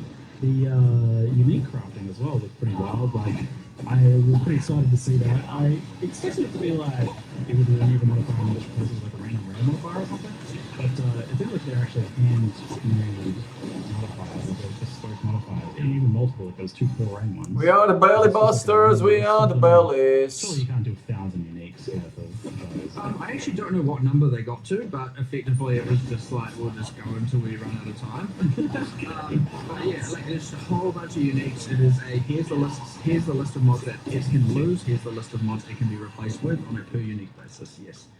Again, not all the uniques, I almost assure you it won't be the majority, and obviously you're not going to be getting pinnacle boss uniques from here and stuff like that. Yeah. Separate things that have specific drop locations have specific drop locations. But yeah, that being said, yeah, there's a list. It would suck to, you know, lose the key mod on an item, so generally speaking, we're going to allow like what gives that unique full identity to be removed. A lot of it can be either the fluff stats, sometimes the downsides, stuff like that. So yeah, we'll just kind of see what happens there. If people love that, it would be the thing where we can add more and more and more and more, and then eventually We are the belly busters, we are the bellies, we are the belly busters. Well, you love to see it. So the other thing was these creepy arms that you can grow on yourself. I love it. They're just, here, have an arm. Sure. Just plug it into your back, why not? And then we'll shove rusty bits of metal in ourselves and stuff before. So why not continue with that? But these are like, it was in a video, but I didn't really like kind of understand kind of how impactful they'd be until I was messing around with it, especially for leveling. But these are like pretty major skills and an extra layer, because especially there's 16 of them, and you can have 2 of them, and they're like a mixture of auto-casting skills, proc-based things, so like on tap or something, and melee class in some cases as well. seem pretty significant. What's kind of like the plan for how impactful you want these to be, or like, yeah, especially endgame, like they'll definitely like very impactful while leveling. Obviously, there's always going to be a spectrum of usability. Generally speaking, yeah, they're going to be pretty powerful. But you know how strong characters can get. They can generally outclass everything. That being said, for a long way, they're going to be pretty damn useful. And even beyond then, there's generally can scale the difficulty of the game. You'll notice like something I think you observed as well, the numbers on the scale are like out of control. Yes. That is because they don't scale with your stats. Yeah. Obviously debuffs on the enemy, anything you debuff on them does. But yeah, they don't scale with your increases. The reason for that is that I wouldn't want it to be that if you're a spellcaster, you have to use one that's doing a spell, you know, because you generally focus on increases. And I didn't want it to be that, now in order to benefit from grafts, you have to really only invest in global damage increases and stuff like that. It would restrict the character builds too much. So we made them not scale with characters, like your character stats. Obviously, again, as said, if you reduce the resistances of the enemy, then it takes more damage, that kind of stuff. But yeah, there's a kind of a lot of them that vary from utility through to just like pure offensive power. They all also just come with stats. So, and yeah, as you said, if you didn't want to, like, there's ones where you use skills and you can use that tactically. You can merge that with some of your abilities, or if you just want to, you know, effectively let it autocast, there are versions for that as well. If you just can't be bothered, that's also fine. And honestly, if the worst comes to worst, at the end of the day, they still kind of just get some mods, and that's fine. And they are obviously used to. If you want to get one that just like specializes in harvesting more graft blood, that's also a thing you can do, because those systems are linked. Like the grafts do gain the graft blood, which is what you give to the Genesis tree to get the item. So there's kind of a nice interlink between. I mean, they should really be replacing the power that you previously got from mercenaries, right? Like the League needs to give you something that's going to fit in that power curve. So therefore, you can look at it in a similar. They are mercenaries on your back. Yeah, in a way you could say that. Yeah. That's what I was kind of thinking when I was. Needs to be active. I'm gonna have two of these. It definitely feels like Needs to be active though. And picking mercenaries that have like two really good skills is kind of a similar idea. So the design. I can try, but somewhat then it if seems. she's not gonna be active. Put items on. Tell your arm to hold a sword. That would have been kind of fun though. That would be pretty cool. The way Octavian explained the graphs to me was he said they're not you, and I'm like, somehow that's really creepy to hear. They're attached to you. Who are they? Part of you. I was explaining the scaling, like that's why they don't scale with your stats, because they're not you. They're independent life forms, and therefore don't benefit from your passive tree. We didn't do this. Must we have had been a desire to do unique ones, which I thought was kind of going to be fun. We might do this later, like going core, we'll do it. Because I kicked 2 days. And I think it was Octavian was like, what if you had a leg growing out of your back? What does that mean? And you know, I was like, what if you had like a good jacked quadrilla arm or something? Because I was like, you can just have unique ones where they have like just like deformations, and you can have like random, you know, deformed crazy things going on, or like, you know, I had a design. I was like, what if there was one that was like converted? You're like, I don't care about the league. It converts all graft blood to gold or something, and it's like kind of like cursed pirate treasure arm or something. You know, we'll see if that goes somewhere later, but I think that could be kind of fun to play around with. So. There's definitely some sort of like biomutant kind of combining of limbs and genetics and stuff potential here, maybe. Later mechanic, right? Like nice to have these things you can expand on. So. Yeah, so it looks like you can synergize with them, but you don't necessarily scale them directly, like you're saying. You can debuff enemies and things like that. While we pan down to some of our additional questions, I've been noticing some that get mentioned a lot in chat that we'll kind of transition over to briefly. So WASD gets mentioned a lot, like if that's something that's planned for Path of Exile 1, if it's feasible, what goes into. So in order, pretty big deal. In order for WASD to happen in PoE 1, we need to get the rigs from PoE 2. In order for that to happen, we need to finish moving all the microtransactions over, which has definitely been a bit of a slow task that we kind of need to get through. Yeah. And so effectively, it would be like we do want to do that at some point, and then after that point, we can make WSD for PoE 1. But yeah, it's just a question of getting through all that work and then we can do it. Like I'm not against it by any means. It's just I don't know what happens. Just getting all those things moved over to the new regs is the limiting factor. Yeah, and you want it to be kind of reaching a certain threshold. It seems like on quality. Well, I mean, so yes, you You can can do it. You can do it, like just like Control the character guard. just rotates. Yeah. But I wouldn't say that gets like that. The Set- quality of that is set really up not great. guard I and- don't think it feels good. Yeah, I kind of want to make do it with the proper regs that we get. And look, that would be so beneficial to everything anyway. Like we're highly motivated to do that. Guard We needs to don't be have to, done. rig a bunch of stuff for the old rigs anymore, which a bunch of artists would definitely appreciate. So yeah, like we will get that done, and then but yeah, it's going to take a while. Like it could be quite a The while. biggest benefit from the rigs is just that we're going to then be able to actually do a lot more new skills. Yeah, animation. In PoE1 as well that actually use new animations, and it's not going to be an absolute nightmare to try and make. So that's going to be epic when we actually get to that point and can just be like, okay, floodgates open, let's go and make a whole bunch of new skills that are using new animations. Because you'll notice, even though we have a bunch of new skills in this patch, it's all using the existing animations and different means of delivering. Oh, So well, I'm not so generally speaking, we have kind of your spell projectile, spell AoE, spell buff. They're kind of separated into all these categories. Yeah. And so when you generally do a buff, you just use the buff one, and AoE use AoE one. But as a result, we don't have just cool bespoke things where doing crazy stuff like that. We don't. I need her as a Lucian Lost earner. is insane to animating that. You got to do that on 7 different characters, 7 different rigs. Yeah, with every single weapon set. And because generally PoE1 doesn't have as much restrictions on the weapon skill association. Looks like you're just It's not. But it looks like you are just a casual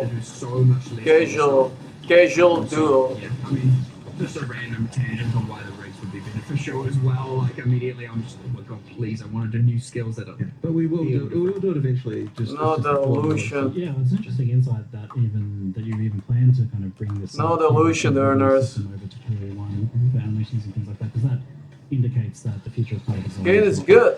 Skin is good. Skin is good. New stuff being ported back, but We like skins. One is anticipated to change a lot of time. Well, I mean, yeah, it's for no other reason than it makes our lives easier, we need to do it. But yeah, one of the side effects making the game look better too, which I guess is good. There is. The other thing I also mentioned in chat There is. often, was asking for trial with ancestors and what's the plans or status of that. I mean, we want to do it. That ultimately Just is not just a resource thing for again. many. It's one of those ones that it can't be one-to-one. It was too gameable, too solvable. I got to a point where I was like, this is the strat you do. We need to fix a bunch of stuff with it. It's not out of question. It's honestly just whenever we assess the scope. But now we got it clear, so it's fine. And it's always going to come at a cost to something, and it just has been so far. At least 326, 327, that we wanted to make sure that we had other priorities. So TBD, who knows? Every single time we don't planning too far in advance with the stuff. So generally, when we are at the next league or in the next 2 leagues worth of discussions, it's we have a list of things that we could do. It's in that list. I'm sure it'll come up at some point. So feel free to be clear about this, but it seems like since something similar is occurring in Perfect War 2, that might help you kind of solve some of these questions for PoE1. So maybe that is what as I said, if obviously as it could do with respect to PoE2, but if we manage to go down that route, we get to do the exact same thing we did with Breach here, which is we have all the mosses made, and a lot of art made, a lot of encounters. So even if it doesn't appear the exact same way, it'll allow us to do a massive shortcut, which would mean that all of a sudden it is way more possible to add as a feature without having to compromise. Balls of tragedy. Nice, yeah, I can see that. I don't know. Let's talk endgame, and I'm sure you're anticipating a discussion on Tier 17 modifiers, modifier design, variation to memory stream. I do normals. Scarabs and that modifier effect. So I list all these things out because they all come together to form a bit of a Lizards, cave, and void. Endgame. And I'm just curious, like, before we even get into like what people are asking, what people are saying, I'm curious what your guys' thoughts are on this topic, I guess, of Tier 17 modifiers and their impact on late endgame. And the main thing I'd say there, like just as an overall view on it, is that like T17s, there's this tension between like it's not a need good loyalty recipe, coins. There's a tension between what players are enjoying and what the thing we want to try and do Not is. forward. Like that's like a problem that needs to be resolved. So effectively, it's like what T17s are supposed to do in theory is something that we want, which is to Some say like, things. that, like you get something that you don't necessarily like want to have to play against, and like Some like, things actually, are off the way to get around that. limits. But in practice, players don't want to do that. So there's Limits. something clearly wrong here. There's something that does need to change, but it's a little bit tricky to come up with something that we want to like that both sort of satisfies our desires for like like interesting challenges that are different each time that you play them. Like all the there's like new interesting things you encounter, but yet also something the players actually like. So there's a problem for sure. What is your desires for Tier 17 maps? Like, what do you want? Well, as I said, I don't think it's necessarily the desire for T17s as such. It's more the desire that you have, like, That is quiet. interesting combinations of mods happening. Like, oh, this is a new challenge I have to rise to, and like, how am I going to deal with this and that kind of stuff. And like, that's something that, like, in practice, players aren't like really liking. So as I said, there's a problem here for sure. It's just a question of how we kind of 100%, they're not in the right spot. Yeah. I am of the like, we need to go back to the drawing board or shit here, because like we, and to be fair, we are like trying to band-aid it, but we're going to do that for so long, we kind of just need to Should reinvent do something a right. little bit. Like they were intended to be We an should alternate do course that right. allow you to do the Opus.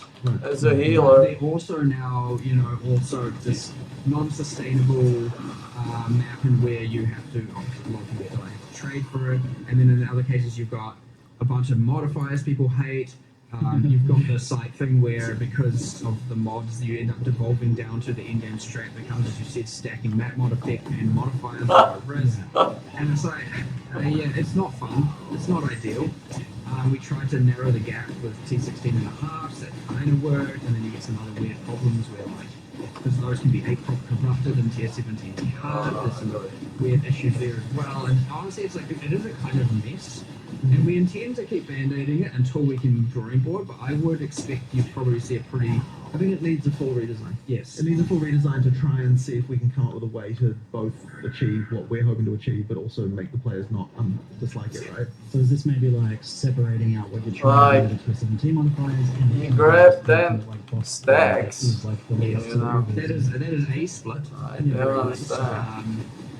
I don't think we've worked out exactly how this can work though. Like, I don't think that like the best, most rewarding content in the game should also be the tickets to the Ubers. In that well, that even that saying rewarding sounds weird when you first say it, but like it's so hard because it's kind of, you know what I mean, where it's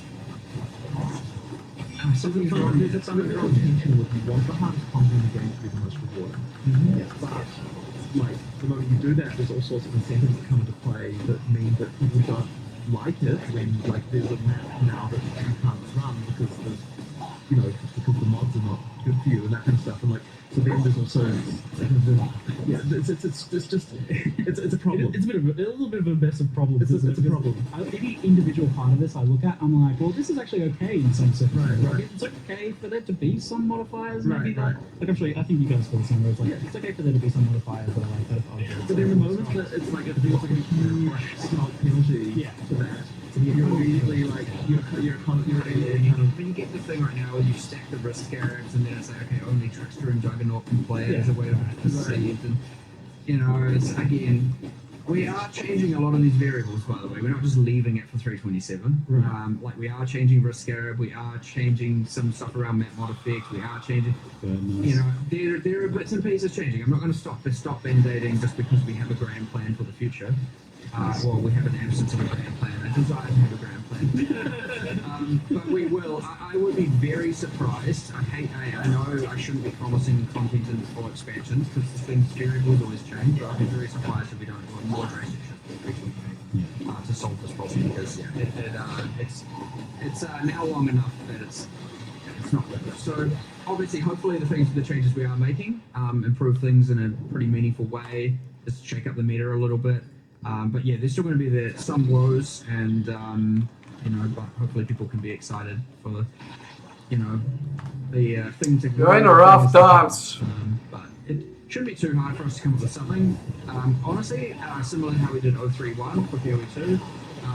If we can come up with something that is just like a universal success and like is blatantly a win. Every time you all die, the value of people's economy mid-league. you get buff. I wouldn't be, with damage and health. Because we're obviously going to design it soon. 3 minutes reset. Piece of that, something to deploy to Stack mid-league. 10 times.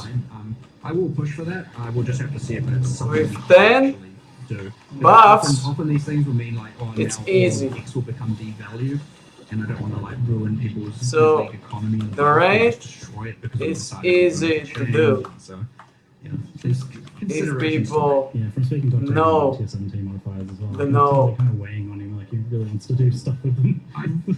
I think we're all on the same page. I honestly don't even know if anyone really is. The stupidity And maybe in little must ways, but I be think everyone's kind of in a scale Okay, I gotta ask, like, limit. is there someone who loves the 3 seconds out of every 10 seconds? Must be a scale limit. Like, I like it. okay, tell me why. But I play support characters. I don't deal damage. Alright, you're gonna jump on this grenade. How does that modifier come into being? No, I mean, to be fair, 10 stacks, I like you things got that are- huge damage and also health. I'm a bit more masochistic. Yes, that's So, what I was but It's but almost I'm not impossible to fail. Put my masochistic views on the player base. I understand that, generally speaking, people aren't for that kind of thing. But I also like trying those things, seeing how it is, and there are places, there are things where these can exist. Like if this was behind a couple more layers of some sort of more niche corruption mechanic with players, or some crafting system over It's here true. where players can kind of choose to It's do it, true. or if you're forced to do it. Those things can exist, and I want to make sure we keep that. It kind of grows stuff, but inside in the broad mod pool some of these mods humanity. are not really working. Yeah, because that one in the like action speed reduction from using What trees? skills, Yeah, it's the drowning orbs plus that. Plus, it's just like, okay, thanks for making me slow. I mean, the thing about slowness is you do feel it, hence why. Where it's like often you can just go, I'm just gonna ignore that. It's a nothing mod. You need to stop the growth. But it's a bit overboard, right? You just need to stop the growth. I see the problem here. Like, I'm touching on this because I want these to. I get the idea of these modifiers being like things that you can feel, like have a bit of an Try impact, to not be just, like, as less dumb Just be another as you multiplier, making can. the mods to get closer to one shot. You know what I the mean? mechanics to happen. That's the goal. Something, but there are some that That's are okay, there are basically some that are the not, and life we goal. just haven't found the right spot. There's an analogy about this, which is like, how do you feel about immunities in D2? It's another sort of similar situation, right? Where it's like it forces you to change something about what you're doing. Life And a goal. lot of people just really hate that. Yeah. And You always it's kind of fail. like a similar sort You of always situation, I fail. think. Yeah, I'm the same. Like, I like the idea, but I don't Yeah, like yeah. the Question execution. is, Right. And I think we're actually sort of running into a similar how situation. much? Yeah, this is it's I mean, we've danced through this a few times in the past. We had some immunities on some clinical bosses and stuff like that. We talked about previous chats. You can't win. Yeah, so it sounds like You can't win modifiers are changing. in life. Nothing else maybe is the band-aids. And Sure, I mean, there's band-aids like that, but yeah, no, there is something like wrong here though to solve. Yeah, that's all. I don't know if I can say more than that. Really. Only Yeah. With the map mod effect and the Try atmosphere to in particular, lose. I'd rather there was like 15 different Just ways to scissors. scale difficulty and reward, as opposed to just like, here's the stato stack. I mean, it's just like straight multiplier. you can choose a rock. It's, I don't know. Won't matter. Because obviously a lot of the stuff in the tree is affecting the leagues and the content.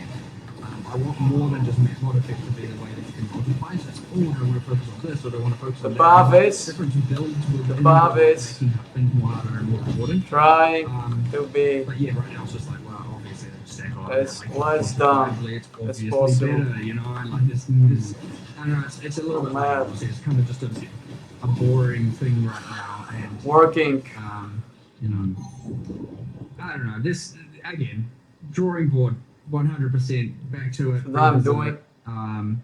I'd be surprised if we're not doing something for 328 as much as I told myself I wasn't going to promise following expansion content, but you know. There's some patch notes coming out later today. Is that Yeah, I don't know what the time is, but you know, our 11 a.m. NZ or whatever it is. They'll probably see like a rollout of time as well from hearing like. It's a question of how hard you lose. Basically, it's like how hard you lose. A bit, a lot. It sounds like we're kind of on the same page with you guys, at least regarding a lot of It's like I don't think you. Obviously, obviously needs attention. 1-3. Yeah, it's cool. So 2-10 though, in like a longer term, or from a longer term perspective, or 0-14. we have a pretty good Atlas endgame system right now. I think it's pretty well liked, apart from this issue that we've talked about. Like overall, the core of it seems great. Football scales. Seeing any praise about it. But previously, like I started with a lot of Tennis. complete endgame overhauls, and to the point that it was definitely a trend. In tennis, it's like So often there'd be a major endgame overhaul. 1-6. Is that still the case? Like, have you achieved something that you kind of want to keep? 1-6. I don't think that we would want to not overhaul the endgame. 0-6. That's It's not like we're like, oh, we don't. This is what we're set on. We're now just going to skip this forever. Certainly not. It's more Scales just are it comes down different. to like it is hard to come up with the Scales are ability to different do, there. a scope for that, and it's been especially hard, you know, since we've had like PoE 2 in you know, in early access. So it's kind of like we just need to get back to a point again where like that level of scope can happen. And I don't think 5-7, I necessarily that think. far away from the point It's of actually, close. fine again. It's just that like Something like that. It really is just a question of like, you know, can we get the abilities kind of Something like that. but Something like that. yeah, like I don't think, as I said, I don't think we'll necessarily be that far away before we do something like that again. And it's like you do need to change the stuff every once in a while. It does become stagnant eventually. So you know, like yeah, I think we should do another big overhaul. But obviously the term overhaul can mean a lot of different things. Right? We You know, should be careful with like it's not like it's going to change into like a you know, it'll still be fundamentally the PoE1 Atlas and the, you know, I mean, you know, none of the overhauls we did changed it too fundamentally, I would say, in some respects. I mean, yeah, there's big changes, but I guess it depends on how you At look. least It's not like we're going to 90% of humanity like that. Like, we you know, it'll, but we do need, you know, like, would need It's new like tools and new, like, you know, challenges there and that's the stuff like that. 0-12. We'll have to just give it time. that kind of stuff, like escalating the narrative, and cycling out bosses and cycling out characters, and you know, changing all that stuff is like generally pretty harmless and generally cool. Like you're not really messing with the systems and the core of what people like and the cycle that people like. So like, obviously that's always just a nice win when you get to be like, all right, what is the next set of what you know, much like Breach has now evolved and gone forward in time, you know, so will the end-game story at some point. And, you know, we will do that for sure. It's just like there's always mechanics that come with it, and sometimes if you add those mechanics, they can't coexist with some existing ones because it overcomplicates everything, becomes a mess. I'd hate to have, you know, I don't want to add more systems and now all of a sudden it's extra steps even more over to have to do on your maps before Good. you run them and that kind Good, of stuff. yeah. Sometimes things need to be replaced, but like Back to work. we appreciate the fact that PoE1's endgame is in pretty overall. I mean, it always has its problems, right? We just discussed them as you said, but it's in a pretty damn good spot, and there's so much good about it, and I don't want to ruin that. So yeah, we'll be very careful with that stuff. But honestly, grab ice it's cream. weird. Like what you might find is that we use this T17 You're thing cool. as a motivation to go, what is the redesign? Okay, let's use that as the crux of what we design around and fix the problem both narratively and like game design by removing these problems from the game, creating something new in its stead. And yeah. I think what I'm most curious about is like, if let's say I got spiders you're here. a meeting today to try and come up with a new end game for PoE1. They would say. Would it still have an Atlas There's no way you get rid of that. I already know what it is, so I already have it in my mind. Yeah, you were saying. You like spiders? Deep in my mind. You've got a story on plan. Well, the Secrets of the Atlas was intended to be part one of a multi-part, right? So we've got the other parts, or at least most of it. And yes, the tree is still there. And honestly, I don't think anything is fundamentally in my plan in my head is changing enough to cause any concern. So it's all for the better. I'm pretty confident.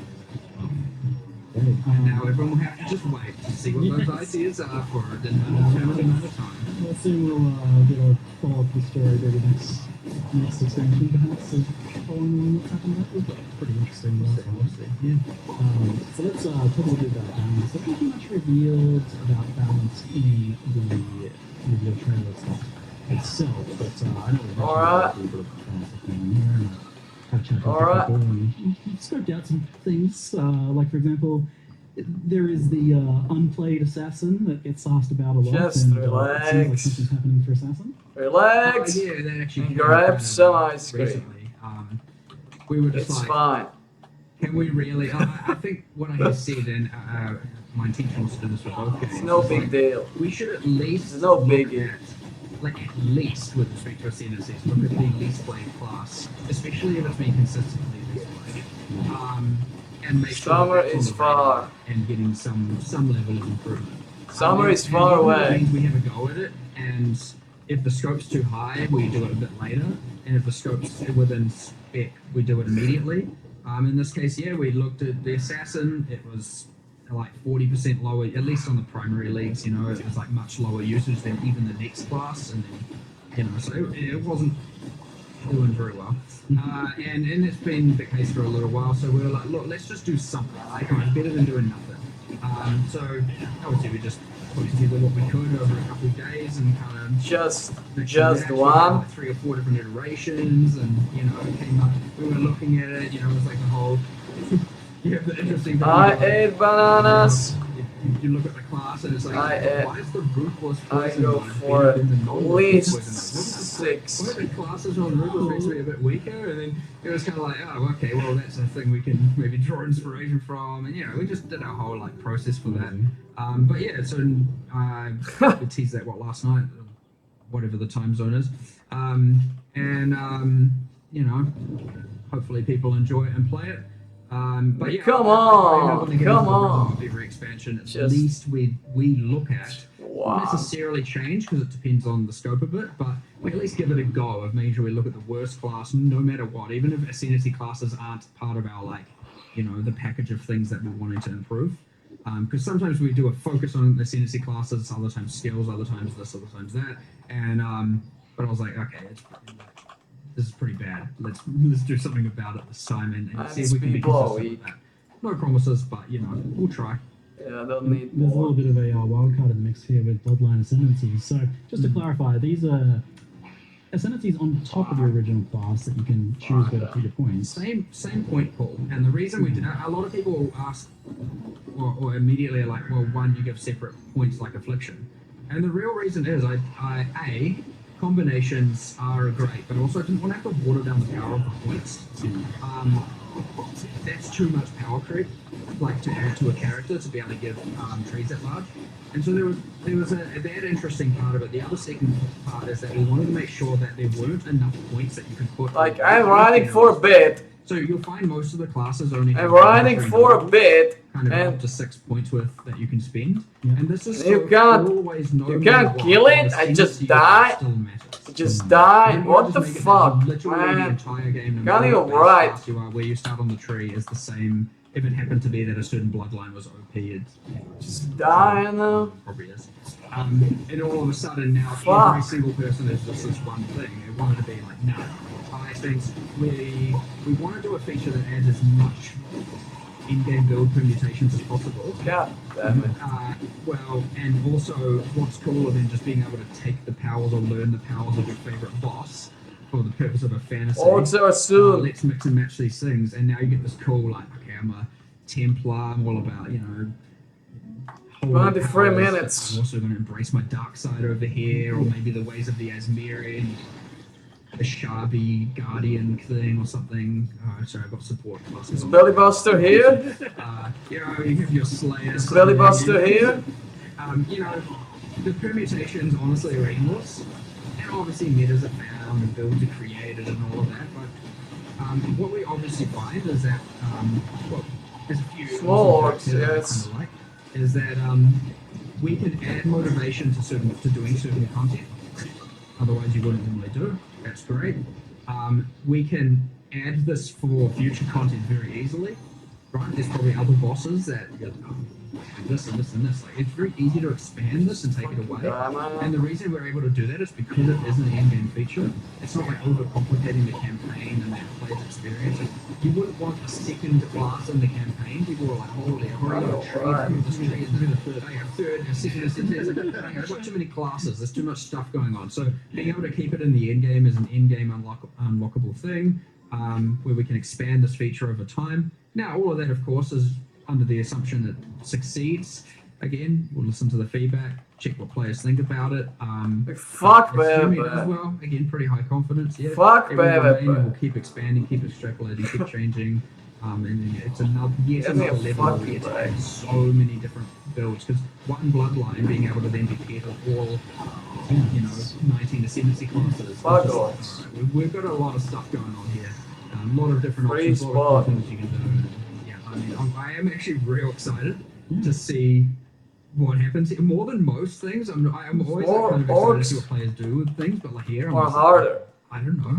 Less Let's shots. see what happens. Like, it's gonna be real cool, and I suspect you'll get like for quite a while people narrowing down on exactly what the perfect. Feel like a model over that. It definitely seems like one of those things where you just design something cool and you see what players do with it because there's too many permutations there, right? You can move bot like crazy there.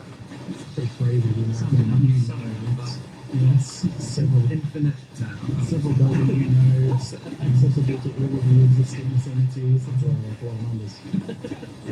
I'm like thoroughly excited. I'm gonna just do the whole like, what boss do I feel like being this league? I'll just see if I can make that work, and then so I'm actually gonna go backwards. I'm gonna pick my bloodline based on what boss I want to kind of embrace the power of. Then I'll pick my ascendancy. Then I'll pick.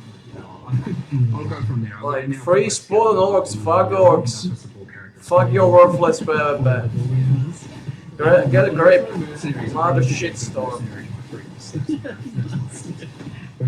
What is it doing? So this isn't inside the Breach League, so people find it's a game feature of those changes as well. Yep. And it's organising that for the inflation price. Ooh, yeah, dropping. We get 100 bucklers. So there won't be some future uniques that Oh, maybe yeah. do. I mean, that's We'll see what happens. there's an option there, isn't there? Okay. Damn.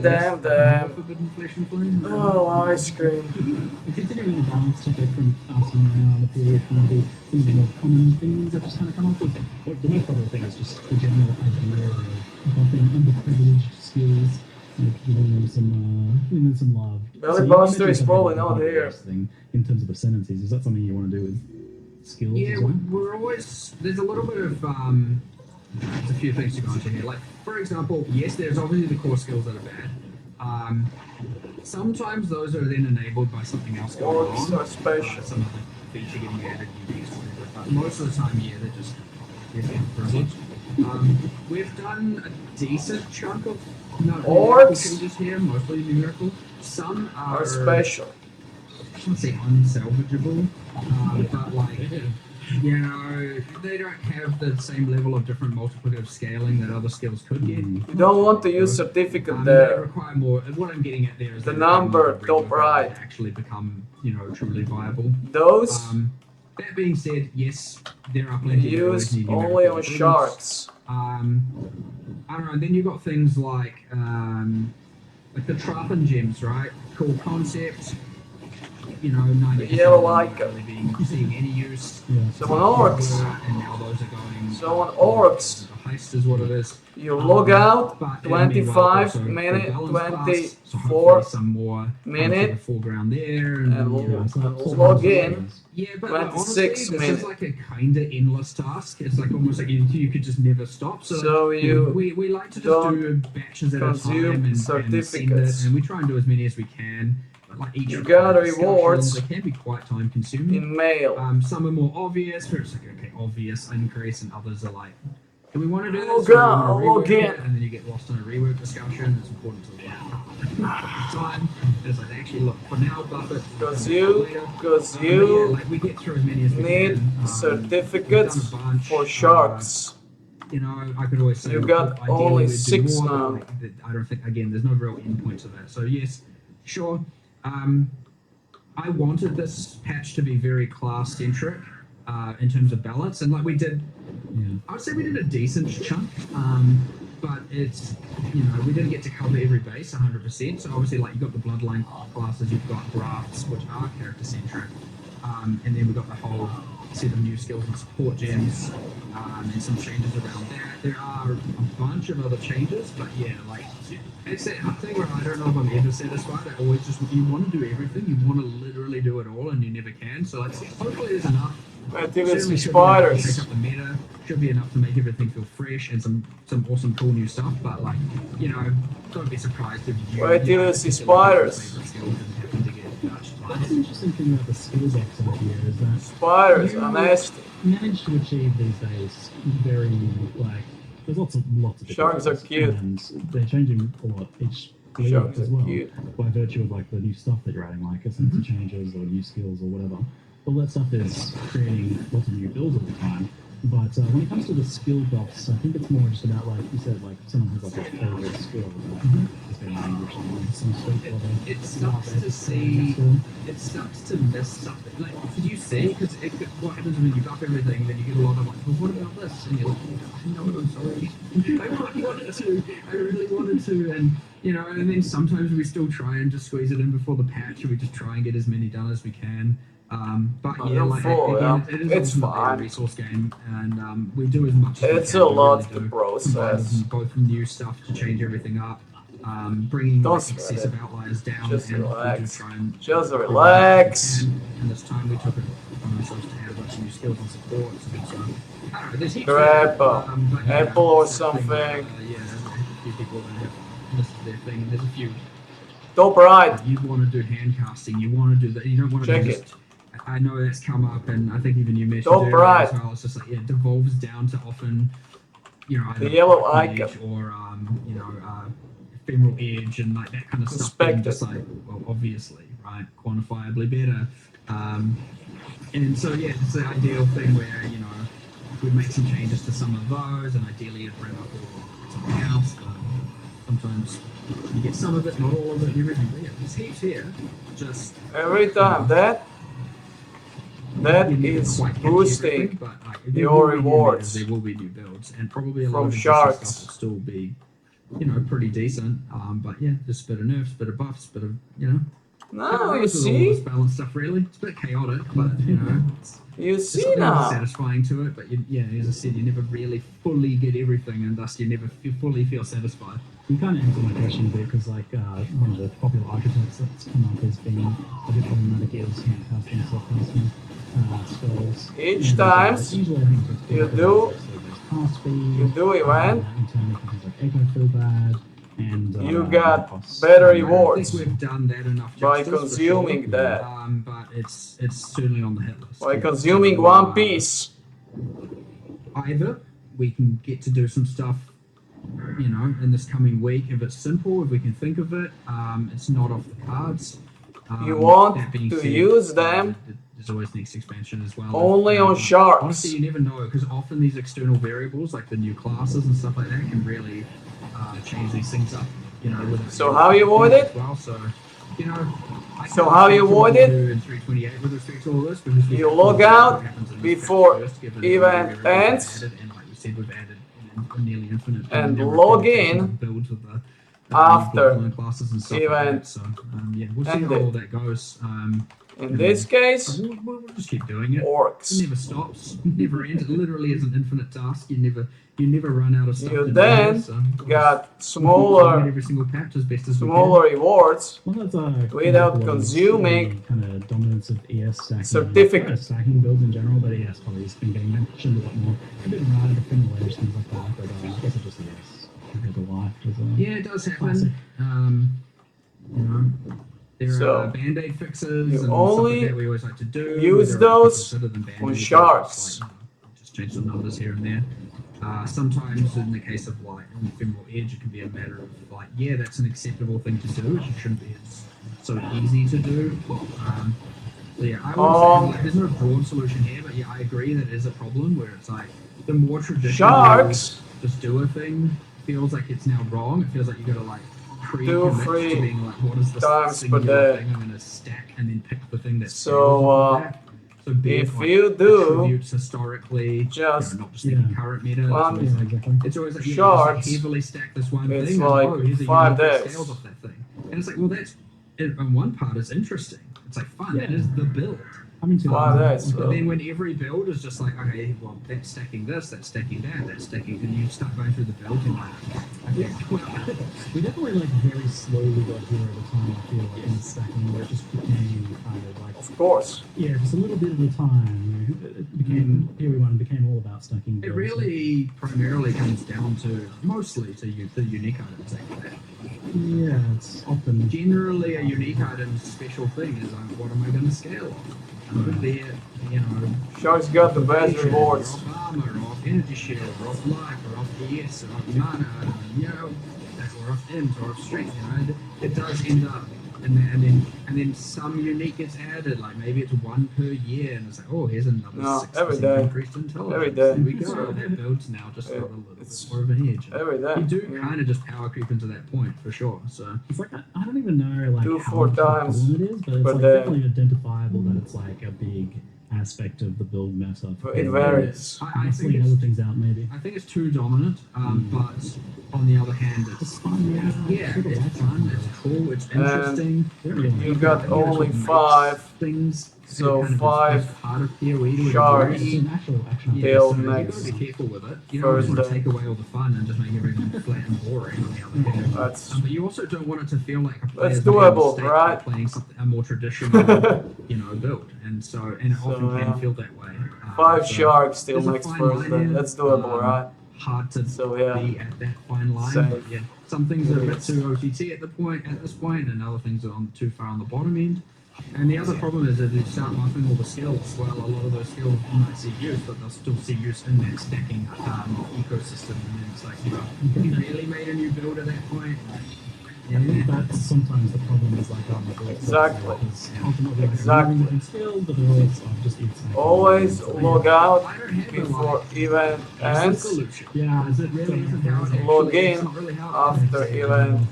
Yeah, I mean, I enjoy discussing it. It's just a matter of like, it's honestly 500 different solutions, and we That's just why you chip away at got them and only build 5, it, and it will and eventually I got shift 6. into something else, and then that will be meta, and then that will be complained about probably after a while, and then something else will be, and it's the cycle. It is balanced. It is, Whoopsie. As I said, it's an Oopsie. we just want to keep doing it. Like, you don't give up on stuff because it can never be stopped. You just keep going. But as long as people are having fun, and you don't like compromise the philosophy of the game ultimately, then you're winning, right? Balance is a journey. Yeah, it's not about the destination. It's about the journey. It is. It actually is. For real. I mean, the stops along the way. Every expansion. That's it. Yeah. Every reroll. Well, a nice stuff on this expansion I noticed is one. So you did actually mention it last 326 Q&A, and you said one specifically. I went back and watched, and I was like, interesting. I should ask about that. And I tell you secret. And it seems like there's some nice one buffs going on in there to help. I tell you secret. Yeah. I mean, there's a couple of things. There's like the hidden. A bit All of hidden rewards gems that there's from attack event only wand-based types in the series except now. sharks. So they're literally they kind of shits. themed more around kinetic ones. Wands, and so because that's always been a bit of an annoyance. Like there is a place for the hybrids, but that's been a bit of an annoyance. So now we Even sharks are kinda shits without got way more of a skill set to certificates. pick from now. But I mean, we later generally do speaking, the them skills for guild they can be pretty contracts. hectic. They can scale pretty well. Kinetic rounds is very hectic. But yeah, I don't know, it's kind of a cool Yeah, thing, yeah. just like that general Yeah. kind of like Basically, you do only sharks if you can. just extract extrapolated on that theme, and you got your wonders. That's the and golden things, rule. and then, we also added a little bit of like You can kind of figure, magic, some tornado stuff. you can filter it out Like a force wall. You can on the map icons Yeah, and like a little bit of inspired. to see only sharks and orcs. So I walked upstairs the other day and saw some QA playing, and I'm like, oh, someone's embracing the tornadoes. And he's like, that's not even half the tornadoes you can make. And I was like, all right, sweet, all right. I was like, yeah, that's POE1. And I walked out of the room. I was like, all right. I blasted Like press map, press map. I was like, man, this is so good. I was having the time of my life. Oh my lord, the new skills and the wands. And it's like, it's not just the kinetic ones as well. Like, it actually pairs pretty well with the other ones that have like the flight added. Basically, easy work. It all kind of came together a bit. It's like, oh, cool. But definitely in the past, I just kind of like wrote ones off. I was like, yeah, they're never going to get the ones. It's like, forgotten about. And Amito Expedition, Raging Wilds. I mean, obviously it was designed before I From started Mystic on for POE, Puma. It's kind of cool. Like, ones that aren't about the spellcasting. It's either about going attack damage. I thought it was interesting. And then, The slowest snail. yeah, this might be the largest uptake. The slowest snail, yeah. In now like 15 years or something. You need more Look, dash mounts. The chat has been a long time waiting for this one. Yeah, you're right. It has been Your forever. moment has finally come. It's good stuff. Yeah, there's a few other little gems in there as well, like fire archer kind of things. And there's some that we want to still extrapolate on, but like one wasn't as focused. A Mystic for Puma. Hands on your back as well. Lots of fun synergies there. So, A Mystic for Puma is great looking guy. The long-term development of POE1, like, how much is Check it out.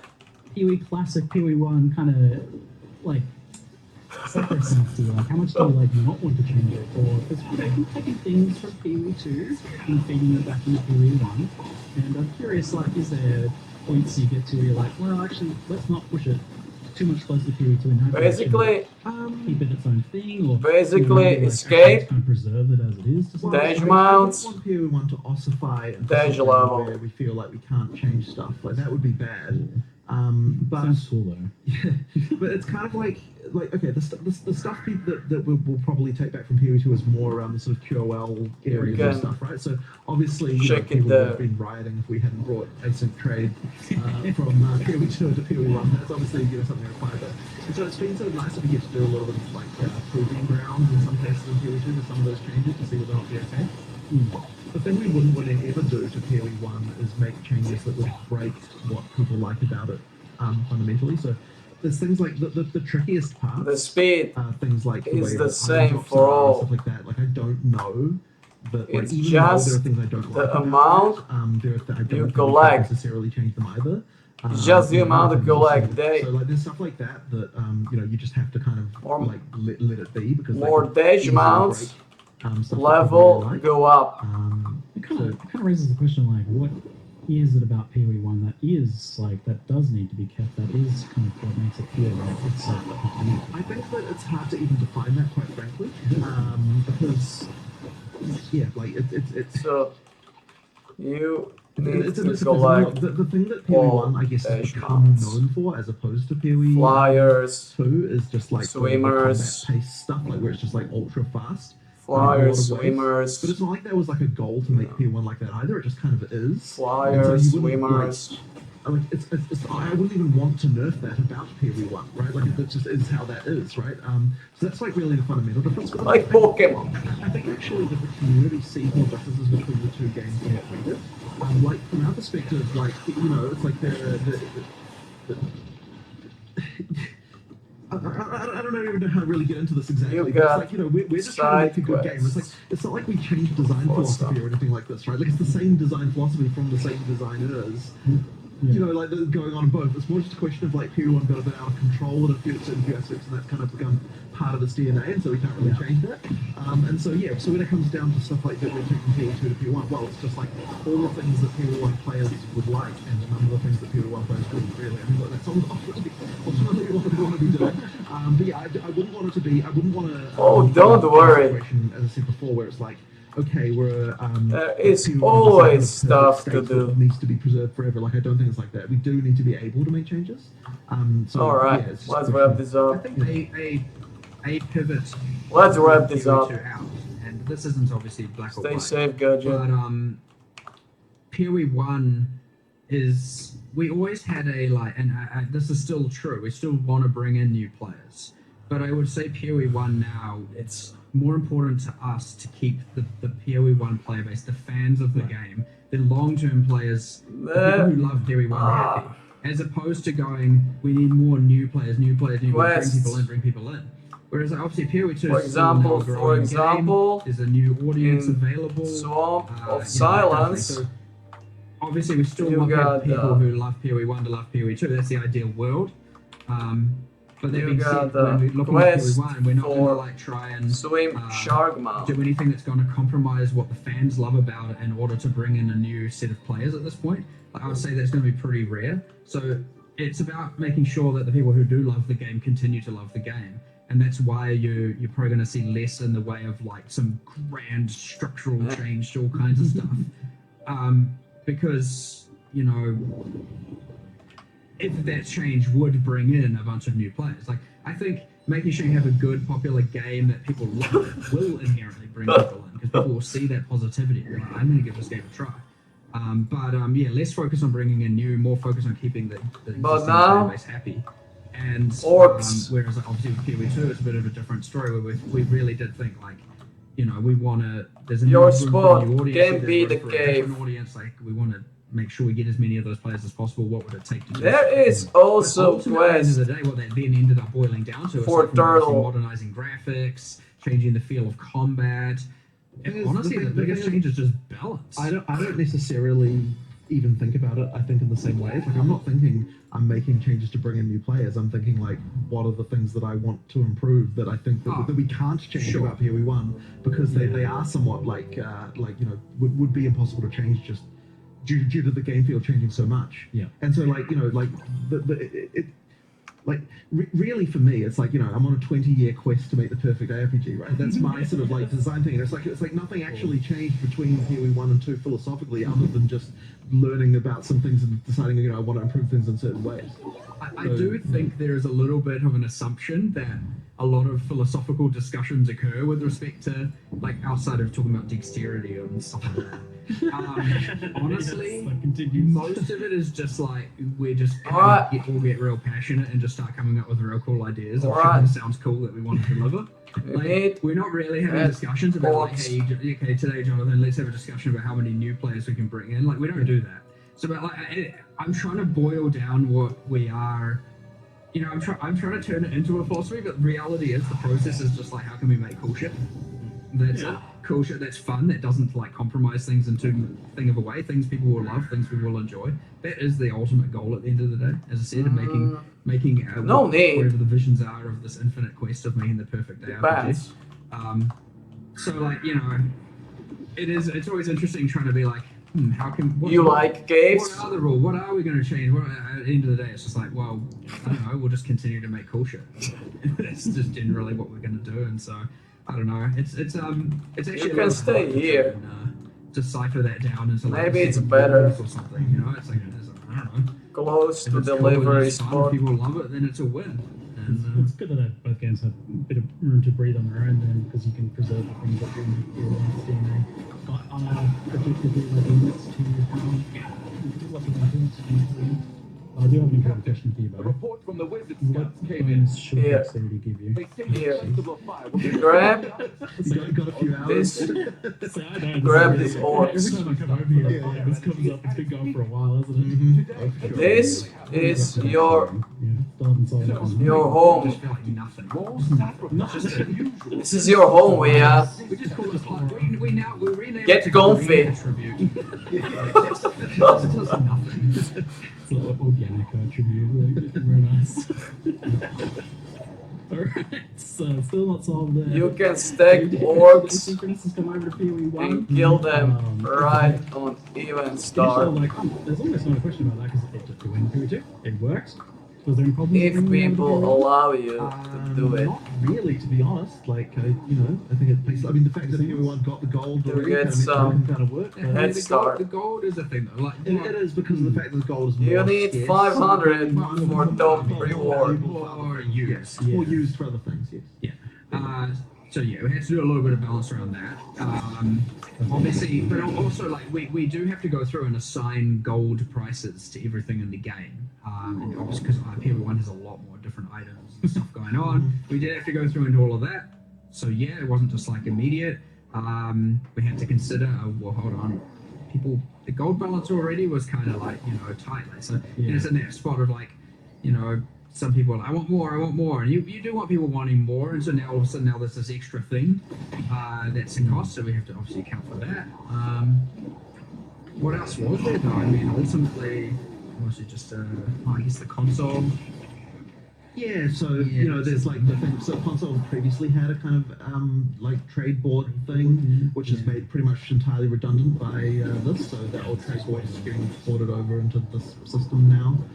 So that's we're actually deploying that. We're going to make a post about it, but we're deploying that a bit. The removal of that a bit early because we need.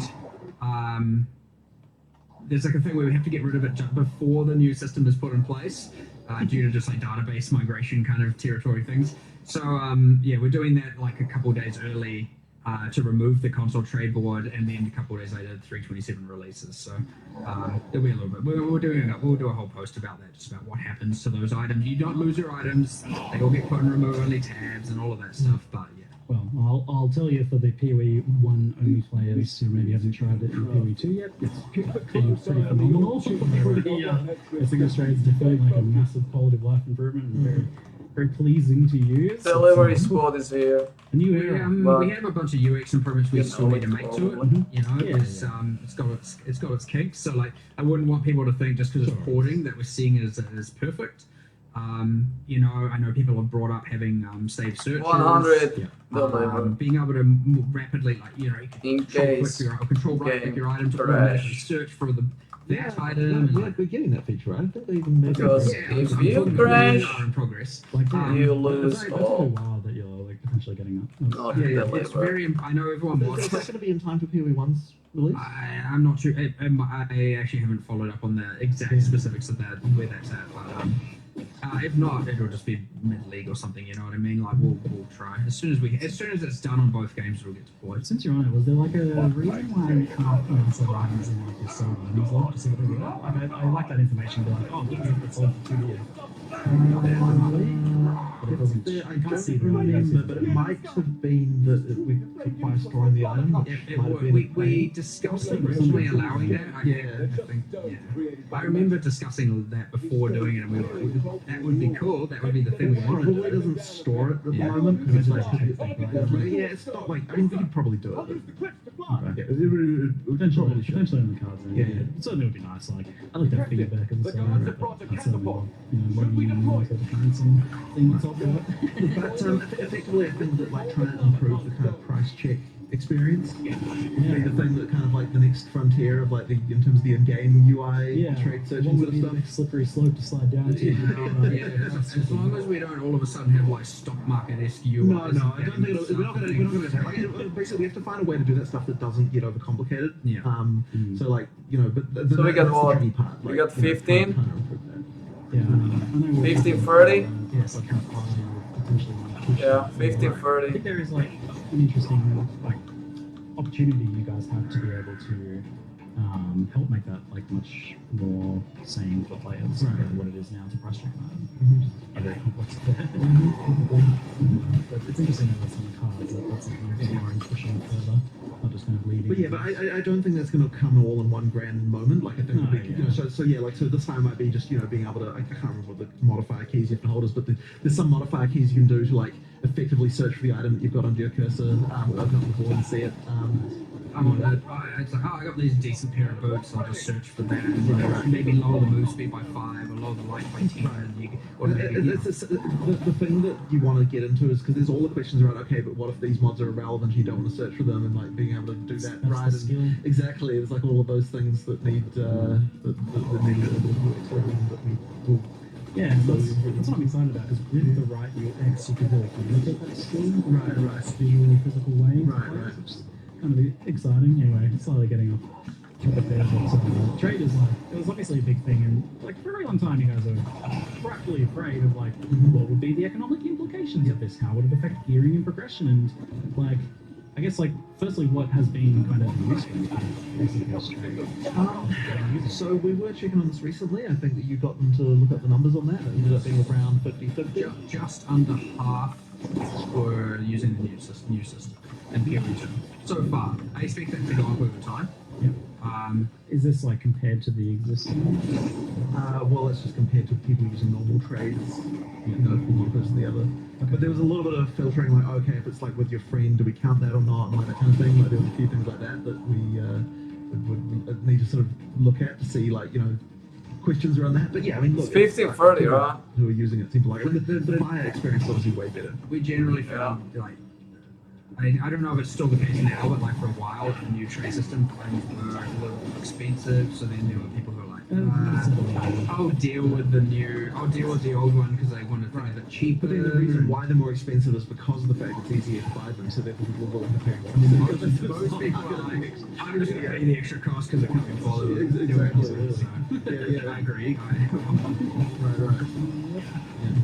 But yeah, it's important to note as well, and I just want to always verify this. If you are a PoE2 player and you do have your merchants tabs, you have them in PoE1 already. You don't need to buy new ones. They are shared, just to read. So, what do you think has been the effect on economy and gearing? And like, is it as I guess as bad as you feel? I honestly want to look a lot more into this, and I sort of suspect that the damage, as it were, that it causes is like quite subtle and harder to appreciate. I don't think there's no damage. I think it does matter, and like the things we were concerned about are real. It's just that like it's really hard to kind of quantify that. And I sort of suspect that at the end of the day, the benefits just outweigh that by a much higher degree, to the point where like it honestly, like should have just done it. The cost that needed to be paid. But the thing that you were just saying, right, is that like those kind of like mid items are like now worthless kind of thing, and that is exactly the fear that we had, right? Like that's the concern. Yes, what I was asking you before is like what has been my feeling of like how it's affected my experience. And like I was saying, I'm the player who lives in that 5 to 10 C sale range, like selling those items for $13. And that is exactly the fear that like introducing fast trade does kill the values there, and that like I mean that's the problem. But the only thing that's going to change that is if we increase gold prices. Now, there's going to be an interesting dynamic with the gold in PoE1, like we'll sort of be considered. But it's like we'll have to keep an eye on that for sure. But it's also hard to know exactly what's going to happen with PoE1 as well, just because there's so many more items. Like there's so much more going on. So like It's maybe the breadth of the economy will kind of change the dynamics a little bit there. But it's hard to say. I mean, it's an interesting mixture of phenomena. Like you get the ability to obtain like your starter endgame gear for 5 results overall. You buy a set of gear, specifically for 1 result each. Like that's obviously there's a big impact there. For sure. I mean that is the fear, right? Just this like the standard now, the bar for like the quality of our gear is raised to a certain point. And then I guess that has follow-up questions like, as to how powerful crafting is, how powerful like item drops are. When you first get there early in the game, like how difficult the content is. Obviously, there's a whole like follow-up. I mean, we're going to have to effectively look at what all of that and adjust. And the thing is that effectively we're making trade easier. It's meant that the difference between SSF and not is effectively increased. And that kind of thing as well. Like, I mean, there's some stuff there. But I mean, going back to PoE1, I suppose, like, even though we've got this experience now with PoE2, we're just going to really have to see what happens in the PoE1 economy. And then, we might have to make some adjustments. But it's going to come down to the... I mean, either way, though, like, the amount of people I saw just be like, hey, it's just a deploy a league, I don't care if there's nothing in it. It's just like, right? Like, it just kind of has to happen. Like, it doesn't even matter. Like there can be problems and we'll adjust them, but we still have to do it anyway. Of course. So, that's such an improvement. Yeah, I'm loving it. It's good. So good. It's very, very good. But yeah, it's still going to be interesting to explore this, like maybe like in the next Q&A, like how it looks like. You can start to see things like that. That would be cool. Yeah, it's crazy to think about, like 10 years ago, 15 years ago, we're talking about releasing Breach 9 years ago. Now who would have ever thought we'd have gold and asynchronous trade and a currency market? Oh, we're not Actually, sensitive stuff, Yeah, but 12.40 som mu dostal. it's like It's a good thing. it is. It's healthy evolution. It's good. Okay. So moving on to some kind of mixed questions. Mercenaries was mentioned to be 12.40, to znamená in some cases. I'm just curious, like, does that mean that like 9.20, let's say 9.20, how many jewels there are behind the wing or something like that? The 9.20. intentions they come back, there's just a little bit of figuring. I mean, like with all these things, we have to figure out exactly. It's very hard to develop. We like to see how players think about it, find the bad things, find the good things, and all that. And it's very hard to develop how it goes into core straight away, because then you'd be working on that, and some things might change, and then you end up wasting a bunch of time. It's way easier to let it in, be able to process everything all in one collective, and then make the changes and bring it back together. But like, what does it look like? It's a great new player tool. It's great, like, or Guys, go. less skilled players tool. Like, what does it look like when it's not the active league? Like, I don't want a mercenary in every area, and you know, there's all these kinds of like things you got to mess around with and change about how they appear. Is it on the Atlas tree? Are there scarabs for it? Like, what does that even mean? I don't know. And then, you know, all the way through to, you know, were we happy with how they were itemized? I thought it was too free to just put all the uniques on them without really caring about the downside. Last 1 minute. You know, there's like they weren't balanced quite right. There was some that were terrible, some that were not so terrible, and like, you know, so it's just heaps of stuff to change. It's really hard to do that when you're in the middle of the league and where you're gathering all that information. So. Yeah, generally when this is what you find with a lot of leagues, you get the league, you get it forever, and then it comes back 1 or 2 leagues later because it's given us enough time to work out all those kinks and put it in the game. You know? Fundamentally, though, like, so I quite like Mercenaries, but Orc Stalker. I also see it as like the sort of thing that I don't really want it to always have to hire a mercenary. I agree. Well, Yeah, right? and that would be and then this is the thing with additive power like that as well. Is like the moment you've got that, well, what's the reason why you It's don't? 9.20, right? That's answering that question. I think is like so that's part of the trying to figure out. Yeah, you have to have a reason. If you had a permanent mercenary and then permanent grafts, and Exactly. like, will we now have to start watering down the power systems? Exactly right. There's questions there. But I think there should be a way to bring them back, and you just need to find the right way to do it that doesn't involve everyone has a mystery all the time now, which is fine in the league, but I don't think fine for just the game. Yeah, so I imagine that when it comes back, it'll be some sort of more like limited or maybe. Honestly, it's hard to say. It's hard to say at this point. Yeah, like I imagine that a lot of things it's like tied to a skill gem or tied to a certain ascendancy or something like that. But I mean, it's a cool design. Like it would be cool to have them back in some capacity. Yeah, no, for sure. I'm sure they'll come back eventually. It's just challenging. We already said they were, so they are. You promised when you said mercenaries and the grass, and I was like, what's that game with the giant rolling ball that just sucks up all the entire city? Like, I was like imagining Exiles just kind of becoming out of its. Yeah, I don't want to just turn the game into just like everyone's an auto bomber. You know, with all their just like league mechanics just killing everything for them. You know. Yes. Giant calamari ball. Crazy. So we did touch on gold. That was good. Heist is mentioned as getting the Sharpie gems added to it to give it a little bit more. Got some nice quality of life improvements. But something that I saw that was an interesting question was, so at one point Heist had these like extra modifiers you could get on contracts to like, make them more interesting. And they don't really have anything like that. And I would go so far as to say right now Heist doesn't really have any decision making. How are you guys going about the stage of Heist? It's not good enough. And this is the part of the problem is we were having. It's like, oh, we want to do this kind of like mid-to-grand rework for it, like make it better and change this and change that. And then that was honestly what was holding up that QOL change, where it's just like, because we also like we'll design it out such that the rogues don't have the levels, and it was waiting on that, and I was like, okay, look, at this point, it's been too long. We don't know when we're going to be able to do this. We can't say with certainty, because again, the same resourcing limits, the same argument as Trial of the Answers, it's the same as everything. We have to pick our battles, more battles than we can afford. And so, and the same thing, they were saying, okay, well, look, if we're not doing this anytime soon, then yeah, we we should do this QOL change, and we'll make little incremental improvements to them all the time. But yeah, it's one of those ones that needs some love for sure, and it'll come eventually. Yes. We cycle through everything And deliver. eventually. Sevilla. I mean, I just when I don't know. You never know. You never know with these things because we assess the battles every time, and we try and pick the best ones. I know there'll be some people who are like, "I should be your #1 priority battle," but like I don't think that's the majority vote. Right It now. was 9, 10, we so try and make it's sure we under That's a 6. tricky one because like I think it always takes a bit of an idea to get Under 6, a little bit under 6. What is it supposed to be? Is it a stealth thing? Is it just run through as fast as you can? What's the decision for making sure. for it? Wow. But it's also like simultaneously it is quite well loved by people who like it and has like a lot of flavor and characters and stuff. Like Yeah, that. So yeah. it seems worth It's salvaging. definitely rich of character log out. development, NPCs, One- and lore and stuff like that. 1 so minute before. it's nice and I named my daughter after one of the characters. So you better Log in please 26. just say who was that? Was it? Talina. I was going to say. Yeah, no, I was going to suggest one of the crazy character. that would be an interesting name for my daughter. Well, I don't know why you named her that. That's your choice. I'm a fan, okay? It comes up every now and then, of course. Yeah. Campaign and leveling.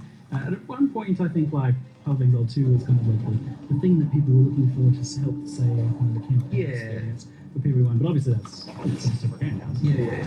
But you've done some nice improvements, like adding themes and putting in a few of the streamlinings of earlier acts. Is this something that you're still looking to continue, especially with the context of you're saying that you're like not really beholden to trying to seek out new players now, so it might not be as important as it once was. But I would argue it's more important. Interesting. Because those campaign changes are what helps it keep fresh for people who are replaying. Sure. It's actually it is way more important for the existing players. So yeah, it is something I do want to keep doing for sure. I liked the adding things like different things having in different zones, and you can kind of restructure some of the areas a little bit and add a little thing here and there. I like doing all that for sure. So yeah, I would expect to continue seeing things. I don't think we have anything particular in 327 for that, but it will certainly be doing a set of things, and try and keep that up pretty consistently. If not on a patch by patch basis, at least like every year you get a certain set of them and stuff like that, just to help it feel a bit fresh. I also like the things you just get to integrate like some other random league into the campaign somewhere. In a few His spawn areas. is 330, the big These boy. areas being overrun by X or something, it helps it feel a little bit cool, and the world is changing, and it's not just this static thing all the time. Every So 3 minutes, integration of league 30 seconds. That's good. It's good way to introduce this. Have you ever had like a phase of savagery where you're like dreamt having like a league where you have some ultimate leveling experience besides the campaign? No, Drak! Bit of a tricky one to do. No! Yeah, I don't know. I think, I'm pretty sure that has been something we've discussed for a very short amount of time, a long time ago, but don't know if we could really. Who is this I guy? mean, yes, I've had some fever dreams about it, but I'm just trying to remember what it was. But Small orc struck. I just remember. Yeah, because I know, like, people ask about it every time. I'm like, I guess I'll ask in a creative way this specific question of like, what, another way to level for the people who just don't like the campaign. Like, I know this, just campaign. The answer is always campaign better. But then I thought, like, a league as a throwaway thing wouldn't be that permanent problem that you have. Interesting. That's why You don't want to give something that's the problem is they'll like directly compete, and one will clearly be better, and then everyone will just do that. You make it really awful, and then they'll be like, "Oh, you're Great, right. yeah, let's just make some terrible content. Terrible us forever again. Cool. What is it? Incompetence. Yes. I do want to keep making it fresh, and again integrating. I want the leagues to integrate into the campaign better and feel unique. I don't know if you've noticed, it is a thing in PoE2, and we're going to start doing PoE1. Every single area for Rise of the Abyssal has a Fuck guaranteed drop that drops me. from the chest. That's great. And I don't know how many people actually know this. I know it's not a secret. The racers know. Yeah, and then like I think like for example the Molten Vault on X3 has a guaranteed unique drop for the first time you're doing a Abyss. And so you get to that thing where you get to like, and I want to make sure we're going to do the system in PoE1 by the way with Keepers of the Flame. Where If get, you lose spot via, like a kind of extra handcrafted you guaranteed drop can that look. we pick, for each area in the campaign. You So can there's look like, elsewhere. What's it going to be in this area, and so you know it'll help ideally if we do our job right. Not just like be like, I'm going to skip every single area, get to end game, and then care about it. Which is still a fine strategy, by the way. Go for Someone it. is beating you here. But yeah, I don't know. Maybe you'll second guess some of it now, and you work out what areas you want to do. You know, I like that, but I want to make the active league feel more important in the campaign as well. So as much as we can do to strive towards having that be the case, always fun. I obviously understand that like, the same as an Accelerate player. You don't need it, right? I can show you the Just cave. game and then deal with it. You might not want to spend the time, but like a lot of people do want to engage with it. A lot of people want to play the new league in the campaign, and so you know we should take every motivation we can to try and make that happen, and that way the campaign can feel more enjoyable. Not just be seen as a thing I need to get through, but there'll always be a bit of that, and there's not really much you can do about it. So it's really the fight to keep it feeling as fresh as possible, and with heaps of stuff going on. But it's part of I can make it if this fucker don't fuck me down. Right? Like, you want to come back and have this new thing going on in the world. Imagine if you came back and there wasn't even a leak. You know, imagine you came back and it's like, okay, there's some. Fuck, this is bad. So, you know, like even we understand that you must have the league in order for the campaign to not feel the same. And I think like the ones that had less impact. Fuck me. I'm back. That's for sure. Initial leveling experience. Yeah, for sure. Because it's just the same as before, except for kind of honestly maybe worse. You know, and then you really want to feel like the world is different, something's going on, something you're engaging with you didn't before, and you know. I'm glad I enjoy this. Sorry, I like it, but I gotta rep the diverse opinions out there. Oh, for sure. It's commonly brought up. It's always worth discussing. It's a classic. We compromise on gold. We compromise on trade. You know, it's always good for people to ask what else we like to and check how in we and see where you guys have shifted. Yeah, see where we are and what we, you know, like nothing's set in stone forever. Maybe this one is, but we'll see. Maybe next one. We'll see. So a question that I thought was interesting was how does GG track bugs? What's the best way to report them? And kind of Fuck. The example was like they had a specific transfigured skill gems like a witness thing. Fuck. Well, it's kind of like stuff getting kind of lost in the woodwork. Unfortunately, one of the realities of live service development is okay. So if we're going to make a league by a certain deadline, like every time we're looking at each issue and being like, okay, is this more important than getting this league finished? And it's really, really hard to prioritize some of those things in some cases. Like, they should get attention eventually, but it's like, we have like, you know, I have no idea how many open issues there are in our bug tracker. It could easily be tens of thousands. Yeah, like it will be. And like, it's one of those things where like, if we have this thing where it's like, okay, how much we got? We almost made it. Yeah, that's good. That's good actually. Like, it's really, really hard to prioritize that over like, you know, here's the new content that's everyone's going to be playing. We almost made it. So people do get slack time where they can just kind of work on random things like that, but like we almost got it. Yeah, it can be hard to get. You might find something as simple as like the skill doesn't get affected by support gems. Could take 5 seconds and hasn't really been observed or prioritized. That is an option. Or it's going to take 5 weeks to implement some. I failed refactor, to log out, honestly, we should have so just deleted the skill and added. now I'm 5-2. Yeah. It's honestly kind of hard to know, and it's easy to go look at that single thing after this because you happen to bring it up. And like, We'll see It's what the problem I is. got But yeah, often turned sometimes the simplest things boil down to like into ice. this and this and Ice damage midgets. it's dealt and how, you know, something with conversion and dexterity and, you know, not One dexterity. contract And out. it's like a giant refactor of how this code works. One And it's like, certificate. now we can do this thing. Okay, what else did it get us? No, just kind of just that. And you get, We almost- you get issues stuck in we the cell almost effectively, got like, it. You know, someone like read it, they put it in the issue tracker, someone looked into it, they realized there was some annoying detail of it that would require 155. some larger change. We And missed then someone was only like, oh, like, you know, we're doing a 155. we're doing some other thing, and then it kind of gets put into some like hell of like unversion this, like, you know, when we get time thing, and then it just kind of dies, and that's kind of an unfortunate situation that I have that can I have happen. several thousand assigned to me in a version called unscheduled. Yeah, yeah. I don't know what to do with this. Yeah. You know, like one day there used to be this optimism of like, one day I'll get there, and then I've accepted But defeat. I mean, ultimately, like obviously, we prioritize things based on how much the community cares about it. So yeah, So if people do care a lot about it, then yeah, obviously we'll get some attention. so to the point of the question, then, like, what can players do from their perspective? Something that they think is important. Generally, most of the media, our community team has a generally good eye on things that are more the larger issues that get brought up.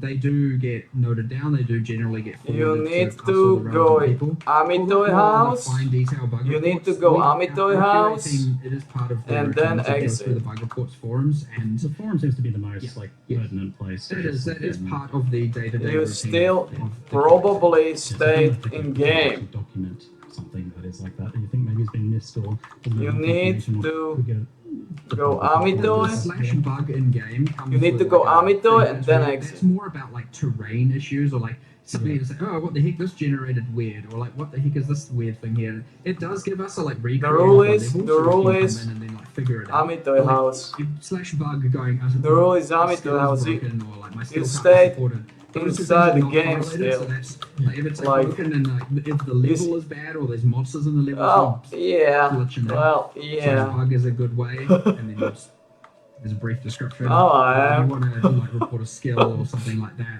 it's better on the forums for sure. A couple of popular requests. One was dual stash tab, and also kind of. I spent certificate too. Dual stash So- tab. As in two stash. So No, I want one. That's stash tab. You have the quad one. You want to. I want a halfway between the was too greedy to deliver. dual. Okay. Generally speaking, yeah, we wanted it to always be that like rollable equipment, things with modifiers don't get specific stash tabs. Like that's the stuff you have to deal with. That's the item management should be in that. But then I understand that technically compromised on flasks and It's no biggie. bits and pieces. It's no and like a biggie. little bit of a grey area. It's no But, biggie like, though. we so far have drawn the line kind of as just like. I mean, Guild we've level really listed 20, the rest of the stash tabs, no and aside more from adding orcs, new leagues and a whole bunch of new only tribes sharks. here and there and stuff like that. It's been like, I don't know. I think So- that might be it. Like until we add new stuff that requires new affinities. Orcs maybe are something still comes with this league. That's Monday. Locker, so whatever. But then it's like, yeah, I don't know if we will ever really add them for the equipment. I want it to be that you literally can just control. People have their dot tabs and different methodologies of doing that stuff. But I want everything to just auto sort. People may disagree with me. I made it. Fair enough, you can. But that is ultimately how we want it to be, where it's like there is at least some items you're kind of looking at, like especially with mods. Yeah, because no certificate though. What it is. With an armor, Imagine you look at it, see what the mods are, and then make a failing decision. to I'm sure deliver. a lot of people put it in the tab and then look at it later and make the decision. And I understand with the trade system before, what actually people were doing is just dumping it, and then if they get spam from messages, then looking at it. You know, there's stuff like that. But yeah, I do want to make sure that you're actually reading the modifiers, assessing if it's a good item, and then making decisions on it as part of your cycle. And you can work around it. That's up to you. But yeah, the moment that everything is just like somewhere, and you're just like, all right, and do you even know what you got now? You know what I mean? Like you could argue, well, I can look at it and then control click it and it order sort, but you know, I think we kind of drew the line at equipment. And again, I suspect a lot of people are gonna be like, well, you should change that, and I'll be like, well, I don't want to, and you know, we'll be able to disagree. You got at there, least and 50. Again, I'm all about having a healthy disagreement. I don't mind.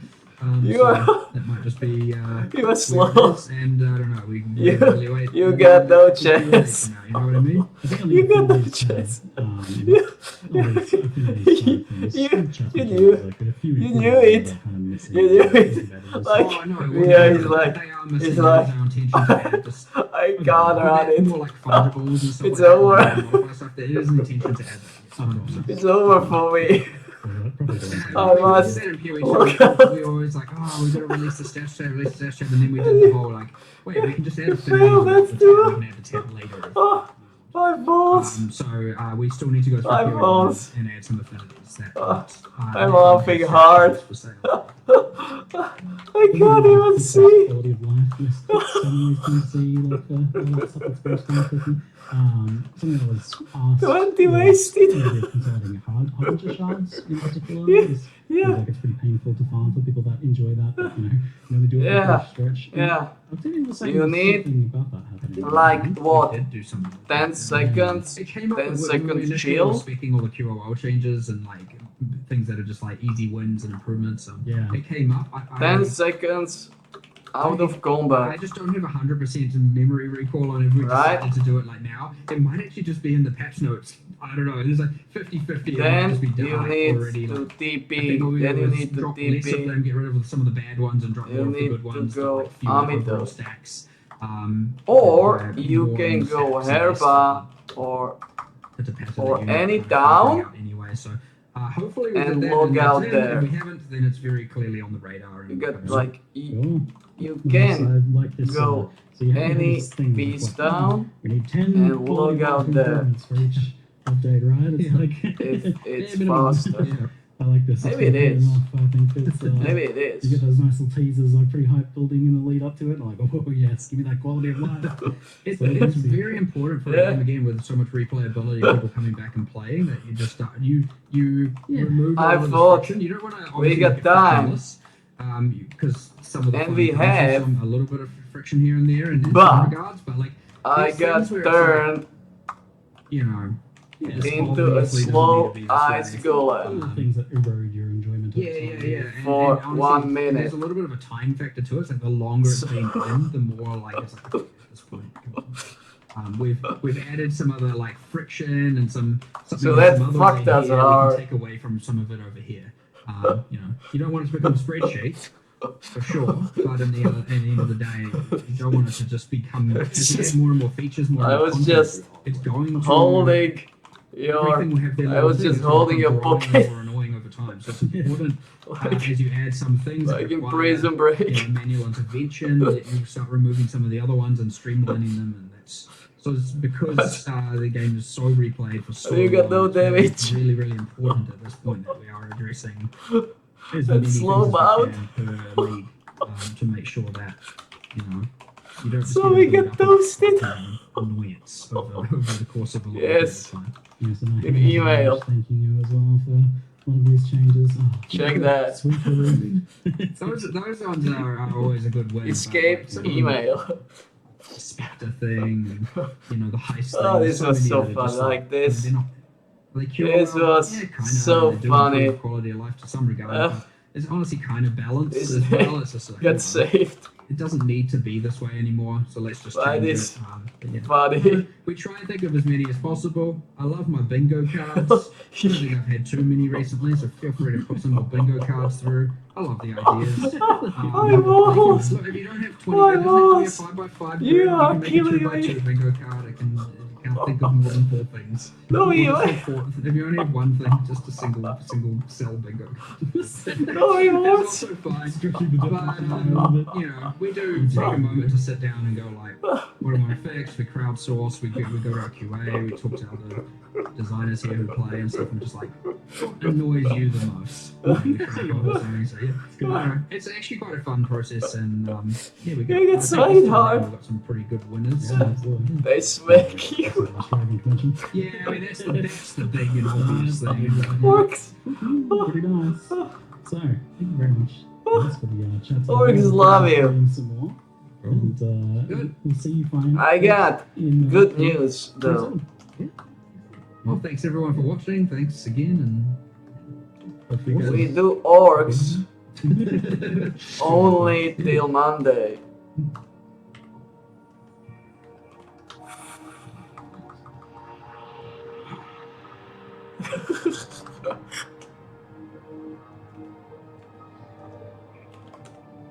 orcs are ending soon. Let me see. Let me see. Let me see the schedule. Put it on your phone. Orcs. Orcs. 30:00. My time.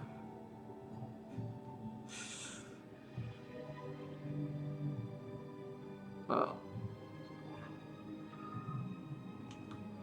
I got it 13:00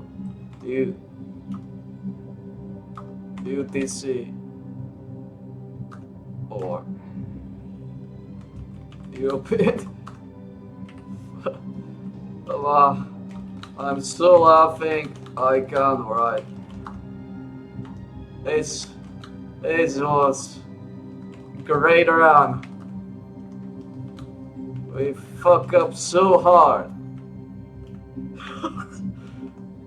It's funny.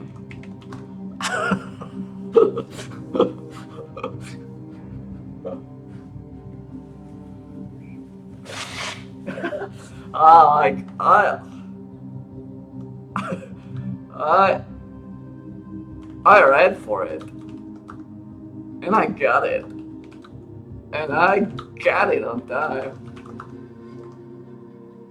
At the last second, like exactly last second.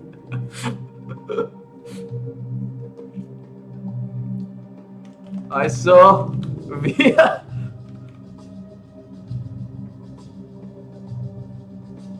logged out incorrectly. I was like, she's toasted now. My boss. Funny experience. Orcs are fun.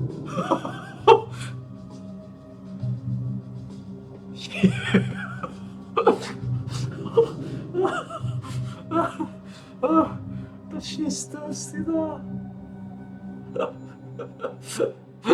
Incorrect lookout. Yeah. Maybe you are right. Maybe you are right. Orcs are more fun than sharks.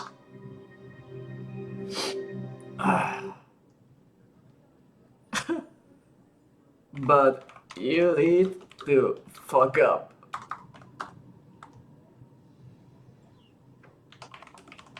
Okay. You kill the big orc? Okay. Okay. I was struggling with huge orcs. Oh my god. What is that like? Well, nothing. Nothing. That's the fun of it.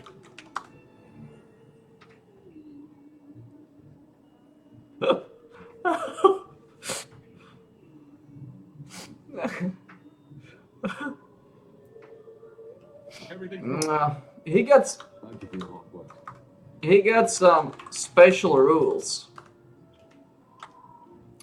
Either you need to do the most damage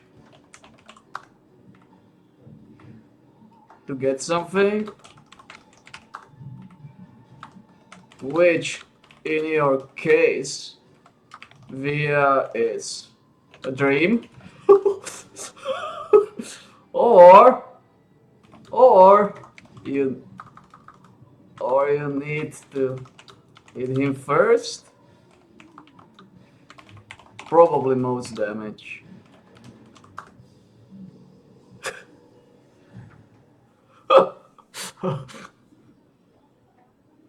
Uh,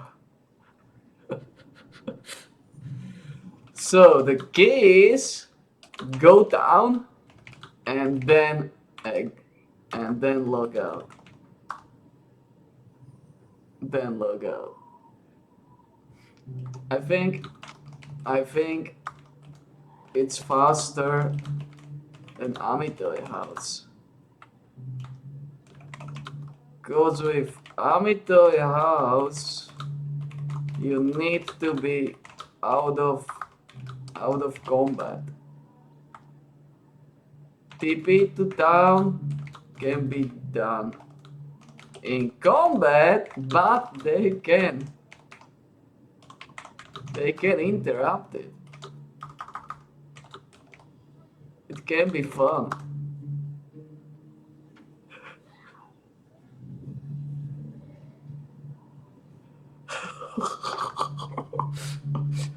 I mean, Rob,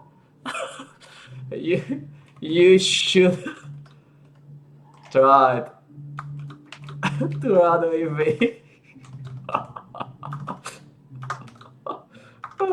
With me.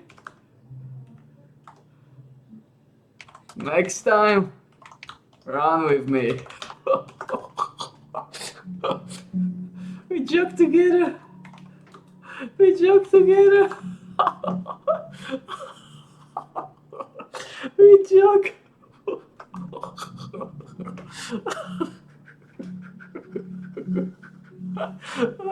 Jesus, man. Oh, my stomach hurts. My stomach is in pain.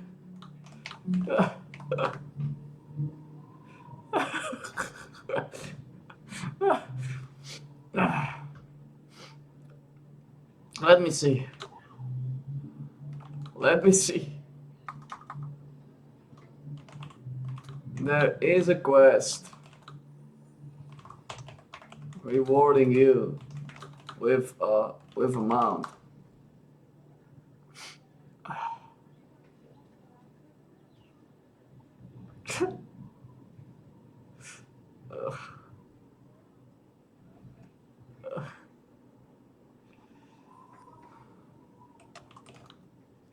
Check dash levels in escape dash morph.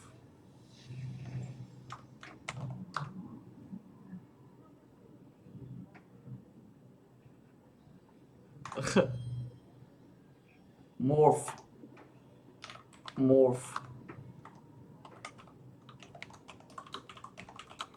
You can see levels there. I got 553. I got 553. 5 dash, 5 fly, 5 swim.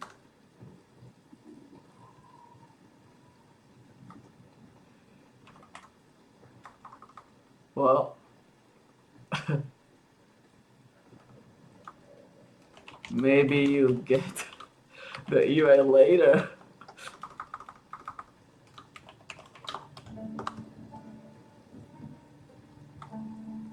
No, I think you got it. You got rewards. You got shadowed in the game. It's in your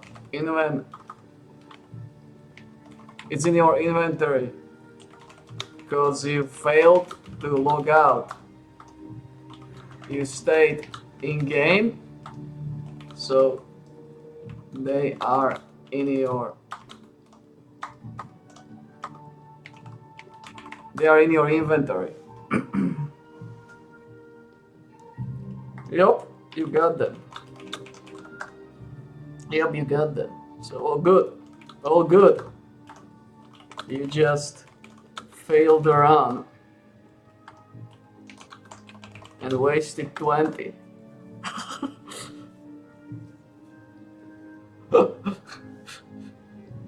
The box food, the blue box food for cooking. You need to learn to cook. It's important to be a great cook.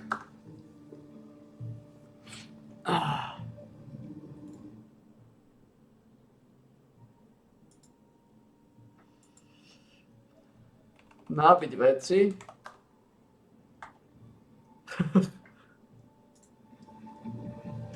Later.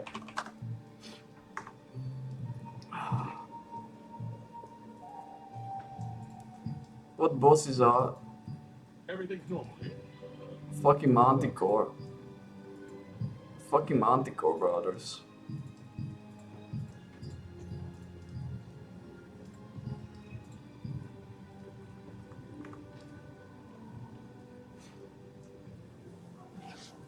Oh, fucking Manticore brothers, man.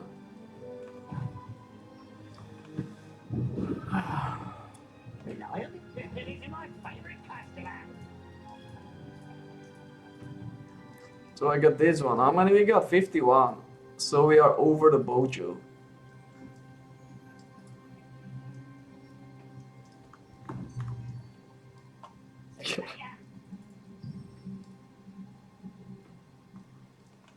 Alright.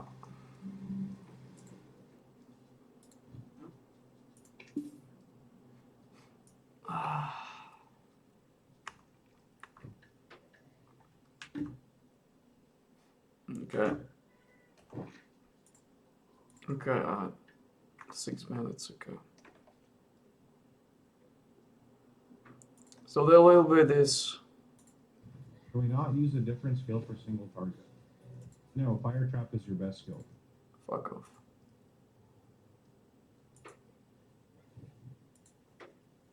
I have one crawler pet. Thank you. Give me that mojo.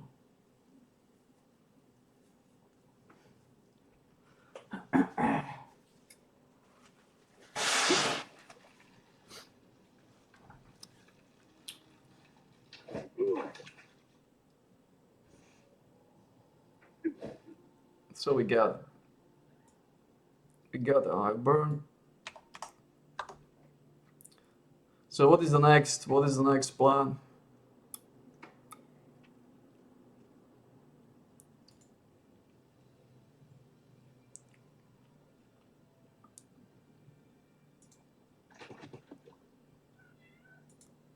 What is the next plan?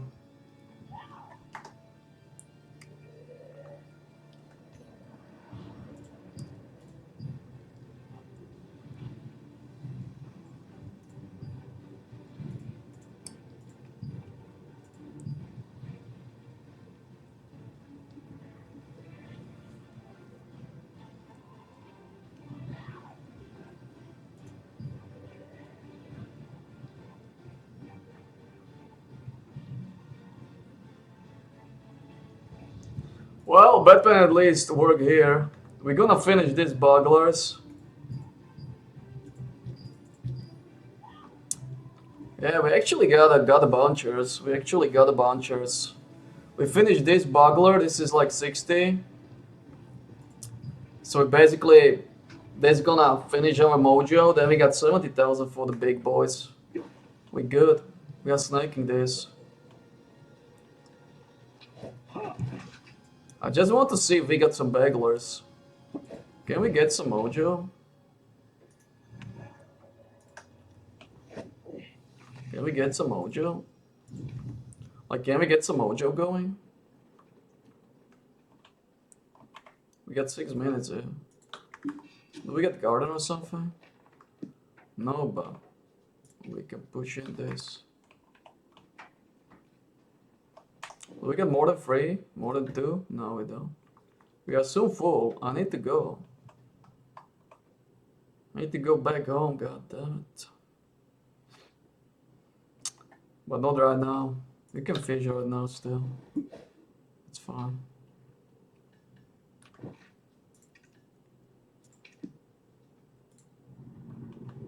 Let me see.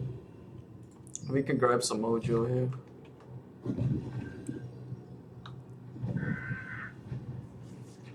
We got 51. That's pretty good.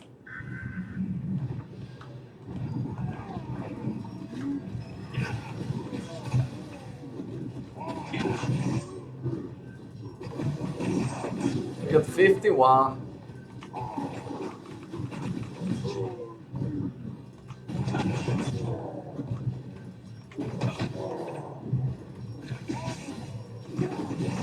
Oh, we need to go to the Manticore. I forgot.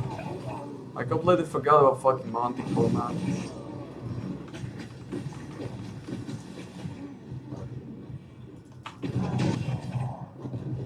Completely forgot about the fucking Manticore. Completely forgot about the fucking Manticore, man.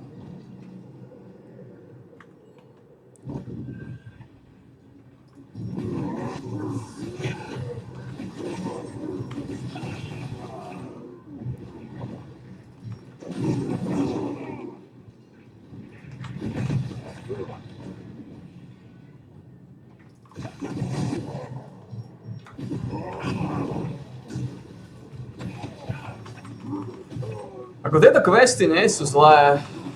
Tieto nové questy celkom schvaľujem. Lebo v podstate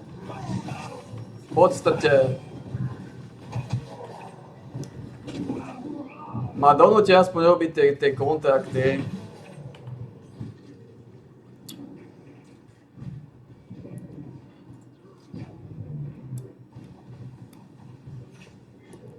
Čo nie je najhoršie?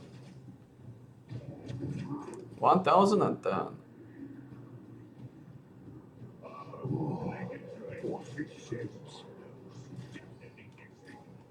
Okay, let's go to the Crimson.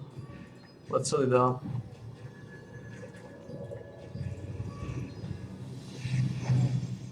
We still got a lot of fuckery to do though. We are really behind. We are really behind in stuff. What the fuck is this? What the fuck is this, man? It's a flying squirrel. That's motherfucking ugly.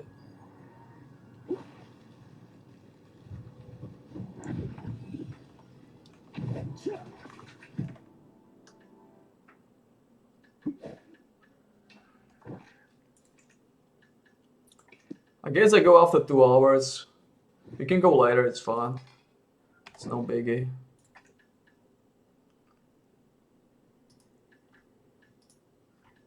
It's no biggie, we can go later. We can crack the bunches later, it's fine. It's no big deal. We can crack the bunches later.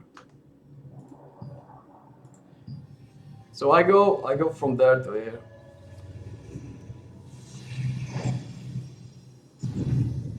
Can crack the bunches from here. So those Tevans, man, I should never buy the second one, the 3.5. I should be okay with just one Tevan. Because now I'm not gonna sell a shit. Those Tevans are fucking me up now, yeah. It's going to be a low price like this. A low price like this. Like I can always sell it with like loses less, but fuck it. It is what it is. It was investment. Investment wasn't paying. And fuck up there. I'm going for this guy. So actually I'm staying here then. I'm going for this guy here.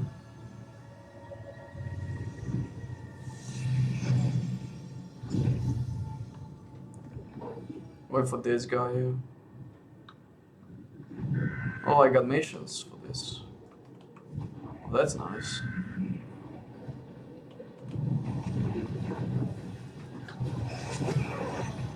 That's nice.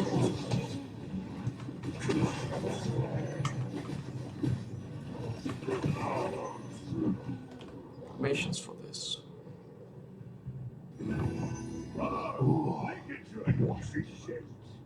Got missions for this.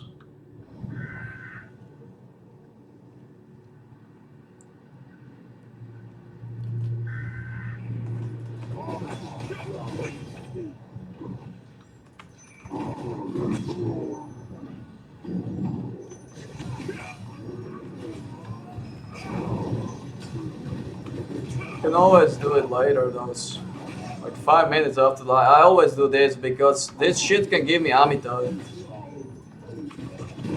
He's dropping the Amitoid.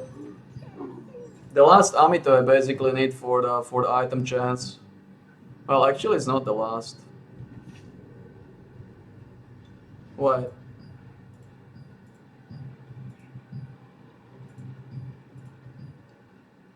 But it's actually weapon experience mastery bonus. Well, still, it's still better than what we got there.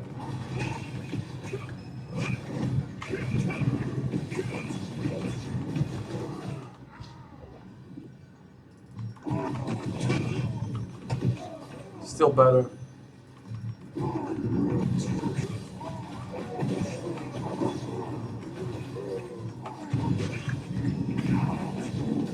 Still better.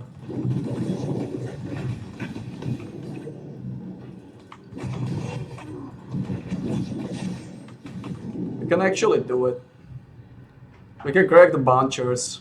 We can crack the bunchers. It's fine.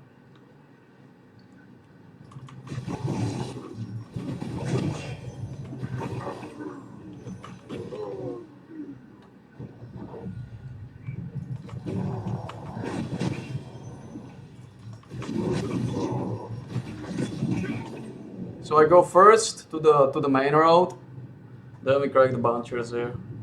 What about the Tevans? Tevans, it's a fuck up there. With Tevans is a fuck up, but it's fine. It's whatever, man. Fuck up over fuck up.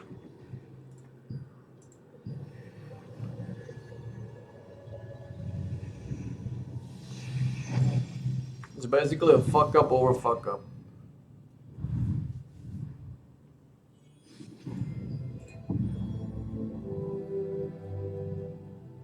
Let's hope I can sell the Tevan for 4,900.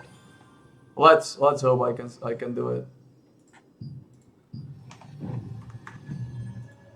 It's doable, but yeah, it's a fuck up.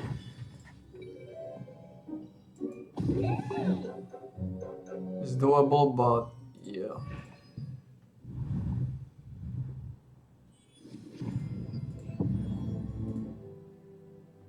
Basically, you need Power of Exile and all those stuff.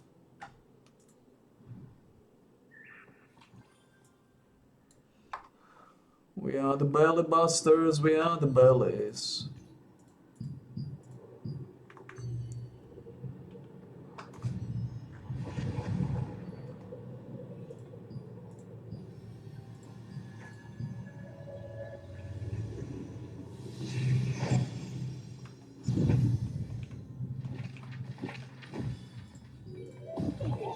We are the belly busters, we are the bellies.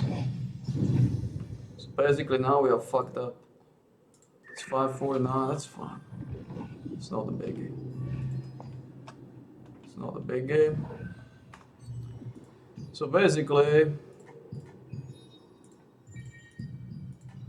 so this is like, we take premium pass on Dudini. Dudini need this shit more. Should I pick weapons though? I don't think so, to be honest.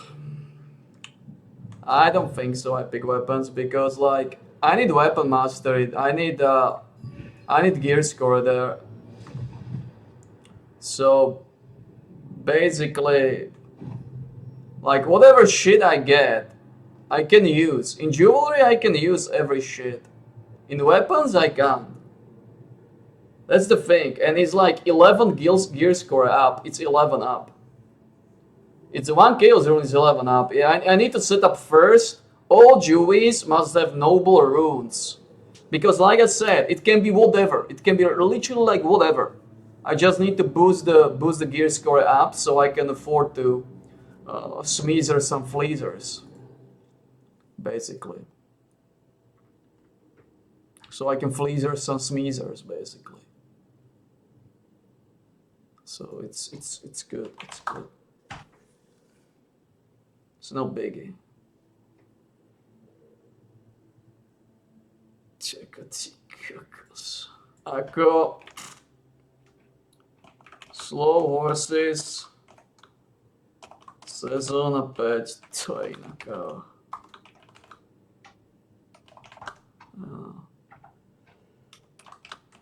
Tazi Sanso. Tak. To zabrúskaj.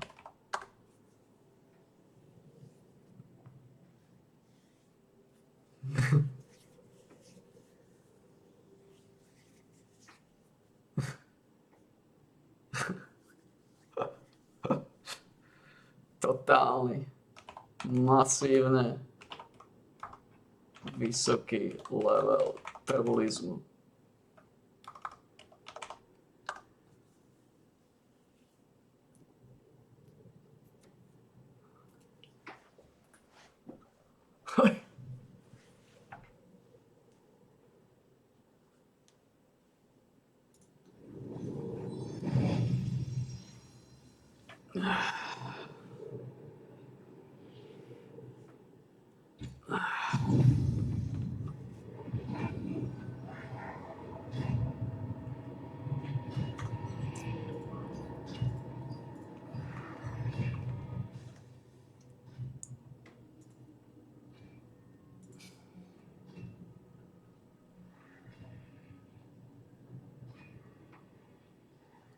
Toto si môžem pozrieť, keď sa k tomu dostanem momentálne, ale sme stále vyťažení. Tu som neurobil dungeony. Mám 32 000,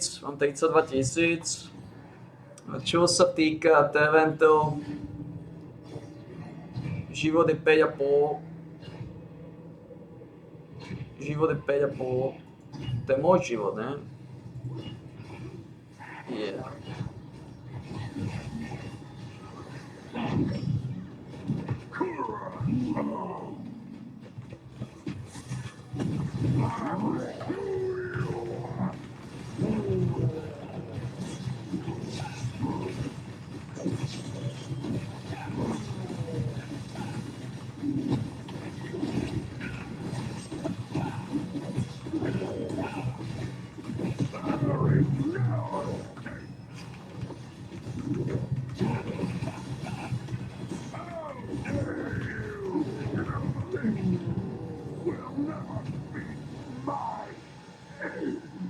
What we got here?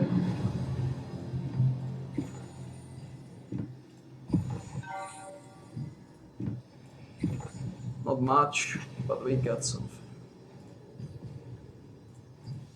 To znamená tie runy, ako nechcem kúpiť, chcem kúpiť Battle Pass, keď budem mať 500, aby som, chcem tu vidieť 40 000. To znamená, ak ešte potom zarobiť tých 200. A keď zarobíme 200,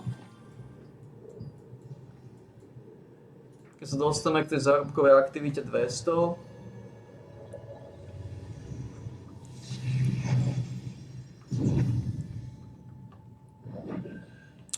tu potom v noci nás začne toho pedlera.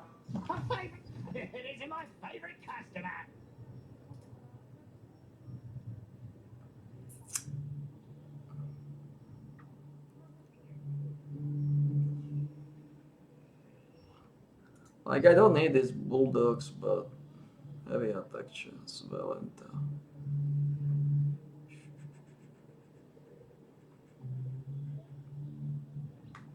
Like.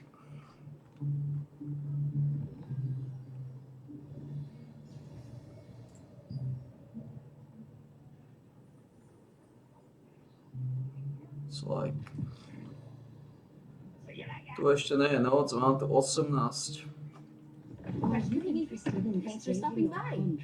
What dish are you planning to make? Máme ešte kontakty tam, ktoré by som mal vylízať. Noc tu nebude tak skoro, máme hodinu 23. Takže čo by som mal spraviť? Je prvom rade sa ísť vyčmudiť a pánovi Štolverku vydať napiť, to je kľúč.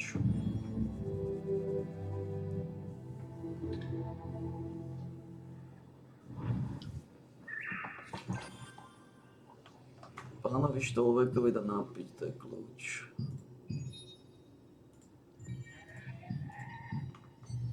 Pánovi Štolverkovi dať napiť.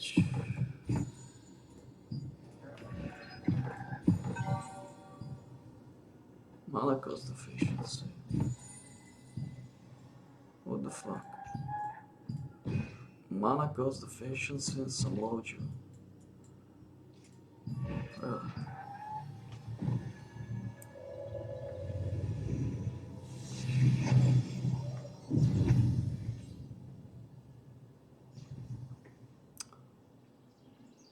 Reform.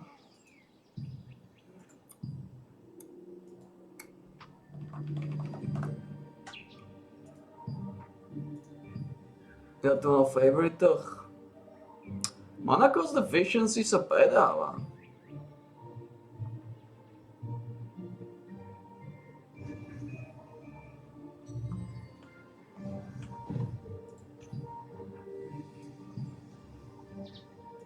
Fuck it.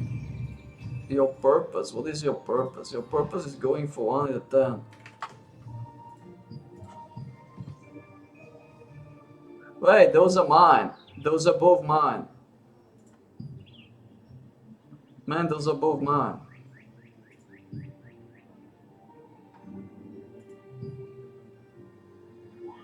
Those are actually both mine.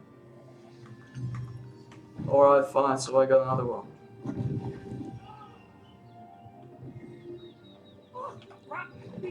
Oh, fine. So I got another one. We can do the food here. We will do the food here.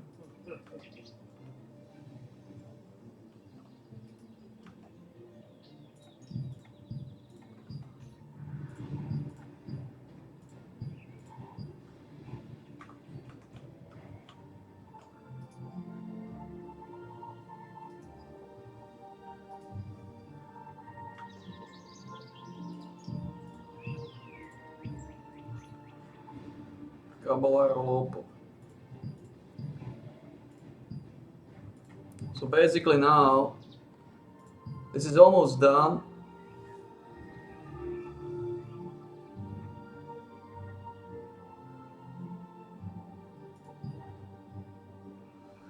Here we need 18 contracts. 18 contracts is nothing. We're gonna sneak peek that. We're gonna sneak peek that.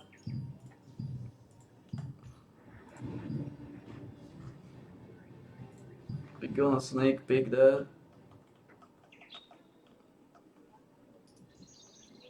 Jort. Ja, napiť pánovi Štolverkovi. No a hlavne potom je to Berka, tam je 6, 9. So we sneak peek this. We got Sanctum of Desire, a big bunch, but first we sneak peek this, of course. We need to nullify this. We need to nullify this. We also got a lot of Crimson Mansion 1, so we can sneak. We can do the rest here.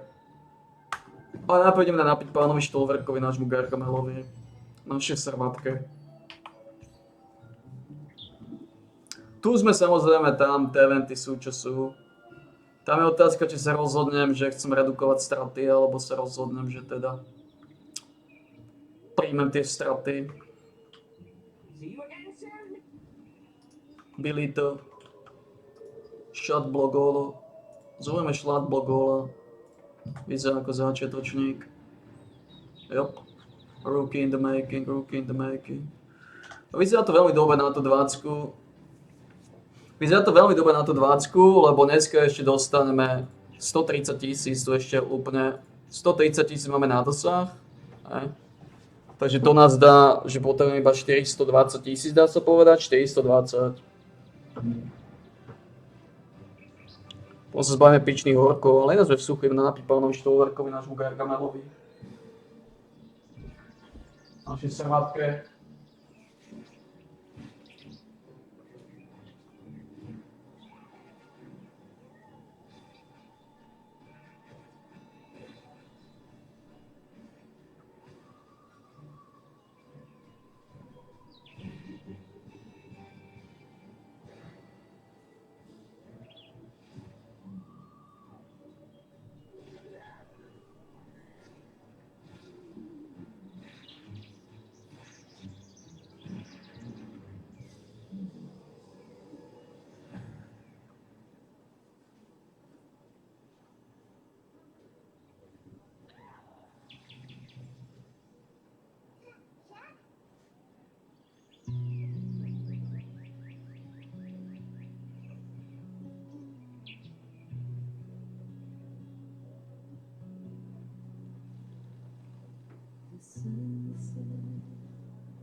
In the dark of the night, in the midst of a storm, a boy who sang dreams was silent then.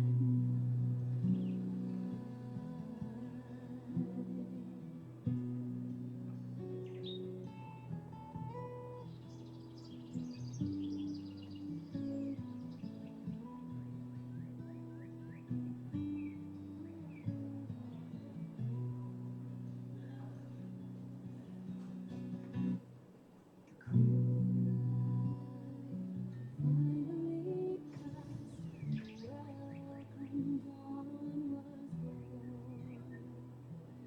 Boy stood overwhelmed by wondrous light of the sky. He was mighty arm, wielded the dazzling sword. Then came last the blood of the evil one. Oh, don't despair, Gladstone, your glory days will return. The righteous conquering hero will be remembered through all our songs. Remembered through our songs. The boy who thought that he'd lost everything started singing the song of the stars again.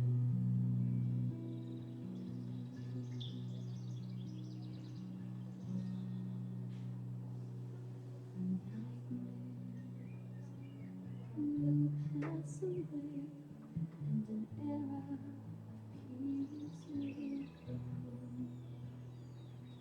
Hero will he become?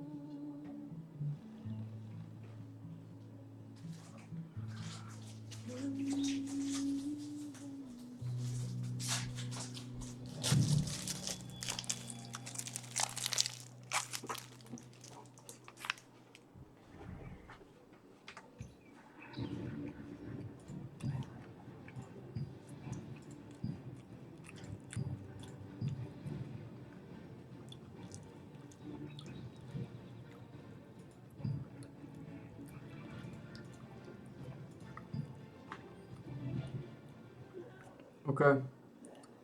So now, what do we need to do? These fucking contracts. 1,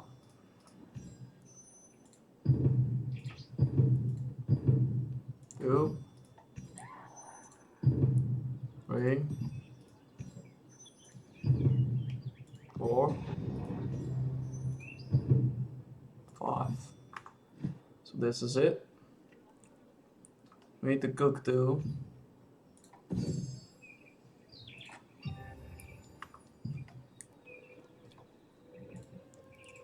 We need to cook. Anything you don't have, brother, you're here. We need to cook on the food. We don't have much, which is good.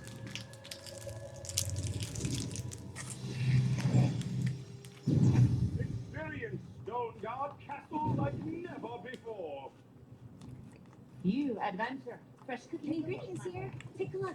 We won't charge you for browsing. Good.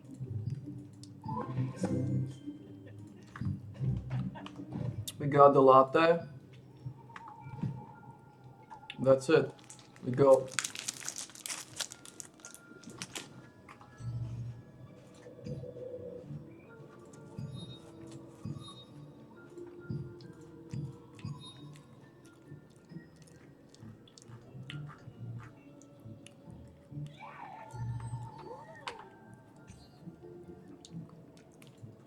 Takže ako som povedal, potrebujem túto.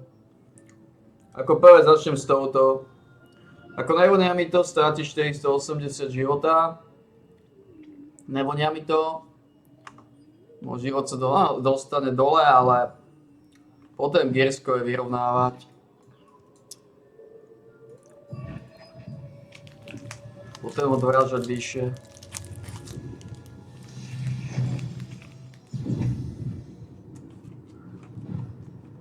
Začnem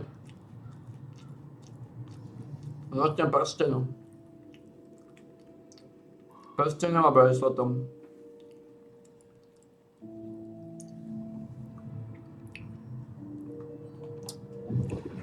Okay.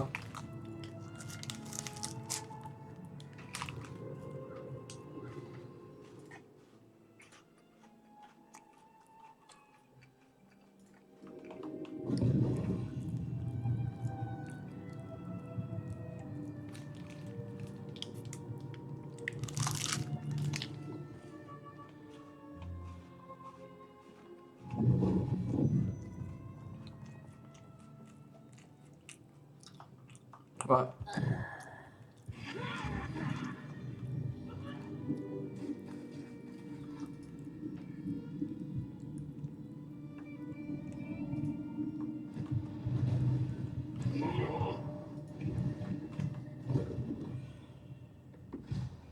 Fuck. Fuckers are here. Huh?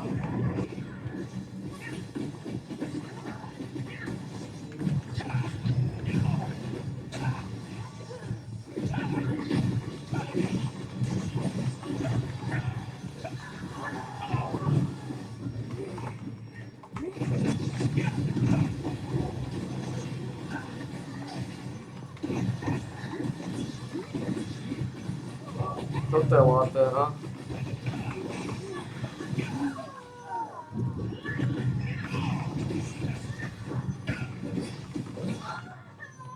Laté.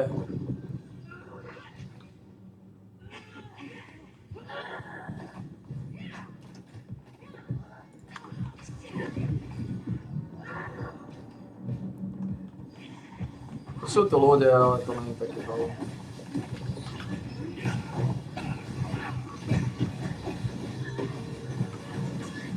Tam nejako.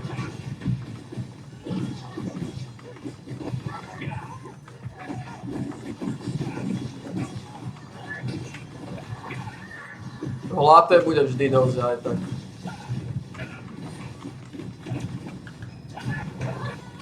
Samozrejme nie som nadšený z toho, že sú to píčusovia.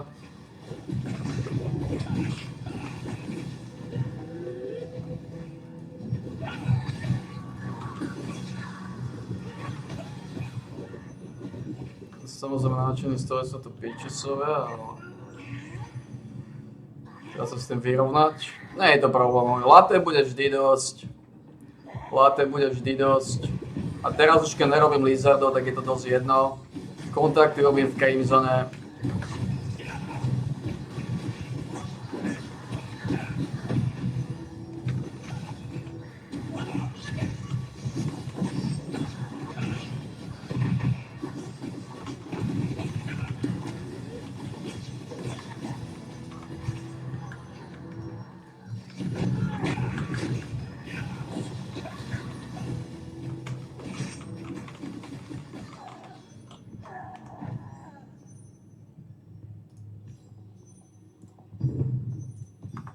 Máme jednu.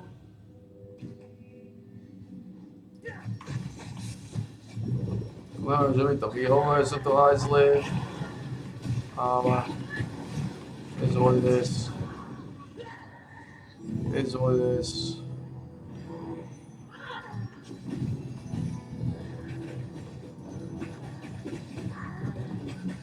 Is what it is.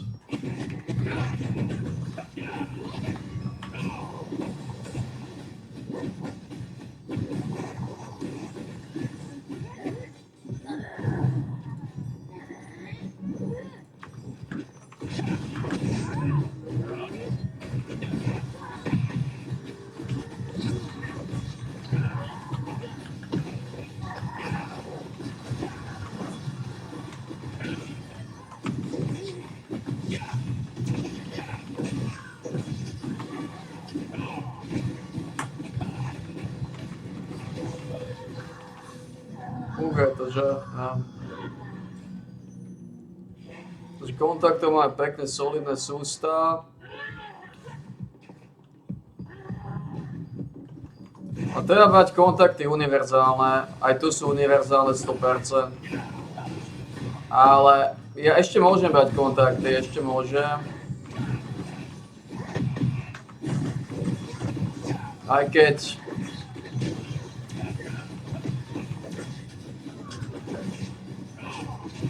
Ešte môžem bať. Ja mám Sileus. Takže pokiaľ môžem bať, tak sa oplatia. Ale tie kontakty sú problém, lebo ako som povedal.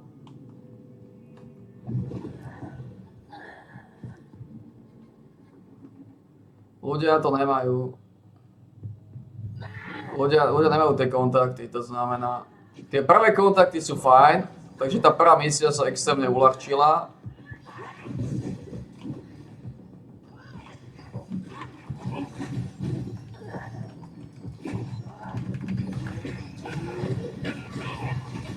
Ale tieto kontakty ľudia nemajú. Túto misiu sa dá reálne bať. Len týždenne. A je to veľmi ťažko. Tuto len naozaj, keď na to ja mám kontakty. Ináč ostať pri tých klasických Sardom a podobné.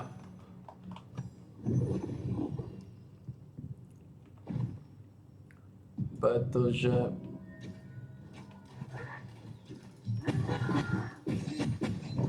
What the fuck is it? What the fuck are they doing?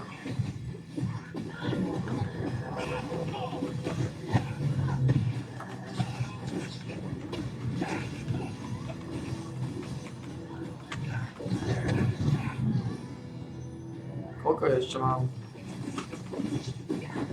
Pôjdem do Crimson za chvíľu. Aj tak. Potom tie kontakty vyťukať. Ja môžem Crimson robiť aj bez, ale to nemá zmysel.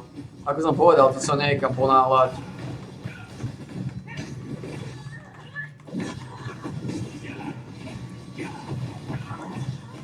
Ja nemám aj tak, aby som kontakty na to, aby som celé jedlo zužitkoval. Takže to jedlo bude tak či onak prepadávať.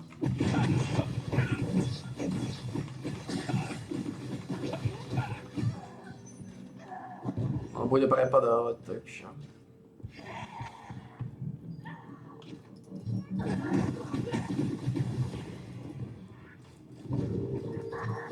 Je to plno primitívnych bastardov, čo mi samozrejme nevonia. Ale okej. Nie je to problém. Teraz to už nie je problém.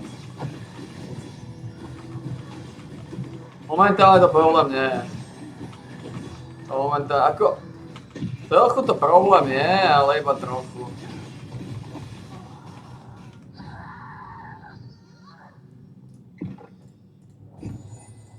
No idem pozrieť, koľko potrebujeme. Takže potrebujeme urobiť 9 kontaktov. Dobre.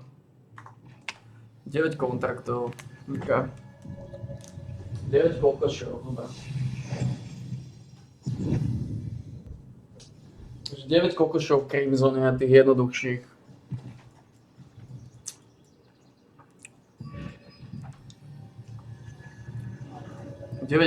jednoduchších krokošov. Vidíme, tí ľudia, oni na to nemajú, to sú slabí neandertálci, to sú začiatočníci, takže tu naozaj treba byť opatrný v týchto šarlatánstvách. Takže 9 kontaktov. Dobre.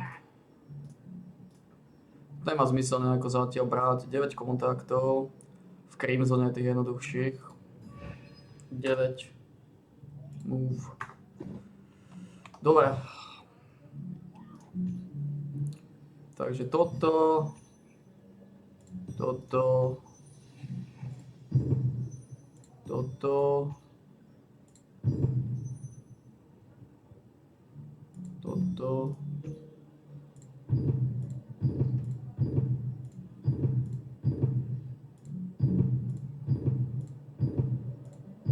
Zmestí sa 5. Zmestí. Toto môžeme brať?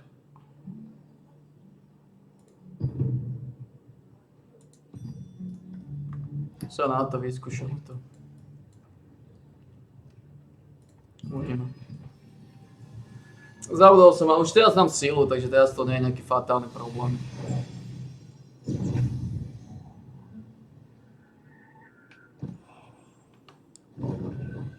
Že ukáž, kde sú. Teraz to už nie je taký fatálny problém.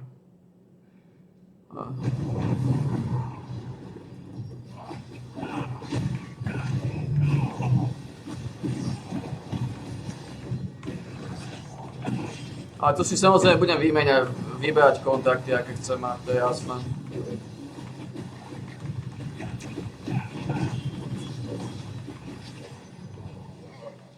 Tak je každému jasné.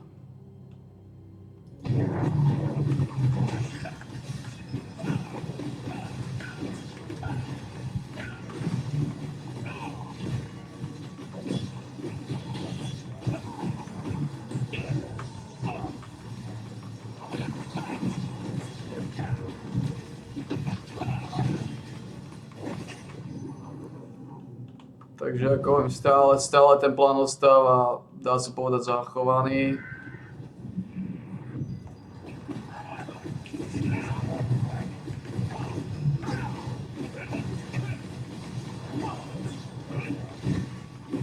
Stále plán ostáva rovnaký, takže tu sa pri týchto kontaktoch sa nič nezmenilo.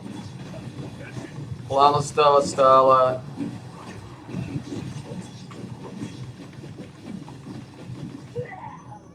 Ako nejako globále sa to nejako nezmenilo v globále.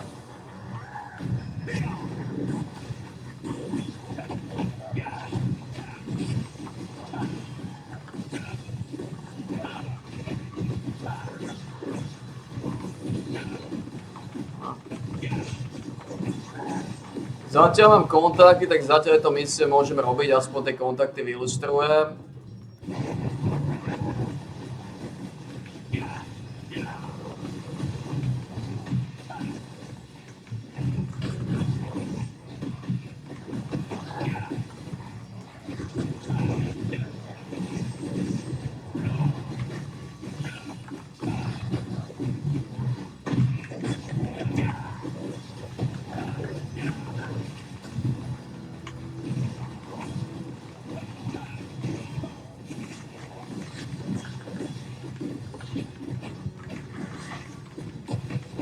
Znamená, potom ísť na tých témov. Kde sú tie témy? Tu. Tieto kontakty.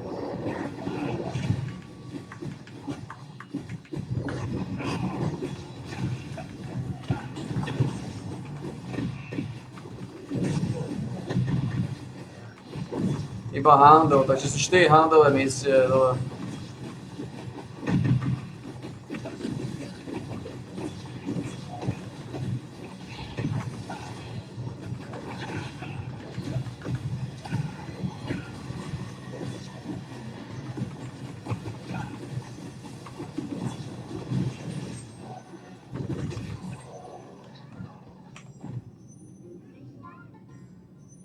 Attack speed, dvojková.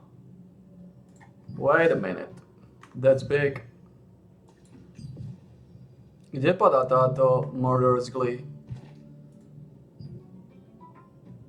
Wait a minute. Padá tu?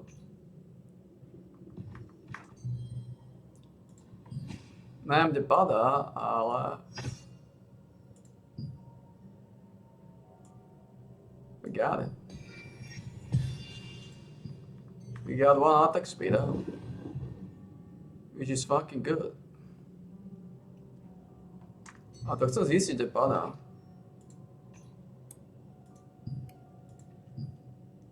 Z toho padá, či padá z tých psov, alebo z Venomancov.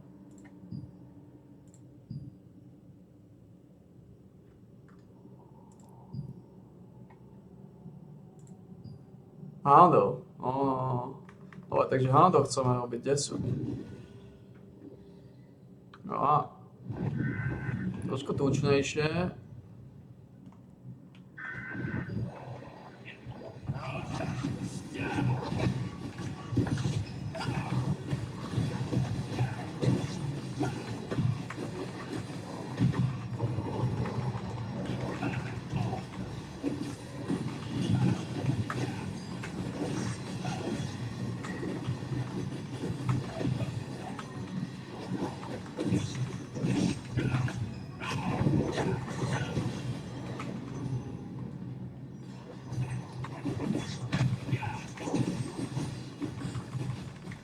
Tak dropneme ešte jednu.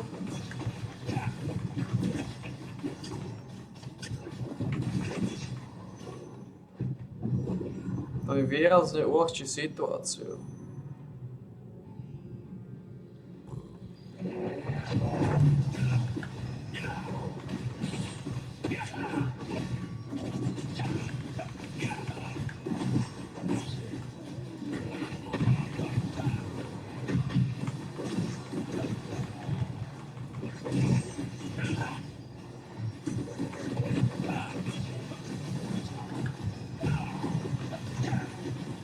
Takže ja tu pravdepodobne ostanem až na novo.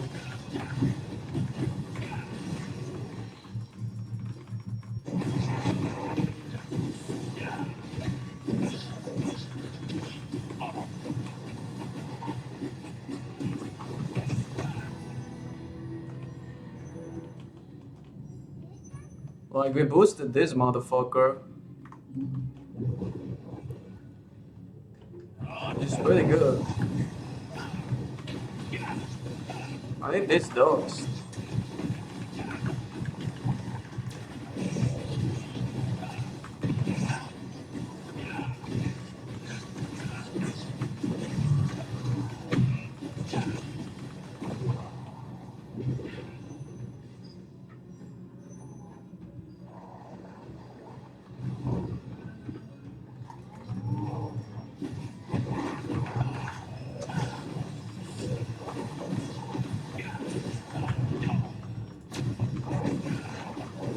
Ja by som tu kvôli tomu špeciálne bol, lebo byť tu špeciálne kvôli tomu.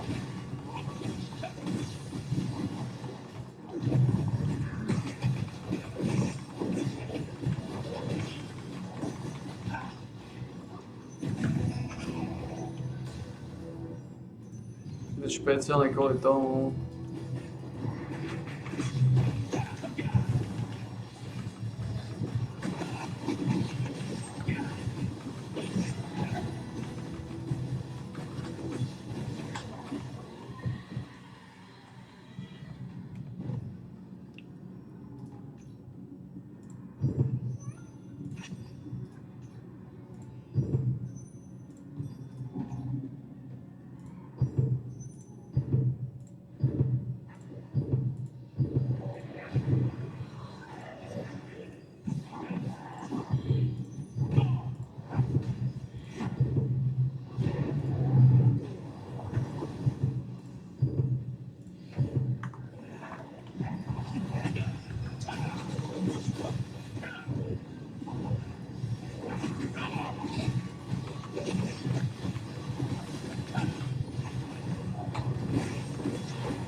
No.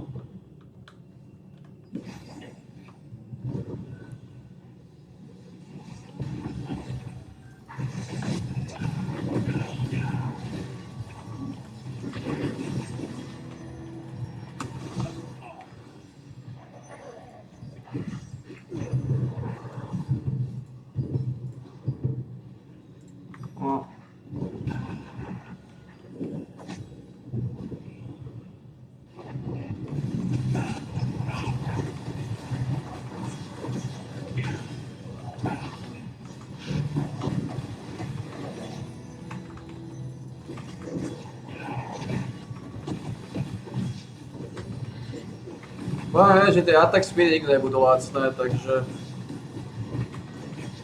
Basically, čo potrebujeme dropnúť. Ja som dropol, neviete, že som na začiatku dropol.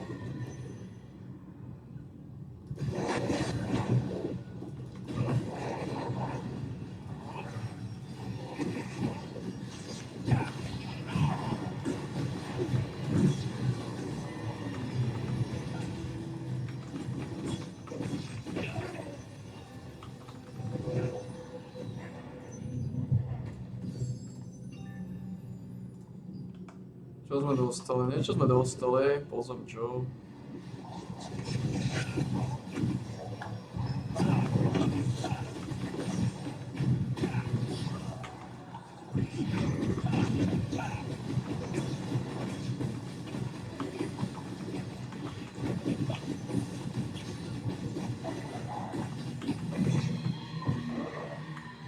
Čo sme dostali? Skill damage boost 50. That's pretty good. Maximálny život dostal. Takže iba ten skill damage boost.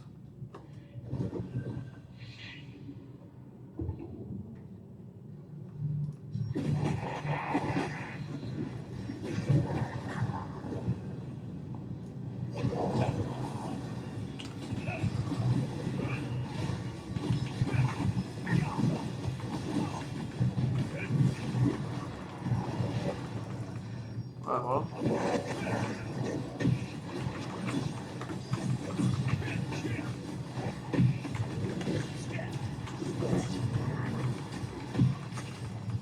Man, I'm gonna die.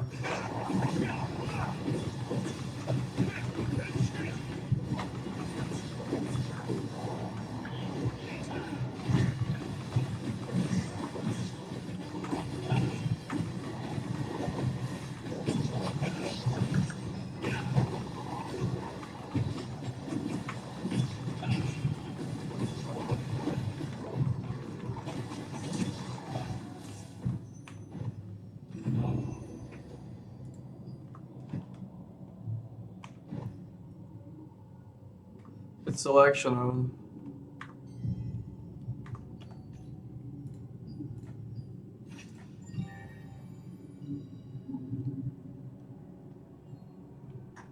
How many we got?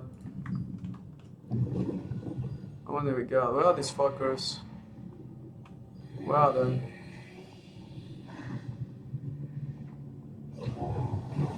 Where are they?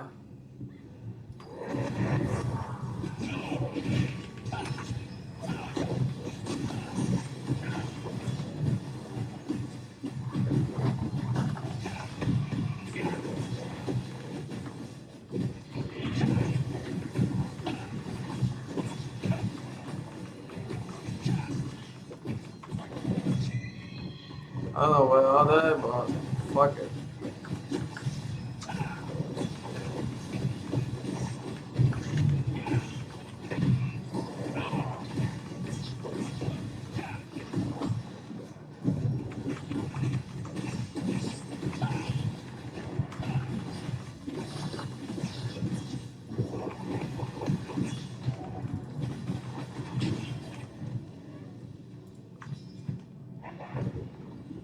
Ako prvú runu potenzovať na necklace.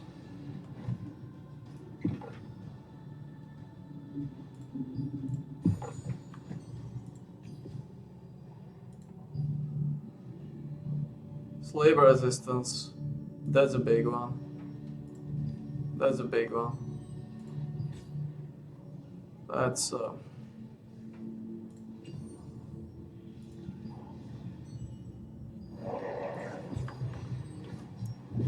I actually got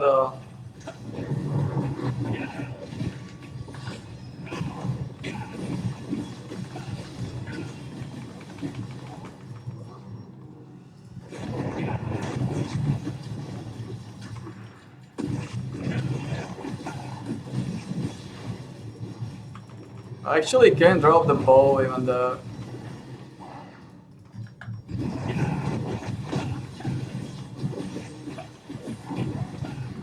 That's a big one, huh? Sleeve resistance.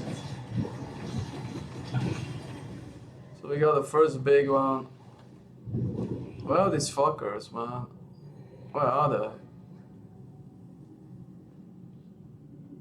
I don't fucking know, man.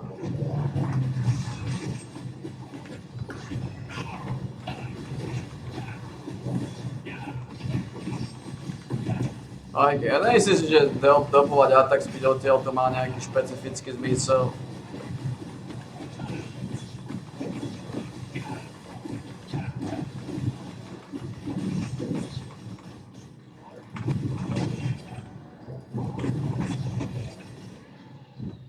Myslím, že to povedal, tak speed má nejaký špecifický zmysel.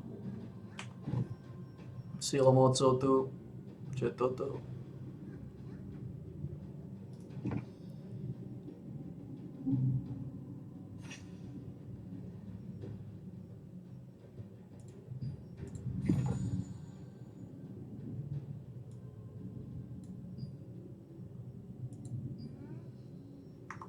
Myslím, že to má nejaký špecifický význam.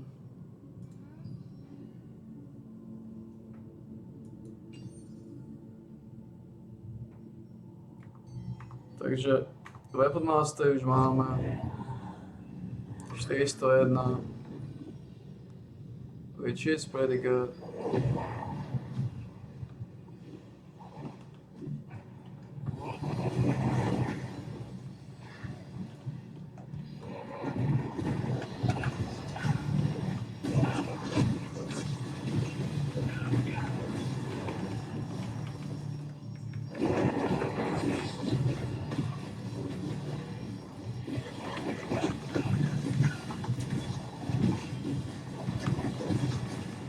To nemyslím, že by tu kvôli tomu dropu.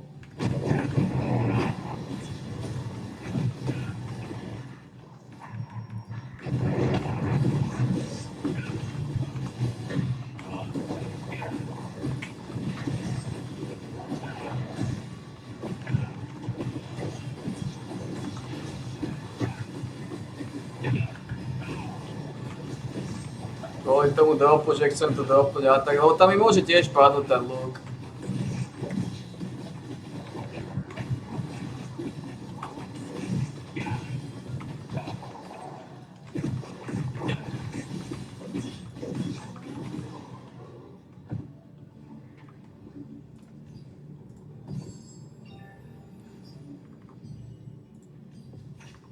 No 25 lojálnych vecí.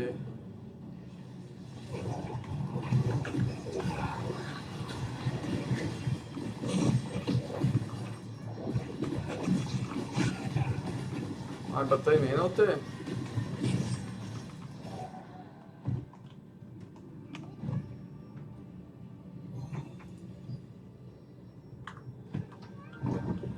Iba 3 minúty?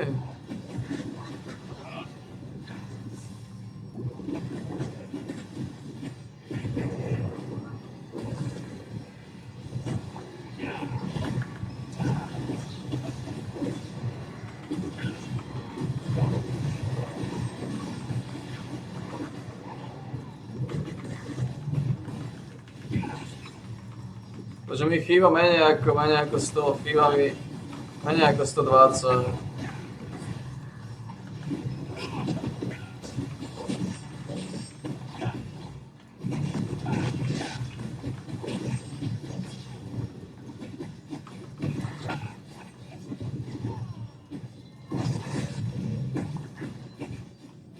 What the fuck?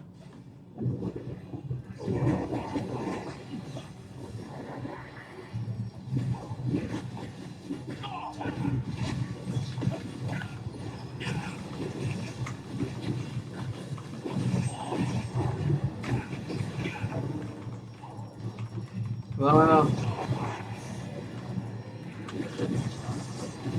Aj tady môže padnúť ten look, ktorý má attack speed. Ako to, že mi tu padla tá spíra, to by som nevnímal ako nejaké, že teraz tu kvôli tomu budem vylizovať.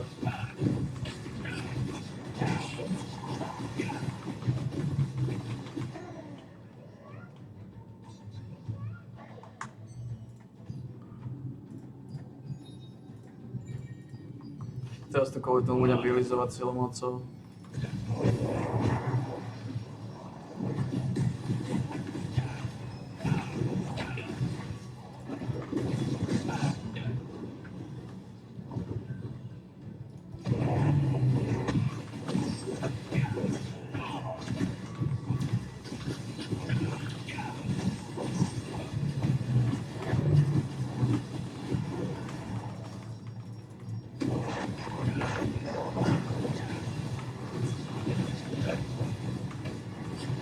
Potrebujem ešte jednu spíru dropnúť.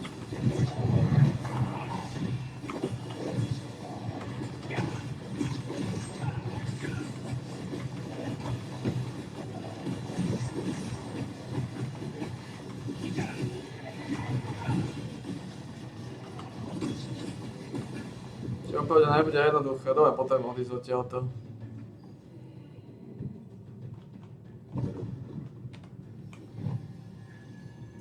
Dobol som jednu OBS progres. Ja si pozriem, ako...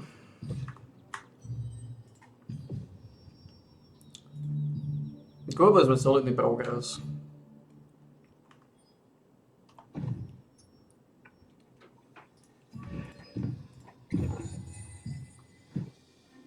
Popravde.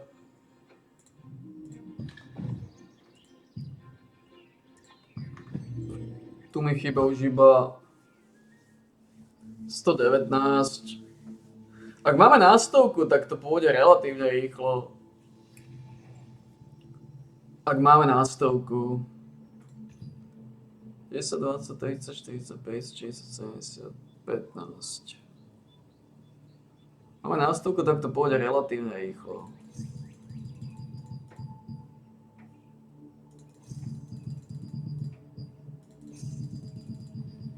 Až.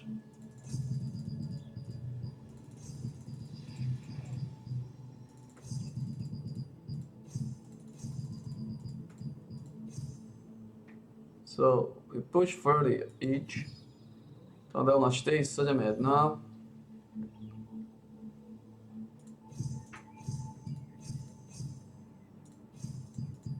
Je v tom rozdiel 12, 14.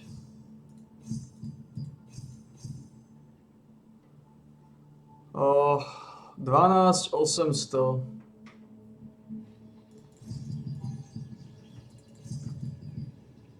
Ja.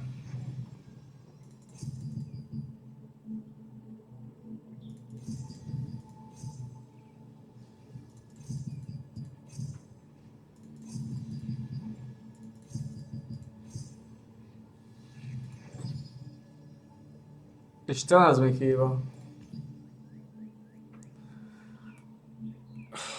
14 Weapon Mastery mi chýba, 506. To vôbec nie je zlé.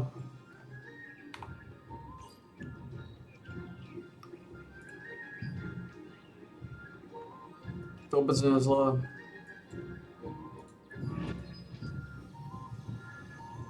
To vôbec nie je zlé.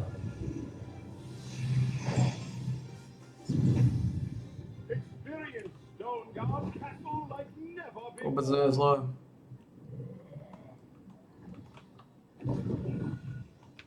Here's what we have in stock. Right, clean up and welcome.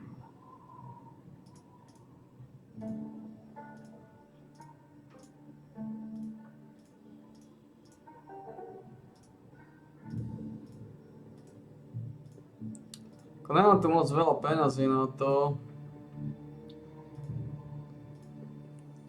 Na tie výlomeniny.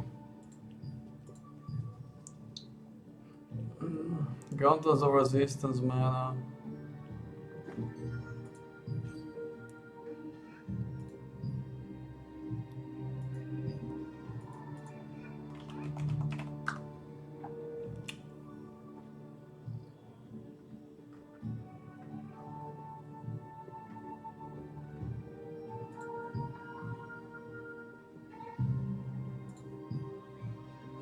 To znamená, aké máme plány?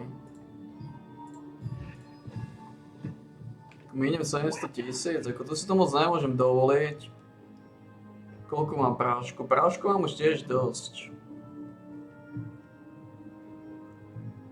Prášku už je tiež solidná sústa. Lebo v Berkate padá ten luk zase. V Berkate padá ten luk.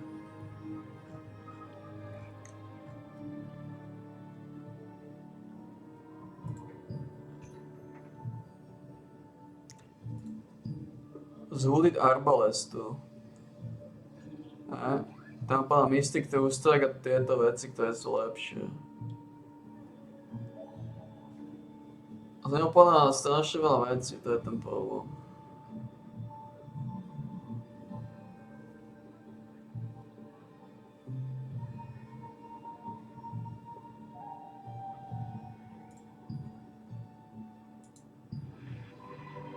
A on padá aj z Dreadshota. Aj z Arbalestu, aj z Dreadshota.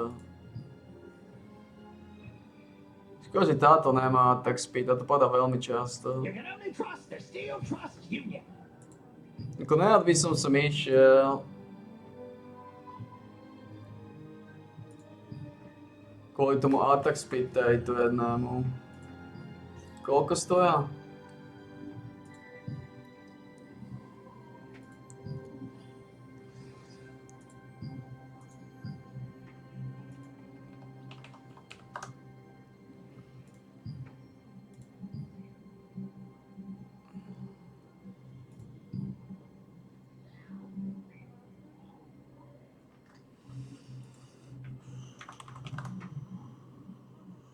My chcete povedať, že nie sú žiadne nápreda? Ale to nie je možné, a? Nie sú. Nikto nepovedal dvojkové attack speedy. You can only trust the Steel Trust Union. Iba trojkové. Oh, that's a biggie. Nám náhodou attack speedy trojkové? Nám, to by sa dalo napäté.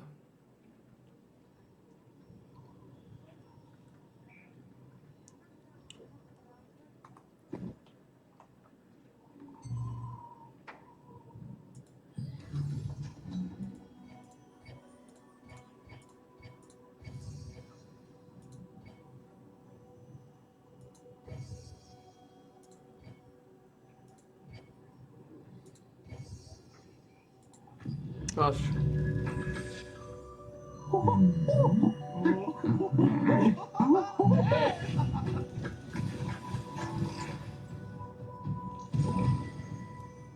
A tak mi to príde zvláštne.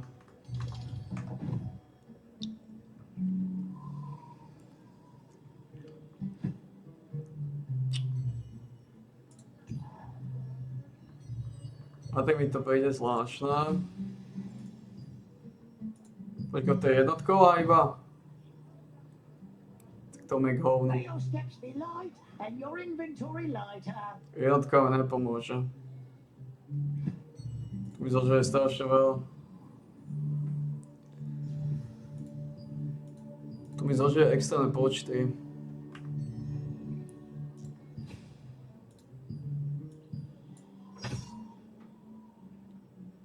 Dokonca sa aj nemôžem aplikovať jednotkou. Takže je to jedno, môžeme to dať do litografu. Ten problém je, hovorím, že jedna attack speed mi speed, ako doteraz ma to nežralo, že mi chýbalo attack speed, lebo chýbali dve, ale už iba jedna. A to nejako postupne snad vylíčime. Postupne snad líčime jednu dvojku attack speed. To sa nejako už hovorím. To sa postupne vylíše, to sa vylíše.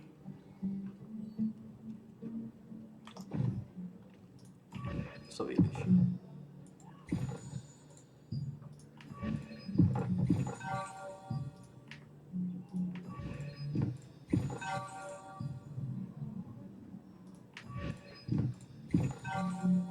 Ja môžem otvárať aj tie pouche, ktoré mám z nebule. Skúsiť tam líznúť attack speed, ale...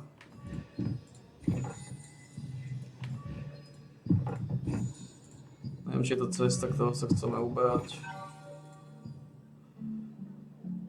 Svetko má znať dvojka skill damage rezistencia, to sa zíde.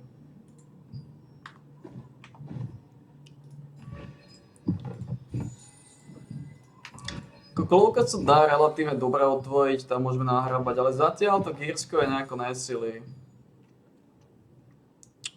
Heavy attack šanca.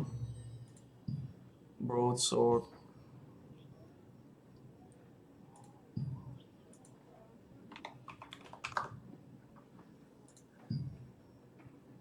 Really? Sa dá povedať za 182.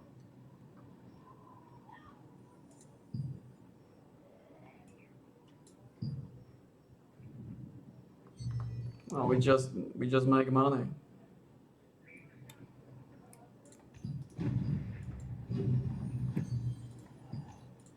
či sa toto milujú.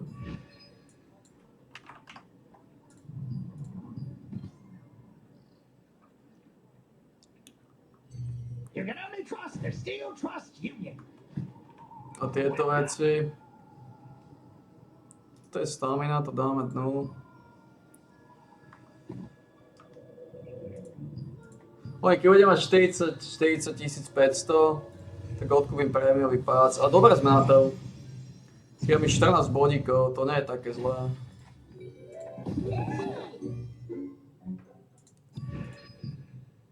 Chýba mi 14 bodíkov. 14 bodesov.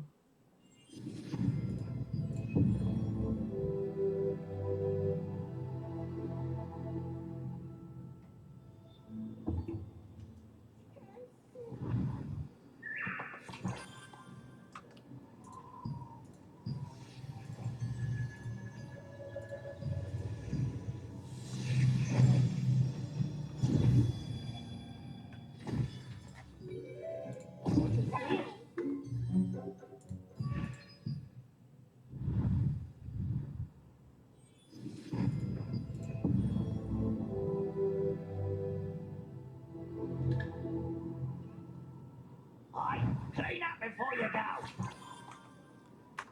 Tu mi chýba iba 14 bodesov. 14 bodesov, to máme 64, to máme 55. Čiže dá sa povedať, že 12 bodesov. To nie je také zlé. To nie je také zlé, 12 bodesov.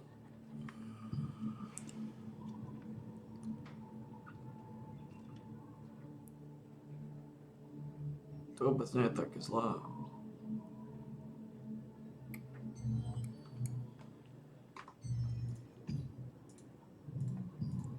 Dvanásť bodesov.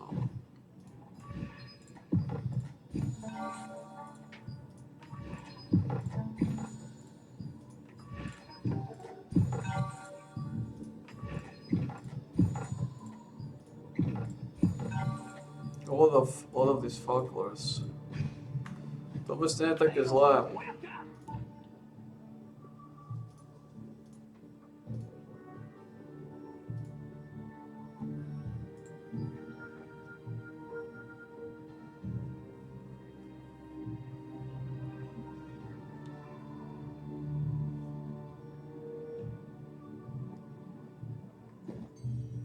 Postav čo je zavia tak šancov, tie veci stoja.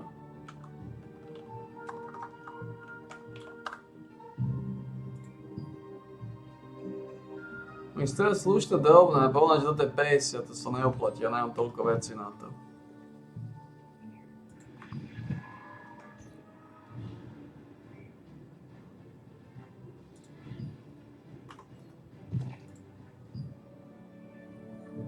Bozy audio je len zo známáky.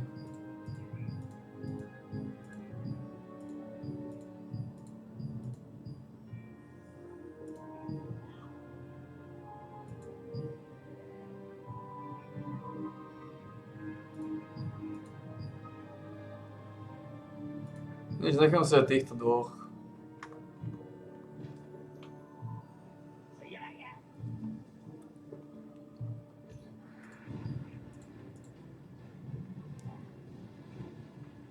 Vôbec nie je zlé a myslím, že je čas to zabaliť. Ako vôbec sme nejaké nevyhnutné veci.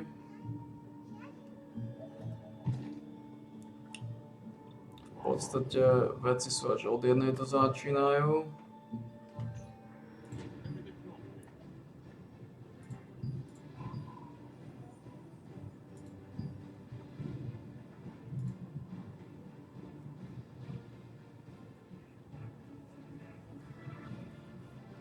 Hervan je finishnutá, vody točí.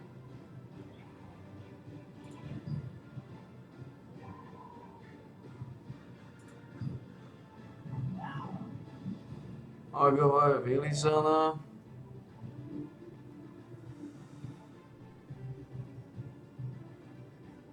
Nova. Nova. Nova.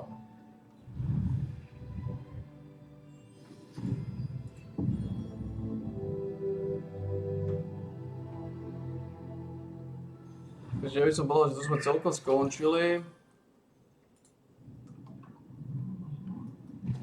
Môžeme tu pozrieť nejaké posledné servantky.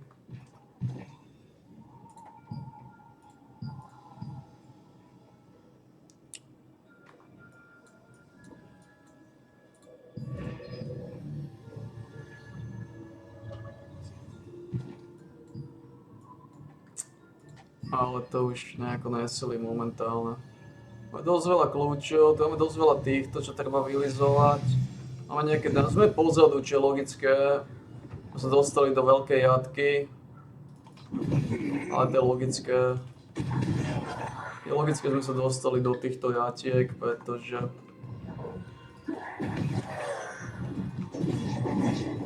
Hodím spať, menej točím.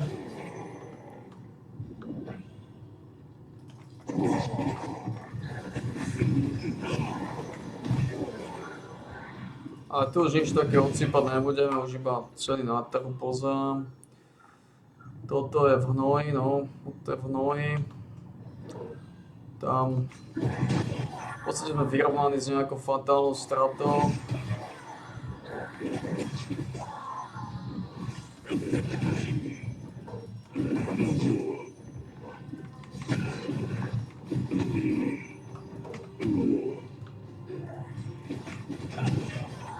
Uvidíme, aké kontakty budú zajtra. Čo za líčiactvo zajtra rozbehneme. Tuto je to.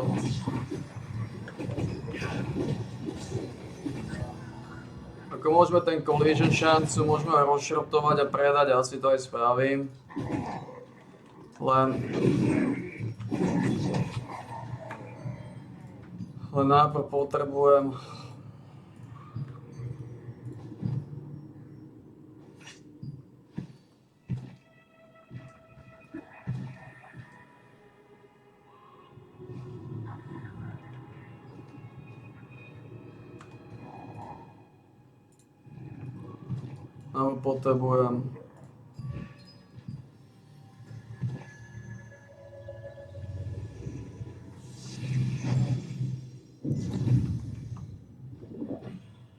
vidieť, aké sú tie fachy.